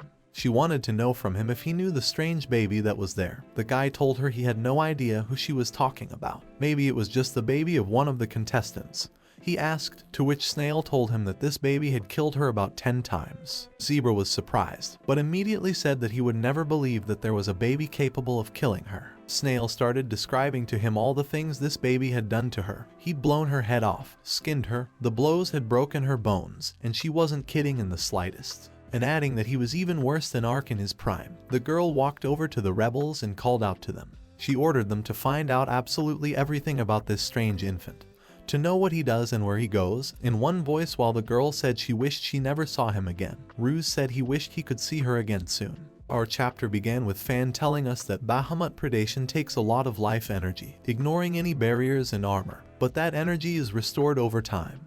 But, she repeated, only over time. There is no magic to help replenish life energy. And in a desperate voice she added that Jane, the rebel leader Snail, after almost completely disarming 100 bites, was immediately able to attack her. She ended her speech by noting that after 1 bite she was unable to move, and that if she had received 100 bites she would not have survived. But Jane had somehow survived. Ange replied to her that she didn't even want to think about it and turned her attention to Ruse. Ange walked over to Ruse, who was sprawled out on a table littered with books, and seriously asked him how many days he had been awake. The boy, trying to squeeze out an excited voice, answered her that he was getting enough sleep, but Ange distinctly remembered that he hadn't slept then, but had fainted from exhaustion. Making a sly face, Ruse said that if they wanted to put him to sleep so badly, why don't they lie down with him and breastfeed him? He added that that would put him to sleep in no time. Fauna replied that if that would help, then she agreed. At this point Ange was saying that no one would fall for his vile suggestion. But before she could finish, she heard Fauna agree and was surprised. Fauna spread her arms and invited Ruse into her arms. She added that they say sleep is very important for babies, so she couldn't refuse him. The boy immediately jumped towards her without a second thought, but because of his small stature he didn't make it and fell right in front of her feet. After briefly holding Ruse in her hands, Fauna noticed that he had fallen asleep. Ange looked at him and added that all he had to do was relax to make him look like a real baby. Fauna said he looked cute enough that way. Ange shyly asked Fauna to take Ruse in her arms too, because he really is cute when he sleeps. Fauna of course did not refuse her and put the baby in her arms. Bahamut, who was watching all this, was very angry but could not disturb the master's sleep. But suddenly, their tranquility was shattered by some incomprehensible noise. Ange shouted to see what was going on, and at that moment a very shabby-looking man came out of the corner. He was all mangled. He had knives in his hands, and in his hands he held a little girl who was also bleeding and crying. She was sniffing her nose, and one of her feet was missing a shoe. The man was mumbling something vague in a towering voice. All that was clear was that he was negative, chasing all the people around him away, not wanting to be looked at. But at the same time, he was asking for a potion, without which he would likely be worse off. Ange said that he was just some kind of inadequate and there was clearly something wrong with him. Fauna told her to look at Ruse. It turned out that the guy was clinging to her body a little too hard, and Ange was pissed off. The girl flung him high into the air, only to have him not touch her breasts. Ruse flew down from high up straight at the crazy man with the kid. He decided to use a physical strength boost and banged his head hard against that man's head. From such a blow, the man immediately passed out and fell to the ground. The guy didn't even see that he fell on the man and asked what happened. And meanwhile, already a lot of people gathered near this crazy man. Emily saw the infant and greeted him. The girl said that since he is here, then those red and blue girls are also around, so she would like them to help drag this young man. He is an adventurer with a class from their guild. They dragged the man to the infirmary. There, an elderly woman doctor asked if this was another potion addict. There are a lot of people like this and ordered them to put him on a free bed. Fauna didn't know that many people become addicted to potion. Emily told her that it was a forbidden drink obtained in a special way from one dangerous magic herb. Drinking it, you can get an increase in mana and a very strong body, and at the same time feel no pain or magical exhaustion. But it is a disgusting drug that is highly addictive and causes hallucinations and paranoia due to overdose. And the girl added that the strangest thing is that those who distribute it don't ask for money at all. Ruse wondered why they would even do it then, and she explained that the potion makers take something else in payment. The doctor finished Emily's thought and explained that the potion makers take away a person's lifespan as payment. Ruse looked at the man and she explained that the young man was only 23 years old and his name was Roy. She too looked at the man and said that this was an unthinkable act from any old man's point of view, for youth is a precious thing that can never be regained. She went on to say that the worst part was that the potion had become popular with the low-level members of their guild, stumped adventurers who had done well in the past, but who had found it hard to do the quests when they joined Ark's guild. They are the ones being profited by such scoundrels. The elderly doctor finished her speech. Emily said that whether they wanted to tarnish the Ark guild's reputation or were just messing with it, they didn't know, but 9 times out of 10, it was the work of an anti-guild rebel group. Ruse's attention was drawn to the fact that these rogue guilds are taking away life expectancy. Fauna wondered what they were doing with the life expectancy taken. Ange answered her that perhaps that immortal Snail was taking someone else's life expectancy to regenerate. But her theory was disproved by Ruse. He said that there are powerful spells that use stolen life, but it is impossible to appropriate someone else's years for yourself or enhance the treatment. And to prove his words, he simply said that he had already tried it all and it was a complete failure.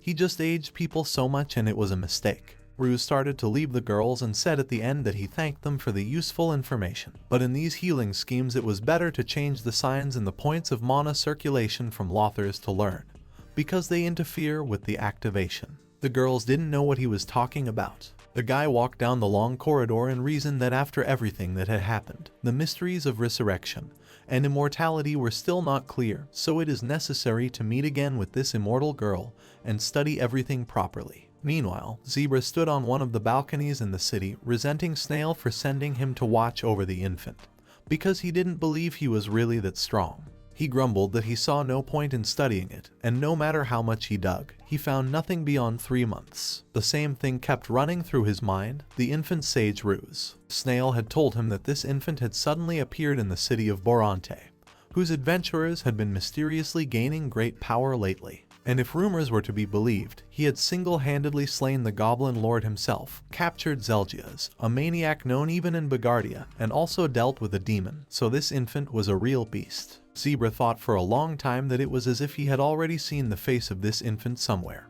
but suddenly, in his lens everything went dark. It turned out that Ruse himself was sitting on the end of his binoculars. As soon as the zebra saw him, he jumped back in fear. Ruse immediately started asking questions about who he was, where he was from, and why he was watching the city non-stop. Zebra even hesitated, not knowing what to say, because he remembered exactly that this baby was incredibly strong. He could even kill Snail herself several times. He remembered that Ruse himself wanted to find Snail, while his guild was focused on destroying the rebels, and no matter how he looked, if Ruse found out who he was, he would be in trouble. Meanwhile, the guy persisted in asking who he was. Thinking quickly, Zebra yelled out that he was his fan of the infant sage Ruse. The guy was even surprised that he was his fan.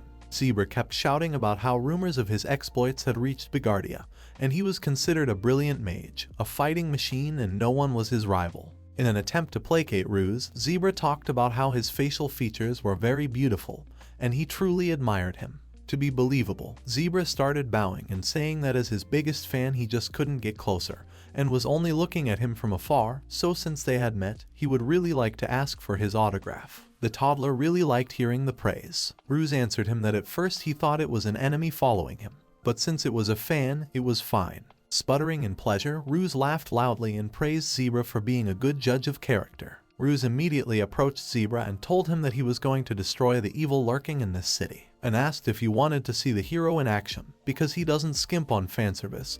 Zebra, pretending to be a fan, got excited.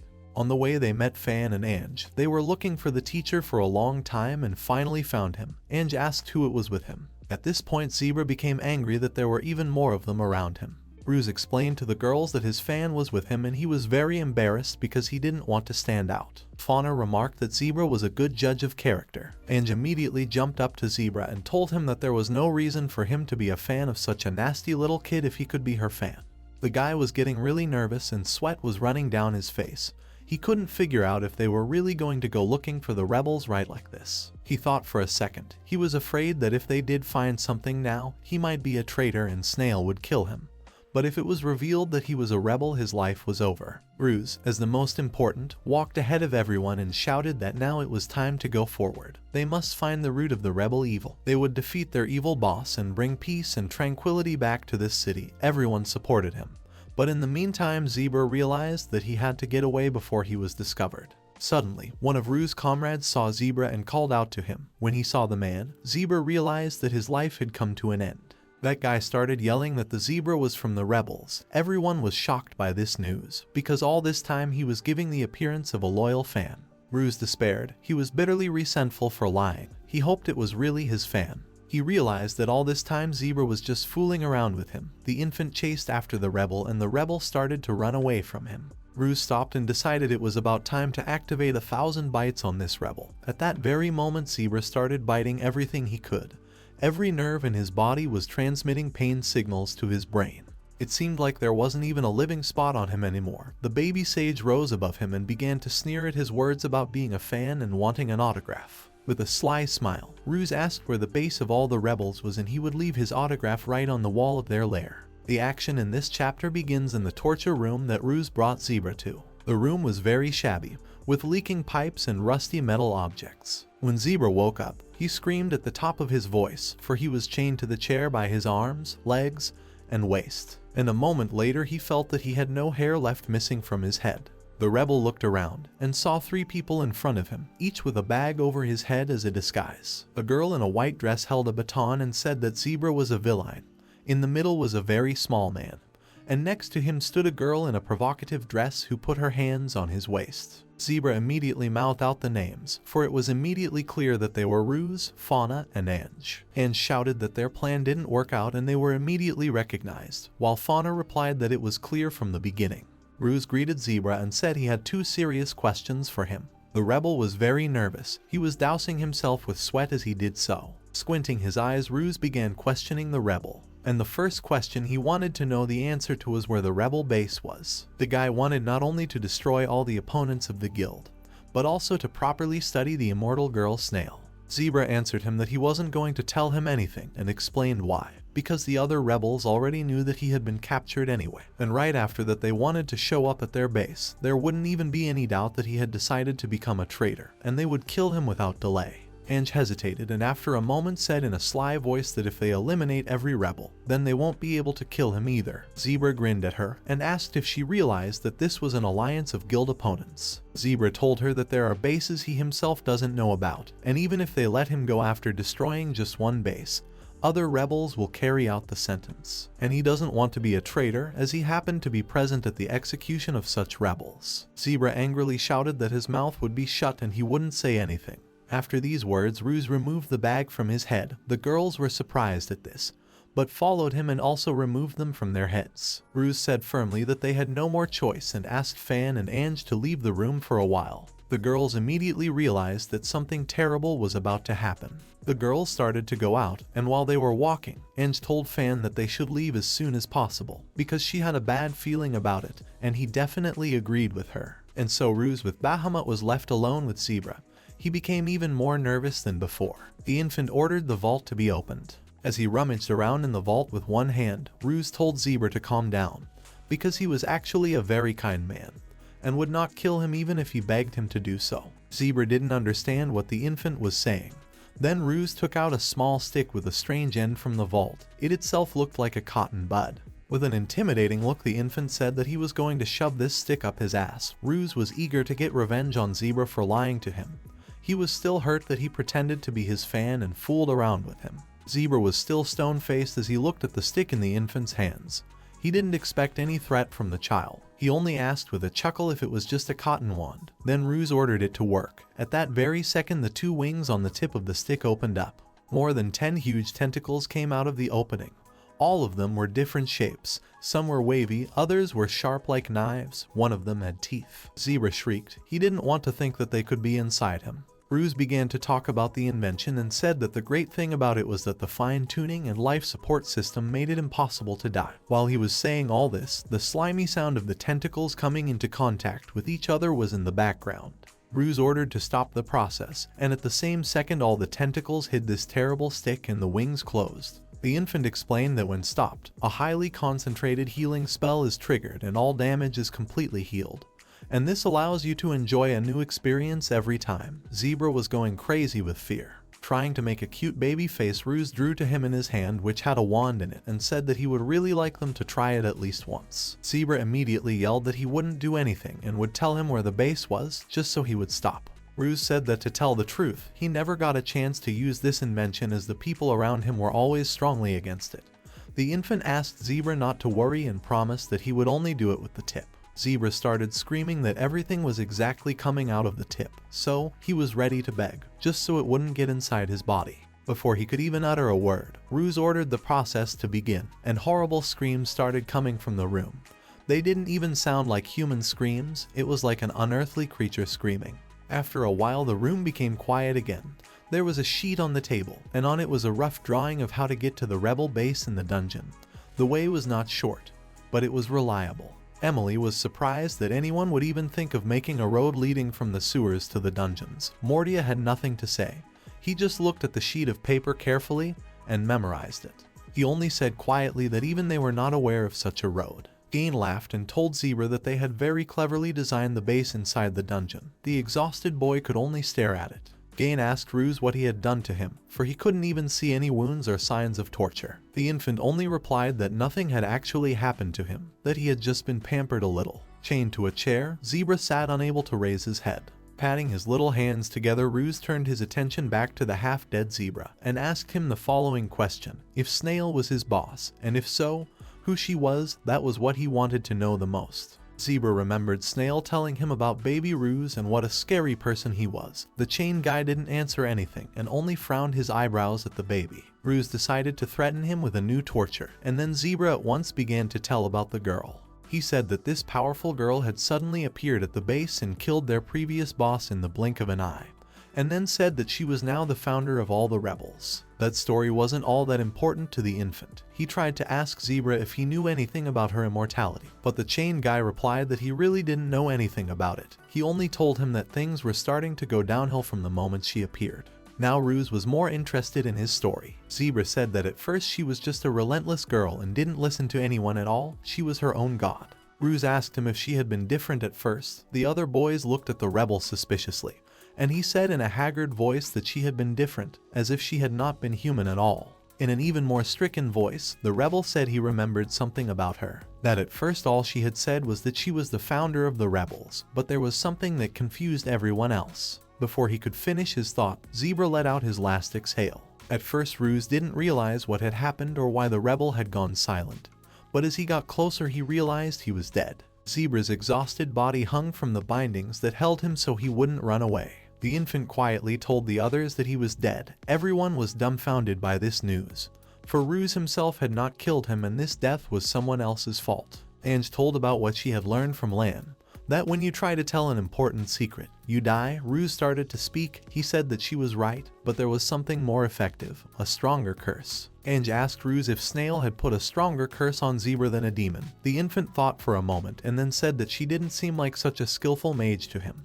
but as if she was. Ruse thought about the fact that even if it was possible that Snail had put a curse on the rebel, then why don't they seal the information about the location of the base in case it wasn't false and they could find the girl? After a bit of thinking, someone suggested the theory that it wasn't that simple and there was a possibility that the real instigator wasn't even among the rebels. Everyone became alert, waiting for further ideas on how to capture the rebels. Ruse came up to the boys and said he suggested that they go straight to the base Zebra had told them about to ask Snail directly. Mordia asked him to hold off on the decision. A little anxiously, he asked the sage if he could postpone the trip for 3 days, but Ruse noted that he was in no hurry to make a decision. Mordia explained that Ark had said he would go too if they could find the base where Snail was hiding. Everyone was surprised that Ark would go too. Mordia added that he couldn't go with them now because he was busy at the convention. Mordia added that Ark and Snail had a lot in common, and it was a personal request. He sincerely hoped that there would be no objections. Ruse did not want to agree with him, so he just kept silent. Suddenly he was called by Fauna. The girl said that she also really wanted to go with them, so it would be great if everything was postponed for 3 days. Her swords had fallen into disrepair after the fight with the fire golem, and they still hadn't been returned from repair. Ange resented that she had taken them there a week ago, yet they still hadn't been done. Fauna only told her that they must not have had time to repair her swords yet. Ange suggested that there might be a lot of orders since the place was full of adventurers. After some thought, Ruse decided that it might be better to take his mind off Snail and the rebels for a while, especially since they had already picked up one important lead so they could work in another direction. Fauna asked what other direction he was talking about. Ruse told her that as their teacher he had long thought of rewarding them both for facing a superior opponent, and suggested they go to the blacksmith. Fauna asked why they wouldn't go to the weapons store. Making an innocently cute face, Ruse said they would go to any place that had a machine and he would make them good weapons. As they were walking down the street, they could already hear the strong blacksmith forging his iron. The smell of iron lingered not far from the shop, and suddenly there was a shout of displeasure from a man in the town. He was very indignant and loudly asked why she would not forge anything for him. He had not come here to be refused. The muscular woman laughed and said that one look at his sword was enough to understand everything. That he was a common weakling and the weapon would cry if she made it for him and sent him away. But he wasn't going to leave and swung his sword at her, screaming her name Zeta. The girl threw him out of her workshop in a second. Zeta looked at him angrily, saying he was a slimy slug, and ordered her to never see him here again. Meanwhile, Ruse was looking at the maps to find a workshop, and his choice was Zeta's workshop. Fauna asked if the place was cool, but Ange replied that the owner had big breasts. Gain overheard Ruse talking to the girls and asked if they were going to Zeta's workshop, noting that she was a good hand at making wands, and that she would make them to perfection. Emily said she was a very resourceful girl, even making wands with good mana conductivity, and easy to use, and her hands were golden. Mordia told them that even Ark recognized the dexterity of her hands even though Zeta was still a young girl.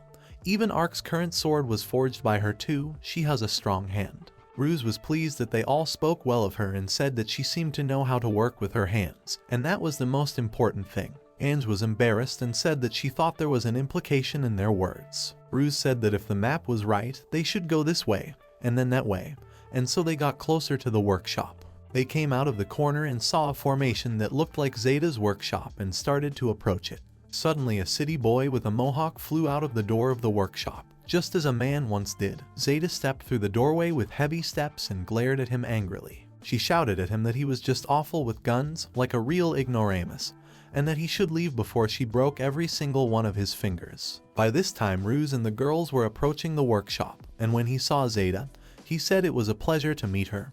He was an adventurer, and he had come to place an order. From afar, the muscular girl couldn't see who was coming towards her and spread her arms at her sides and asked who they were. Zeta said she was all ears and invited her to come into the workshop. The guy who came out of the workshop started to resent her for not even listening to him and letting them in right away. The girl replied to him that he was very strange and didn't even look like an adventurer. With a killer look, she looked at him and told him that he couldn't live if he wasn't even capable of assessing his opponent's strength, and prompted him to look at them. The guy saw that they were all quite stronger than him. Noticing Ruse, he frantically shouted that he saw a flying and talking baby. Fauna replied that such things happen in their world too. Zeta looked over at them and noticing little Ruse was surprised that a flying and talking baby had indeed come to her. Ange asked indignantly why she was having such a violent reaction. The guy with the mohawk got over it after all and decided to leave, buying a kitchen knife as a gift for his mom. Zeta crouched on the crates and waited for orders from the incoming customers. Her workshop was lined with her quality work, swords and spears, even katanas hung on the walls. She could also make staffs and shields. Seeing all the work hanging on the wall, Ruse asked if she had done it all. Zeta replied that she could make absolutely anything, from a magic wand to a brutal two-handed sword. Fauna was in awe of her skill. Zeta gritted her teeth and told them to voice their wishes and she would make everything in perfect condition. She could make them the strongest weapons. Making a haughty face, Ruse replied to her that it was of no use. He had come for something else. It was the first time Zeta had heard such words from a buyer in her practice and she was surprised. He explained to her that he wanted to make weapons for these girls, but unfortunately his limbs were like little sausages right now, so he wouldn't be able to create anything. So he came up with the idea for her to follow his instructions and make the weapons. Ruse clarified that he didn't want to see any amateurishness from her. Zeta was burning up inside with anger that some toddler was pointing out to her, belittling her dignity. She swung her strong arm at him and shouted that he had no right to insult her, so he would get punched in the face for it. The toddler made an angelic face in an instant, his eyes sparkling like a doll's. Squeezing out a sweet voice, he begged her to do as he asked, for he was sure that by following his instructions she would be able to make the girls the most suitable weapons. But Zeta was already set to strike, so in a second a heavy blow came to that cute chubby face. It seemed that his face became a pillow because it crumpled a lot. The guy flew a couple of meters out of the workshop, but he wasn't hurt at all. He was doing a cool look and lay on the ground with his arms crossed. Zeta said that she would not allow her skill to be belittled, even by an infant. It didn't matter to her old or young, male or female. Everyone went into flight the same way. The girl looked at the hand she had made the blow with and saw that her fingers were fractured. The guy flew off the ground and said he had no thoughts of belittling her skill. After looking at her work, he just decided he could trust her, so he showed a sign of recognizing her skill. And if she would take the order, he would forget that she had struck a child and fix her hand. In a moment her hand took on a familiar appearance. The girl glared angrily at Ruse and couldn't understand how the infant was capable of all this. He had an aura just like Ark. Ruse told her not to frown and just listen to him for once. He said he wanted to start with Fauna's paired swords. She has a tendency towards the wind element, so instead of sharpening they should be blades that are easily enveloped in air currents, with wind god formulas imprinted on them, and they should also be light and durable. And since Fauna would be taking on the quicker opponents, for Ange, who specializes in brute force, he would like to fit combat gloves with built-in earth dragon claws, oriented for heavy attacks. They should have weight, but not limit the mobility of the joints. The girl frowned her eyebrows unhappily, and looked at him and said that the words of a layman were unbearable, because only one mineral in the world could fulfill such requirements. Ruse asked if she was talking about the mineral orichalcum. Zeta was greatly surprised that the infant knew about that mineral. Ruse asked if it was true that Grandpa Ark's sword was also made of that mineral. The girl answered that long ago Ark had gotten it in a dungeon in Bigardia, but in those days there was no one who could process it, so the mineral had been stored in a warehouse for a long time, and she had made a sword out of it, except that no new orichalcum had been found since then.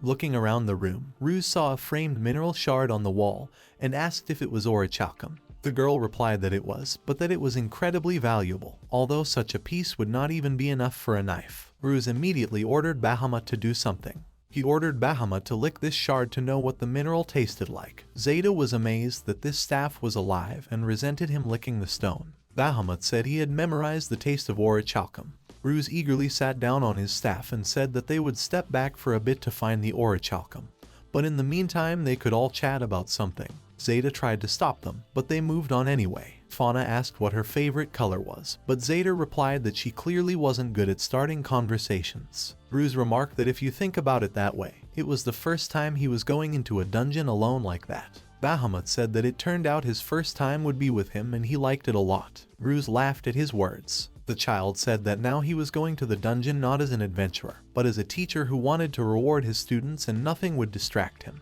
With lightning speed, Bahamut carried Ruse on his back to the dungeon to find the orichalcum.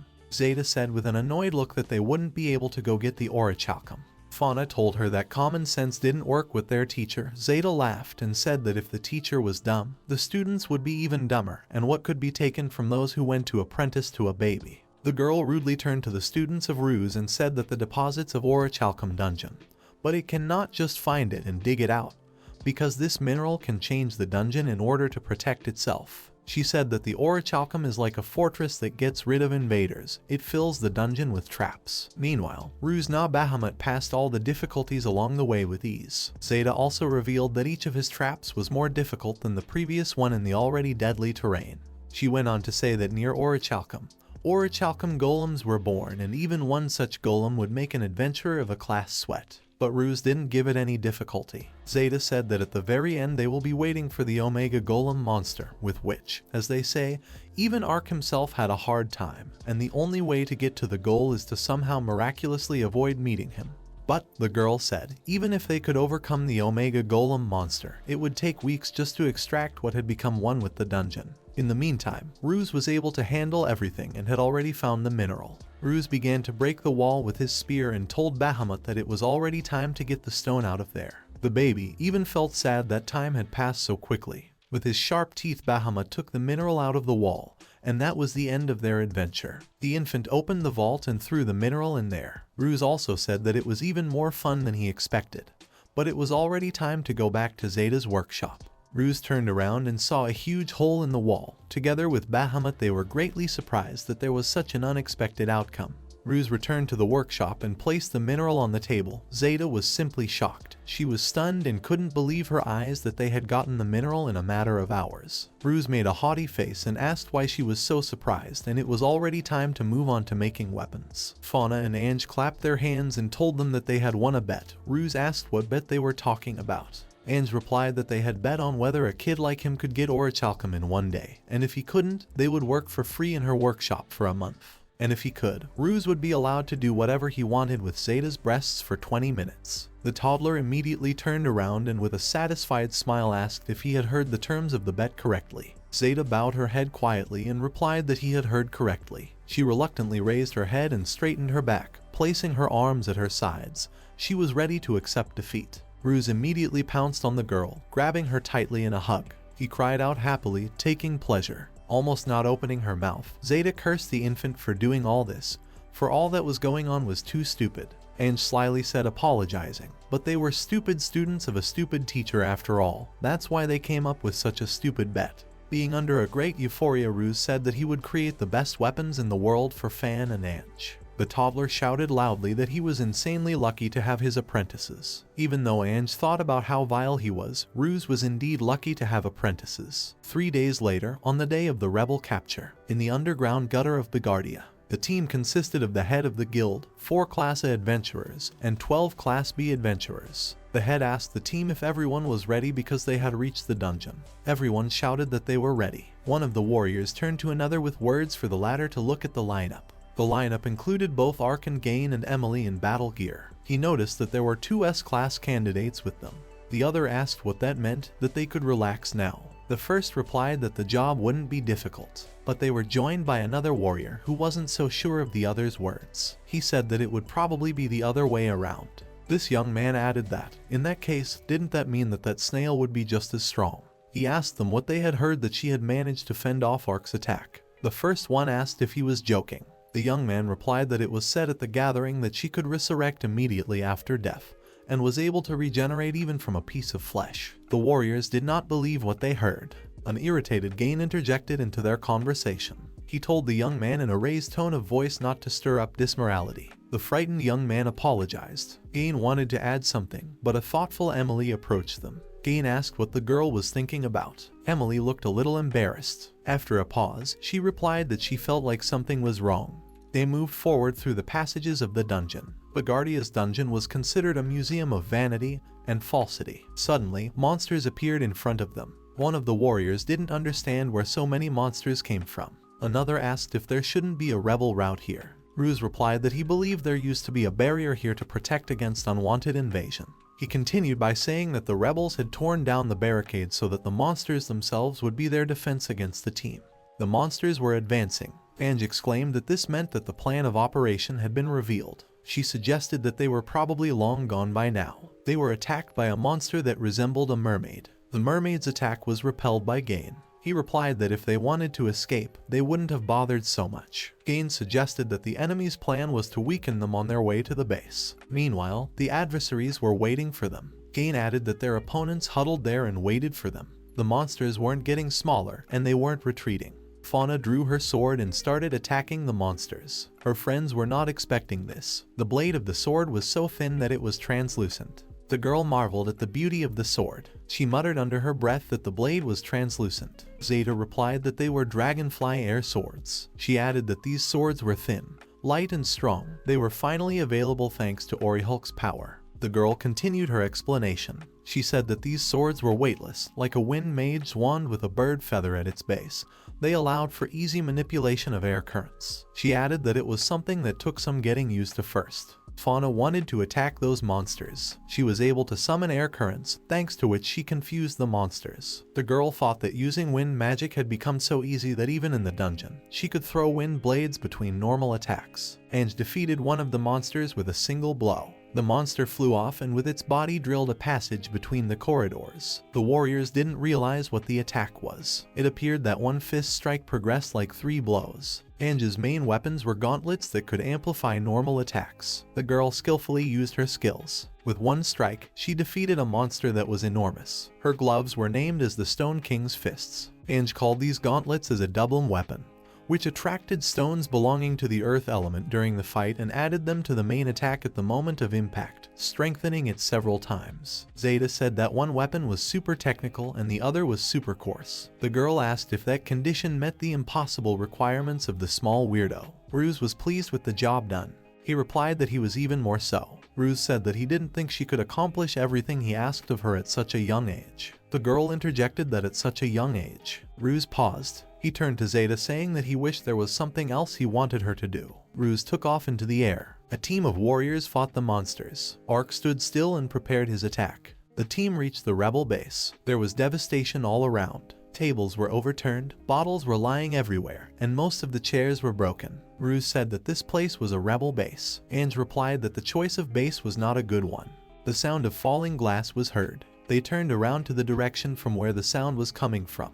There was an enemy army standing there, absorbing power potions. Gain said with a smirk, who would doubt it if more potion makers didn't have their stash. Gain attacked one of them, but that warrior had time to finish the potion and it had already taken effect. The warrior deflected the blow. He was overjoyed by the event. Emily called the warrior bloody. She recalled that he was kicked out of the guild along with Zebra. The girl added that he had held a grudge, joined the rebels, and now he was also distributing and using the potion himself. She felt that Kroll was hopeless. They were fighting the enemy warriors, but the enemy was not going to retreat. Suddenly, the head of the opponents appeared. Everyone turned in her direction. She said with a smirk that saving her strength by not engaging in battle with the monsters on the path was not in Ark's spirit. Ark replied that fighting her while being 100% confident in his strength was very much in his spirit. Finally, the man asked her if she agreed with him. Suddenly, Ruse knocked Ark off his feet and flew towards Snail. He saluted his sister. Suddenly, the boy hit his sister so that the girl flew into the wall behind her.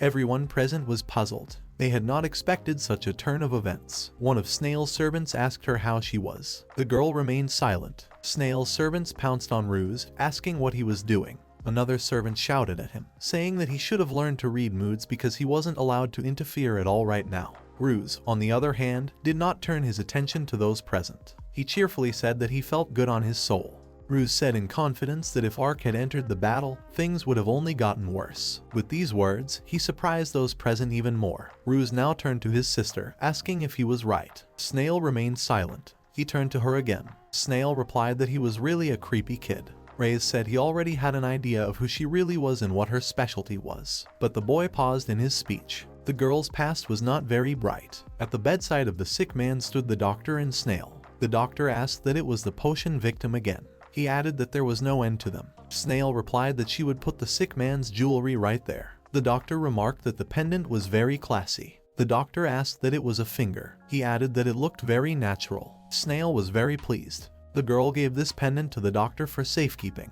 Unexpectedly, Snail disappeared. Gain couldn't believe his eyes. He said that she had moved due to the fact that she had hidden a piece of her body somewhere. Ruse replied that given that they were being waited on, it was likely that she had left a part of herself in the guild, and regenerated there when the guild was left without main forces. He added that with her peculiarity, he saw no reason to do otherwise. An angry Gain said then should have returned sooner, but Ruse stopped him. The boy explained that it was better to concentrate on those in front of them. He added that they were in a dungeon complicated by the presence of enemies, and he didn't think they would have any strength left to fight when they returned. Gain replied that if his assumption was correct, the guild would. But the warrior paused. He was interrupted by Ruse. He explained that everything had been calculated. The boy added that Zeta, all of a sudden, was a master of her craft, in her years to craft a staff that would repeatedly withstand his magic. Ruse said that he had left the real staff at the guild. He turned to his staff Bahamut, ordering him to show his power to Snail. Someone was arguing in the town.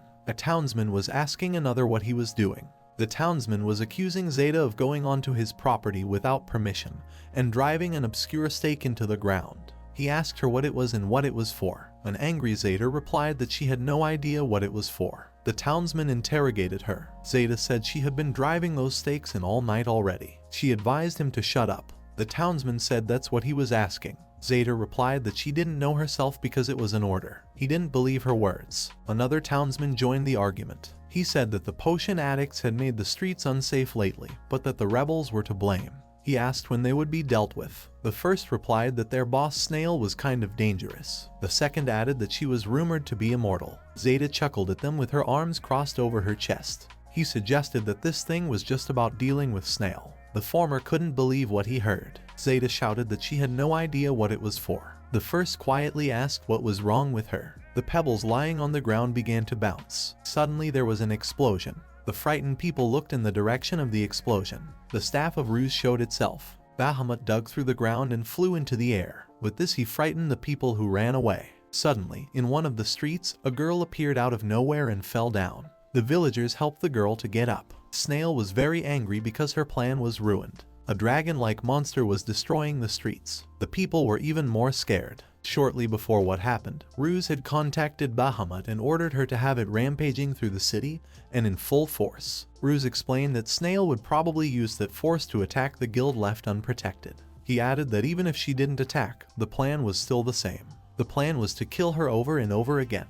Bahamut replied that she was immortal after all. No matter how many times they killed her, it would be impossible to finally kill her. Ruse interrupted her with the words that they had never killed Snail yet. Ruse added that, in any case, it was necessary for her to go on a rampage and wreak real havoc. He asked the staff, addressing her as the Dark Bahamut, that it was up to her after all. Bahamut had wreaked havoc in the city. She was following her master's orders. Snail flew up to the dragon. She hit Bahamut with words that she should have stopped. It turned out that Bahamut was able to repel her blow. Suddenly, the dragon turned its head towards the girl. Bahamut used a spell to defeat Snail. The impact sent the girl flying back into the building that was behind her. She punched through the wall of the building. Snail was angry. She said that Bahamut didn't trifle. Meanwhile, at the rebel base, Jane was angry. He said they had put together a pretty strong team, even by the standards of the Arch Guild. Jane didn't understand why it was so difficult. The enemy warriors had taken a potion, causing them to become much stronger. One of the warriors said that they had an endless burst of strength. Emily commented that the potion raised their magic stats, but the increase was too rapid. Ruse replied that that was the end of it, because they had more than exceeded their limit. He added that he doubted such bandits were ready to die. The enemy warriors were not about to retreat. The potion had numbed their minds. Ruse said that the sight was pathetic. He added that these warriors were simply being used. Suddenly, he strode forward. With that, he caught Fauna's attention. All the team members turned their attention to him. Ain tried to stop him. Ange asked him not to be stupid because he was without his battle staff. Ruse didn't listen to their words. He turned to his little sister Fauna. Ruse asked Fauna to use that spell. He added that he could use it directly with his new blades. The girl nodded. No one but Ruse and Fauna understood what was being said. Fauna launched a spell. The spell was called Wind Tearing Off Robes. This spell was capable of tearing the clothes off of those it was aimed at. Ruse's friends didn't expect such a thing. Ange was embarrassed. Kane froze in bewilderment, and Emily was interested in the appearance of her enemies. Ruse, following Fauna's lead, cast a mana loop restoration spell. This spell caused those on whom it was cast to desire intimacy with the opposite sex. Ruse's friends were outraged by his spell, but Emily was even more interested. Suddenly, Ange realized that Ruse had restored the circuit. Before she could finish her thought, she was interrupted by Ruse. The enemy warriors did not understand what had happened to them. One of them exclaimed that the power was pouring out of him. Ruse explained that he had restored the circuit when it was full of potion. He went on to say that the mana was flowing like a clogged pipe that had been cleared. Ruse added that this would lead to, instead of death from clogged conduits. He paused in his speech. After the pause, Ruse added that it would have led to ordinary exhaustion.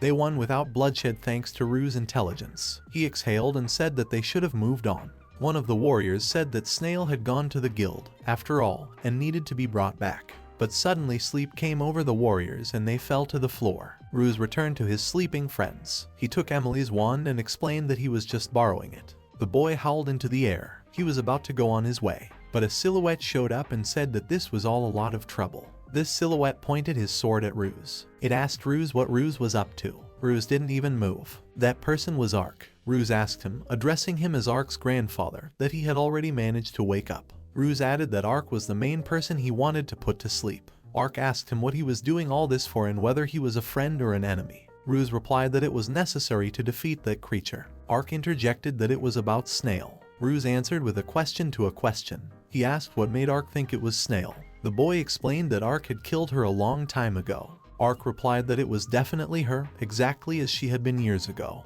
She was just as Ark remembered her. Ruse said that he had gone down into the dungeon looking for Orihulk. He asked Ark what he had once gotten one of those. Ruse asked more about who else was there at the time. Ark replied that Orihulk, due to its specific nature, only forms in places with the right conditions, in the same spot. He said that when he came for it, he discovered something. Ark paused. Ark added that there was Snail's dead body. He said it wasn't any kind of resurrection, super regeneration, or anything else. It was another, mimicking Snail's living, or rather magical being. He turned to Ruse, asking why someone whose powers were recognized as monstrous by someone like him would want to participate in a Class A exam under an assumed name. Ark also asked why she wanted to hunt Emily and Gain.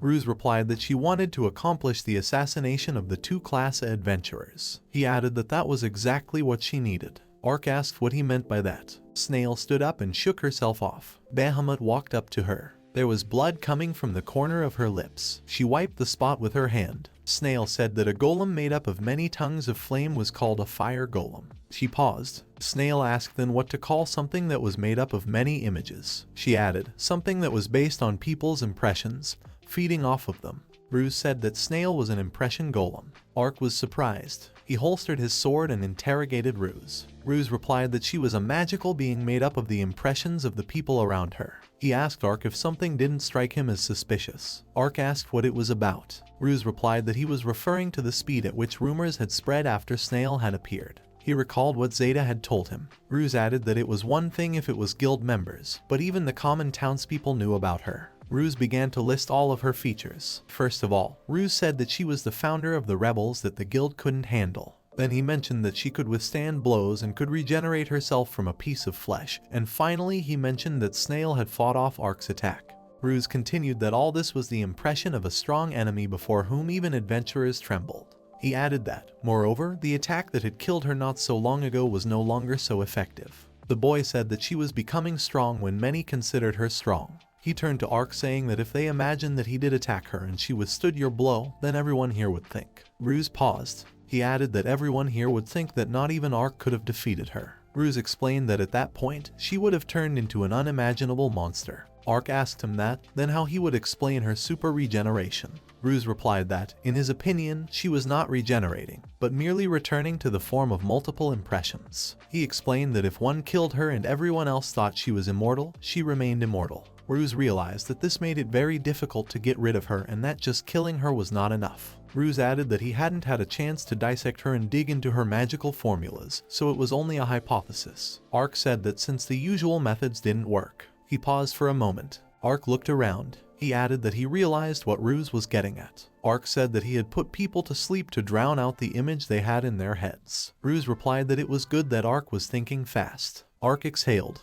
Ark asked that even if he put everyone here to sleep, what was he going to do with Snail's image of the townsfolk? He asked that if Ruse wanted to put everyone into slumber. Ark added that they wouldn't be able to forget something on command, after all. Ruse explained that scary rumors were ultimately just rumors. He added that rumors would quickly fade away in the face of real horror. Bahamut wasn't about to back down. People were screaming that the black dragon had gone mad. They were terrified. One shouted that this dragon came out of nowhere and was larger than an entire building. A second shouted that the dragon was shooting rays from its mouth. A third shouted that the dragon was ripping houses out of the ground and throwing them. Another shouted that they were all coming to an end. One of the residents shouted that the dragon had killed a girl. A second added that the dragon had crushed her. A third corrected that the dragon had burned her. And the fourth shouted that the dragon had torn the girl to pieces. Snail walked down the streets. Ruse said that was enough explanation. He added that he wanted to minimize the number of people with the image of an immortal as much as possible.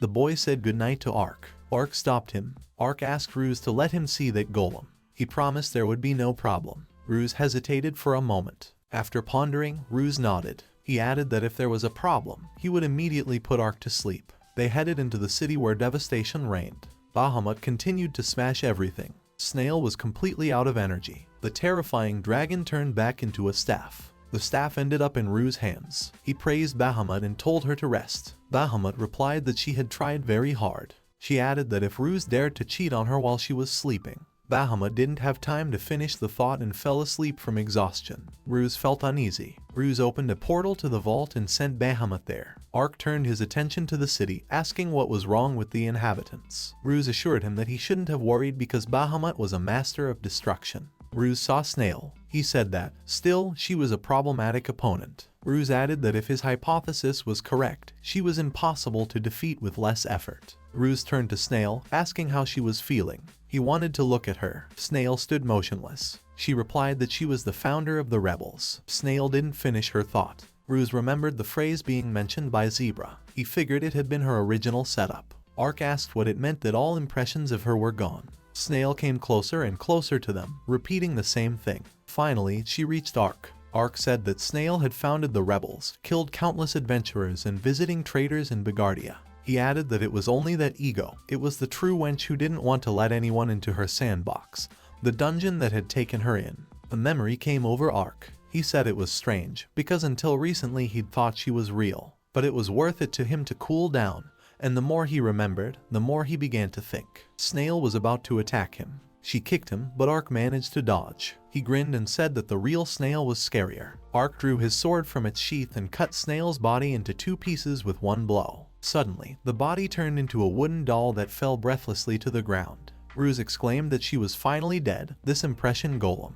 Ark stood silently, but a smile could be seen on his face. Suddenly, the buildings began to crumble. Ark was puzzled. Ruse hurriedly explained that since he only assumed that they were dealing with a magical creature made up of impressions. He paused in his speech. Ruse added that everything arranged here was nothing more than an experiment to quench his curiosity. Ruse added that he had to clean up after the experiment. He howled into the air to cast a spell. Ryle said he was sorry it turned out not to be immortality magic, but he saw an unusual approach to golems. The boy added that this magic was very interesting after all. He was glad for a successful experiment. Ark turned to Ruse, asking who he really was. Ruse replied that it was not apparent to him that he was just a cute little baby. He added that there was one more detail left to be clarified, but paused in his speech. Suddenly he fell to the ground. The boy did not realize what was the matter with him. Ruse thought it was probably magical exhaustion. He didn't believe it was enough to deplete him. He thought that this body was very uncomfortable. Ruse thought back to his friends. He asked the girls to brace themselves because whatever happened, he wouldn't be able to help them anymore. Ruse understood that the life expectancy taken by the rebels was material for the impression golem. He also understood the fact that its continued collection meant. The boy paused. One of the warriors woke up. He told his friend that his body was not obeying him. His friend gave him a bottle of water, which the warrior drank completely. He threw the bottle on the floor. He asked what the environment was like and how many days he had been in anabiosis. It was the man who said that Snail had been defeated. The warrior didn't believe it because he knew she was immortal. He asked what was their plan now. The man asked the warrior to calm down because the plan was still the same. He added that although there wasn't as much time as he would have liked, there was no choice. The warrior was angry. He said that he only had to take his word for it. The warrior threatened him if he left him halfway through. The warrior stopped. Finally, he shouted the name of the man present. The man's name was Mordia. In Bigardia, in the Ark Guild Infirmary, the woman in charge said that while that dragon was rampaging and wrecking the city, they had gone into full alert mode. The woman added disappointedly that all they got was a few people tripping on the run. Zeta lay with a sprained ankle. The woman in charge said that, moreover, both the town and the guild had recovered as if nothing had happened. She added that she didn't understand anything. Awakening from the soporific charms of Ruse, the adventurers returned to the guild, taking the rebels who had collapsed from magical exhaustion with them. Ark was waiting for them at the guild house to give them the latest news. His account of the appearance and death of the impression golem had aroused everyone's interest. The operation to capture the rebels had come to an end. Everyone in the guild proceeded to feast. One of the people present said that he felt some kind of dissatisfaction because they had just slept through everything. Another replied that Ark was very cool after all, because he was the one who struck the final blow. Others picked up on it and said that Ark really was a very cool hero. Meanwhile, in Ark's guild, Ruse was sleeping in the first lounge. His friends were gathered around him. Fauna said that it was the first time she had ever seen a teacher sleep so soundly. Ange added that he really slept very little for an infant. Suddenly, Ruse woke up and jumped on top of Ange. Ange began to list all the things that Ruse had done. She started by saying that he fought monsters on the way to the rebel base. Then he fixed the mana circuit of a crowd of enemies and put the allies into a deep sleep. Then he used restorative magic inside a huge barrier and stakes made by Zeta. She added that even a small one could be driven to exhaustion. Ange asked what it meant that this was how many events had to happen that he ran out of mana. The girl was embarrassed. Ark asked everyone to listen to him. Ark asked them who Ruse was. Fauna replied that the teacher called himself a normal baby. Ark said that he didn't believe that. Fauna explained that he had spoken to her once while flying near the entrance to the city. She added that they had been together after that. Ark replied that it had been an unusual encounter. Fauna said that on second thought, she didn't know much about him. Ange added that Ruse sometimes gave off a completely unchildlike, repulsive aura of an old man, imbued with sinister viciousness and unpleasant rudeness. Ark echoed Ange's words. Mordia came into their room. He called out to Ark. Those present were surprised. Mordia told Ark that they needed to talk. Ark agreed. Mordia turned to the girls. He said he understood the concern for Ruse, but the fight had been hard today, and they were both surely tired. He suggested the girls eat and sleep well, because that was also part of an adventurer's job. Fauna agreed with him and added that she was really starving.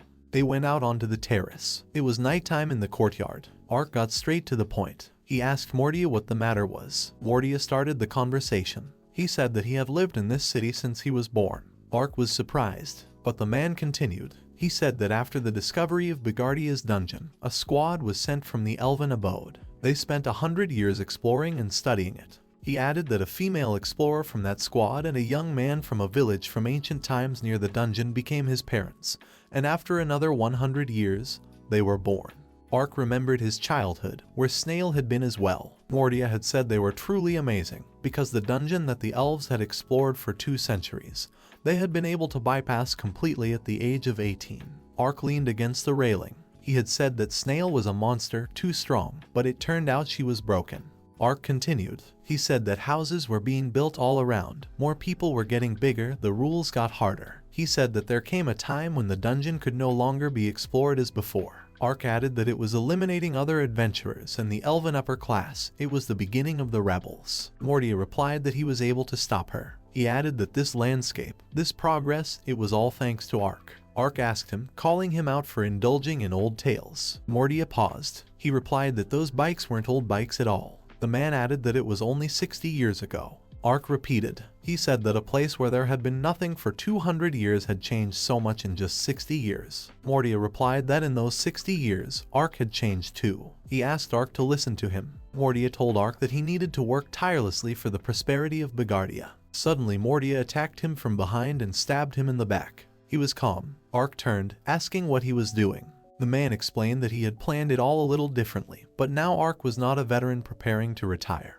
but the defeated Snail's greatest leader. He added that there won't be another chance. Mordia said that with Ark's life force, he would be able to create a cast puppet, an impression golem. He added that with this, Ark would be able to continue to rule in Bigardia as the strongest adventurer. Finally, Mordia added that the hero Ark would no longer grow old, weaken, or ever die. He pointed his staff at Ark. Suddenly, Fauna appeared with her new sword and attacked him. Mordia managed to dodge. Ark watched what was happening. Fauna stepped between them. Mordia asked what she was doing here. Fauna explained that he was acting strange. The man hadn't expected that. He said that he had stifled his lust for killing so that even Ark wouldn't feel anything. Mordia asked what it meant that Fauna had figured him out. Fauna replied that her teacher had told her that mages masked the lust for killing with sorcery because they were bad at martial arts. The girl continued. She said that it also erased any signs of their presence. Fauna added that the teacher didn't wake up and she carefully watched the surroundings, but didn't notice him until he spoke. The man smiled. He replied that she had a good teacher. The man said that though, because of what he was, the girl was about to die. He added that Ark was supposed to be the basis for the cast doll so that no one would know about it. He said he was sorry. Fauna was ready to fight. Mordia asked what she thought she could win. The girl replied that she didn't have to win. She explained that during the battle, they would eventually be noticed. The girl added that when people got here, the secret would come out. Fauna said that if the publicity was enough to disrupt his plans, she would handle it. Mordia asked that since she understood everything, then why didn't she run to the others right away? She wanted to answer but paused first. The girl replied that surely Mordia must have been as strong as her teacher. Fauna added that a second's confusion would have been enough for him to kill. Mordia interrogated her. He said he was willing to test her judgment. The man added that to challenge a long-lived man who trained with the inherent intensity of a human term. He paused. He wondered how long Fauna could last. The girl realized it would not be easy. Meanwhile, in the room where Ruse was resting, Ange didn't understand what was happening. Ruse was acting like a normal infant. Ange couldn't believe that he had become a normal infant. The man who had been reborn as Ruse hung in the air. He wondered where he was. The man couldn't see or hear anything, but he didn't feel fear either. He thought this was the end. Meanwhile, Ruse was crying and screaming. Jane asked Ange what was wrong with her teacher. Ange replied that she didn't know herself because it was the first time. Emily asked Ange if she had milk. Ange got angry. Emily explained that Ruse had been sleeping for quite a while, so she thought it was about hunger. Emily asked that if she didn't have milk, what did they usually feed him? Ange wondered. Ange replied that he himself would occasionally pull a bottle out of some subspace and drink from it. Emily wondered. Emily said that she didn't even know what could be done then.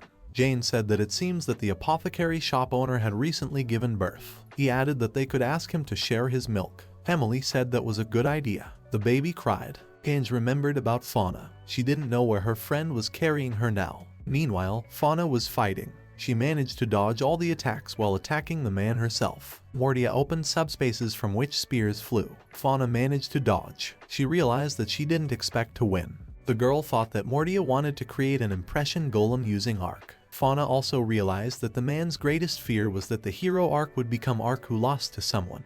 The girl understood that this meant that it wasn't Mordia that needed to attack, but the people gathered in the building needed to see them. She wanted to collapse the ceiling. Fauna used a spell called Windbreak. She created a vortex that began to collapse the ceiling.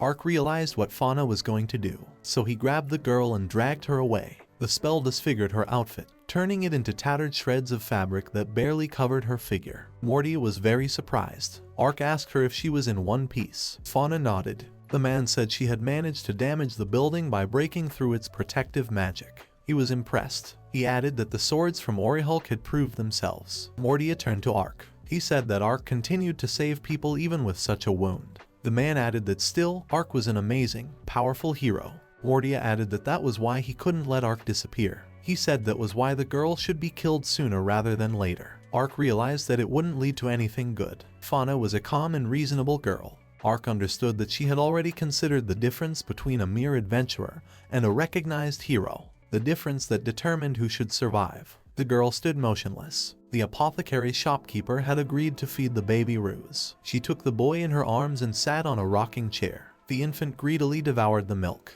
Emilia apologized for bothering Semini. The woman replied that there was nothing to apologize for because the baby was very adorable. Emily said she was apologizing because he was hungry after all. Ange was embarrassed. Jane saw Ange's confusion. He asked what was the matter. The girl explained that he always made that creepy greasy face when he approached women. She continued by saying that it was as if all the lust of the world was gathered in one place. Jane asked that he really was that scary. The girl began to explain. She looked at the boy. After eating, little Ruse began to smile. Ange froze with emotion. The girl remembered everything about Ruse. She thought the boy was very cute. Her face contorted beyond recognition. Jane asked what was wrong with her face. Emily wondered. Emily said that it smelled like fresh rice. The girl added that Ruse had taken a dump. Ange asked that that was what baby case marks smelled like. Emily explained that that was what they smelled like on babies who hadn't yet been weaned from breastfeeding.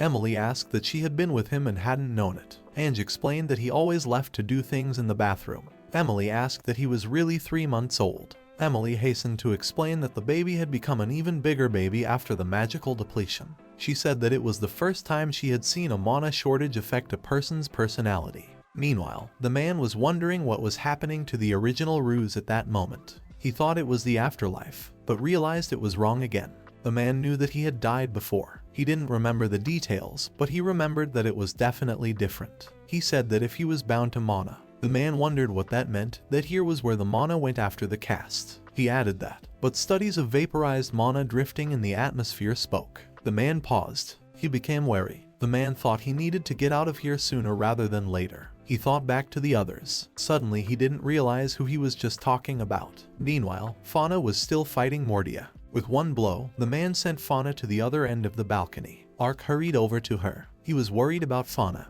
Mordia turned to Ark with the words that they had been interrupted. He added that it was time to end this. The man told Ark not to be afraid. Mordia said that from now on, Ark would cease to grow weak and would know no fatigue. He added that the lifespan, which even the great sage Aristotelius could not overcome, would disappear. The man explained that it would be the ageless, immortal hero Ark. Fauna's voice was heard. She called Mordia a liar. Mordia turned toward the girl. She asked that for the impression golem, it needed his breathless body to trigger the parameters of the man. The girl added that was why he had tried to kill Ark. Fauna continued by asking that then why the caught off guard Ark was still alive. The girl said that she was a little late on her way here and was afraid that she didn't make it in time, that he was already dead. She added that Ark was still alive though. Fauna explained that he was attacked from the back by such an experienced mage with an advantage, but he remained alive. Mordia did not expect such a conclusion. The girl continued by saying that it was because Mordia knew he was wrong. Fauna said that the impression golem imitating Snail had encountered opposition and lost. The girl didn't stop, even though Mordia threatened her to shut up.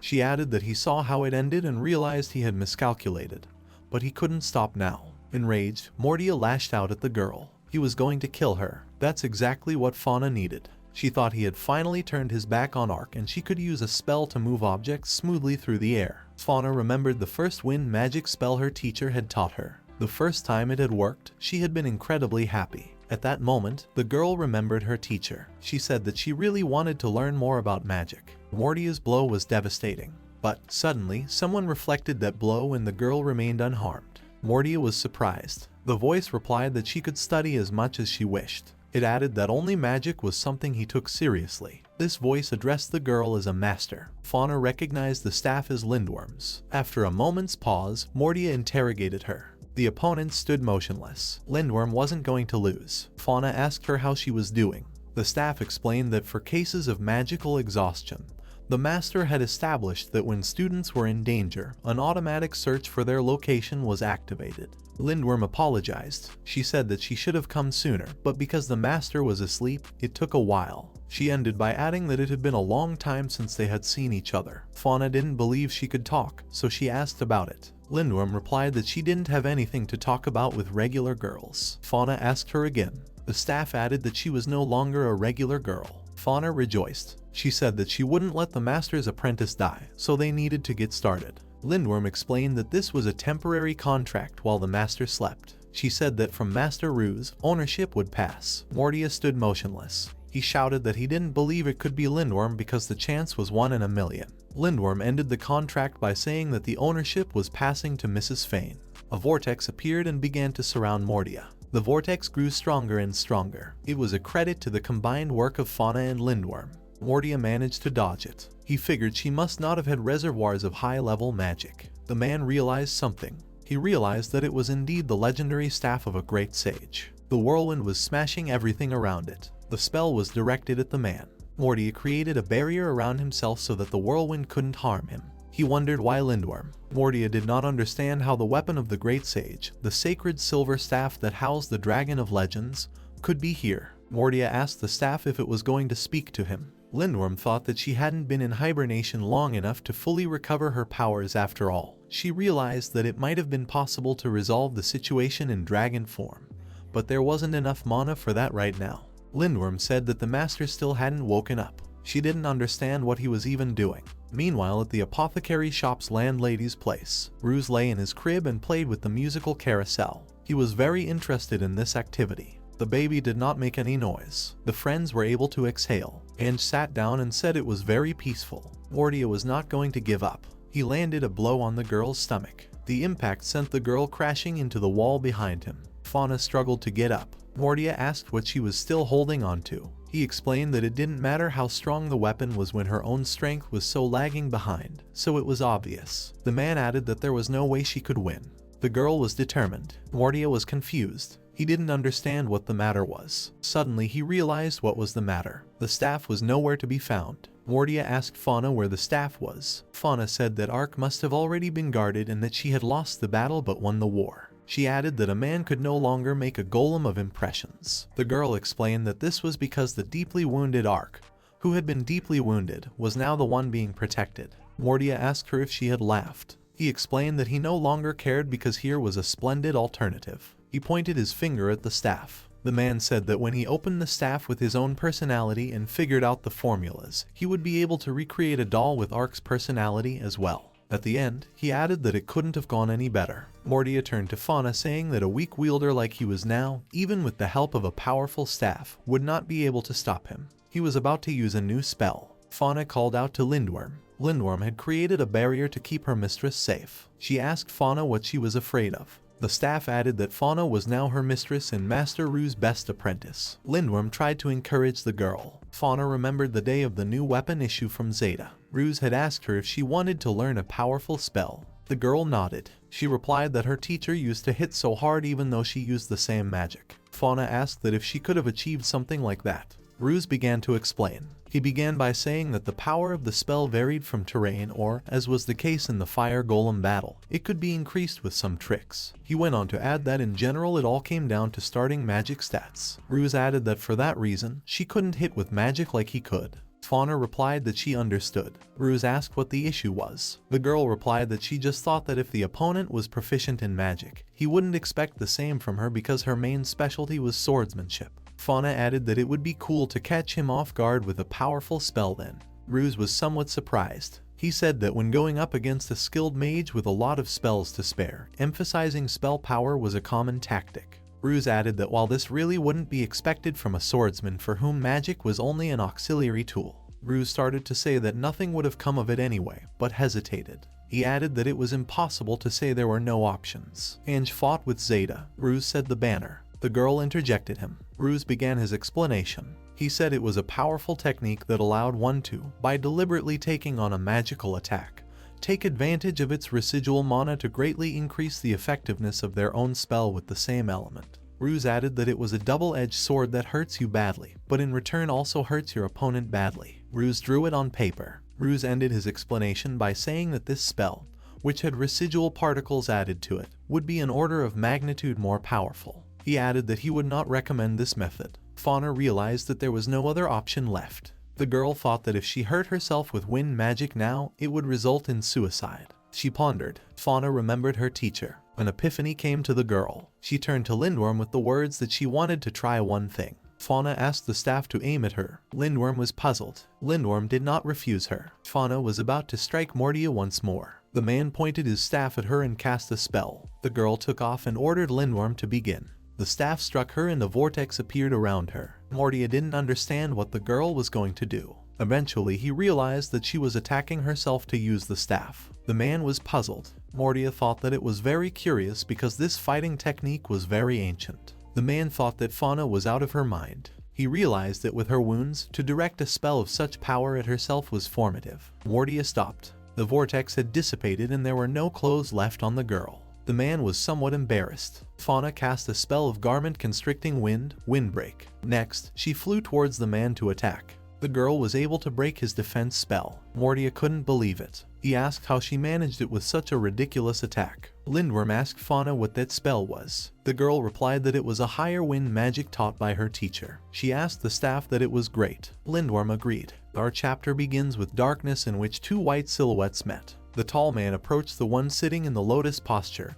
and asked who he was. The tall man answered him with the same question. The tall silhouette replied that he didn't know who he was. The sitting man grinned at him and said that the mere fact that he was talking was already amazing. Usually everyone dissolves, purifies, and is born again at once. The man stood up and said that he was going against the law of the universe. The tall guy asked what he meant by going against the law of the universe. He explained that he died and re-entered the world of the living without dissolving into that huge thing. Disturbed a flow in which everything was perfect, a small deviation arranged by one soul out of countless. But from that deviation stretches a large warp, and he's sure the universe desperately wants to fix it. Anyway, he said, the universe is trying to get rid of him. It will be a hard and bitter blow of fate, and disappearing right now would be much easier. Towards the end he asked him what he would say about it, but there was no answer. Deep in the night, Ark came back badly wounded and asked to be treated soon. Everyone was surprised and started treating him right away. He was having trouble breathing, but he told them that Mordia was the one who had created Snail and the potion, and was distributing it with the rebels. Everyone went into a stupor upon hearing that name, and began to question more about what had happened. Ark revealed that the adventuress with Fauna's paired swords had helped him escape. He suggested that she might already be dead. One man asked that even knowing that Mordia was the instigator, what could they do about it, since it would take effort to capture someone like him. Ark got to his feet and said firmly that they had no options, so he would go. The old man ordered his sword to be brought, and added that it was time to put an end to all this. Everyone supported the old man, except at that moment Fauna came in with Mordia disabled. She shyly said she had won.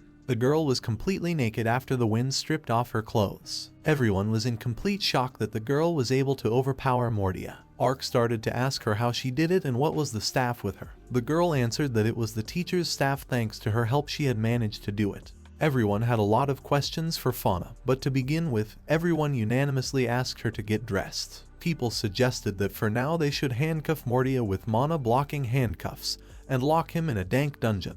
The sentence would be handed down later. Ark replied that he would take care of that. The girl brought the handcuffs. Ark ordered them to be put on the captured villain. The man approached Mordia. Taking him by one arm, he saw something incomprehensible. There was a flask on the floor with almost no magic potion left in it that people get addicted to. Mordia sharply stuck his katana into the man's stomach and threw him violently into the wall. Ark screamed at Mordia. Ark said that he should stop resisting. After all, the potion only raises his mana and physical strength.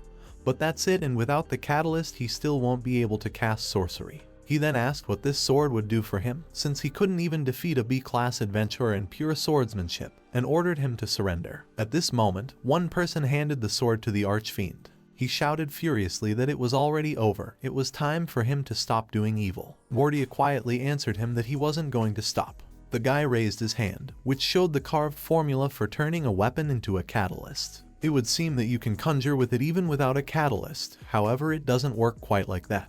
The catalyst must have a beginning and an end marked on its opposite edges. And if you look closely, you can see one mark on the nail of the middle finger and another on the forearm. The mark was in the shape of a check mark. However, it still didn't meet all the requirements of a catalyst, so the people in the room didn't understand what Mordia was up to. Only two people understood the plan, Ark and Fauna. They immediately attacked him from both sides. Ark shouted the name of the instigator of all this trouble. Fauna was very nervous, but very eager to defeat the villain. Mordia cut off his own hand, and quickly flung his katana away, crossing his fingers tightly grasping that hand. Turns out, the guy had used a perfect defense magic called Angel Cage. Therefore, Fauna, who had already jumped to attack him, hit that barrier. Ark also ran into this invisible wall. He had enclosed everyone here in circles bounded by barriers and told everyone to stay calm, for he had come up with a great idea. Mordia intimidatingly said he was going to kill everyone here and then, after studying the Lindworm, recreate their replacements. Still holding onto his severed arm, he said that nothing had happened yet, so everyone was perfectly fine. His terrifying gaze barely visible through his long hair. The people became creepy, for they could feel the barrier shrinking, and if this continued they would simply be crushed. They begged Mordia to stop. Her staff said that this was getting out of hand. Fauna asked what he was talking about. He told her that he was expending all his energy to defeat the demon and was hibernating, saving the master and his students. He calls the unpleasant to him Bahamut, to prevent the master from descending to harassment, and if possible to preserve his social position. Tries to keep one eye on the real world from subspace, forcibly pushing the recovery process, and again saving his student. But he himself in the meantime sleeps, completely ignores the distress signal that he sends, swallowing his pride. He never notices the feelings of others and loses touch with what is happening just at the most inopportune moment. No tact. That's why even having the position of a great sage and striving for the title of the strongest of men, he still died a foolish virgin. The man with the long mustache shouted that he wasn't a virgin at all. Suddenly, someone said that from afar suddenly heard Rin's voice. The silhouette of a man walked up to the mustached man and asked if after everything that happened, he would come back. and yet he really is an amazing person. The man smilingly replied that the laws of the universe or something else, it does not really matter to him. They want to get rid of him, so let them try. And there is no greater honor than when the deeply respected universe personally is to kill you. Making a very cryptic look, he added that he would look forward to death from the universe. He had already started to walk off into the distance of darkness, but that man, smiling slyly, asked him to tell him one last time his name. He said that his name was Ruse. The silhouetted man waved his hand and said goodbye to Ruse, and added that they would see each other again. In one of the houses in the city, Ange was sitting in a chair with a cup of tea. She was holding Ruse's baby in her hands. Not far from her, another woman was sitting with a baby and looking at her. Ange was annoyed. The girl looked at the infant and at that moment, enjoying the pleasure of touching her body. He said that it was very good for him to be here. The girl immediately picked it up and threw it out the window. The woman who was sitting next to it was dumbfounded.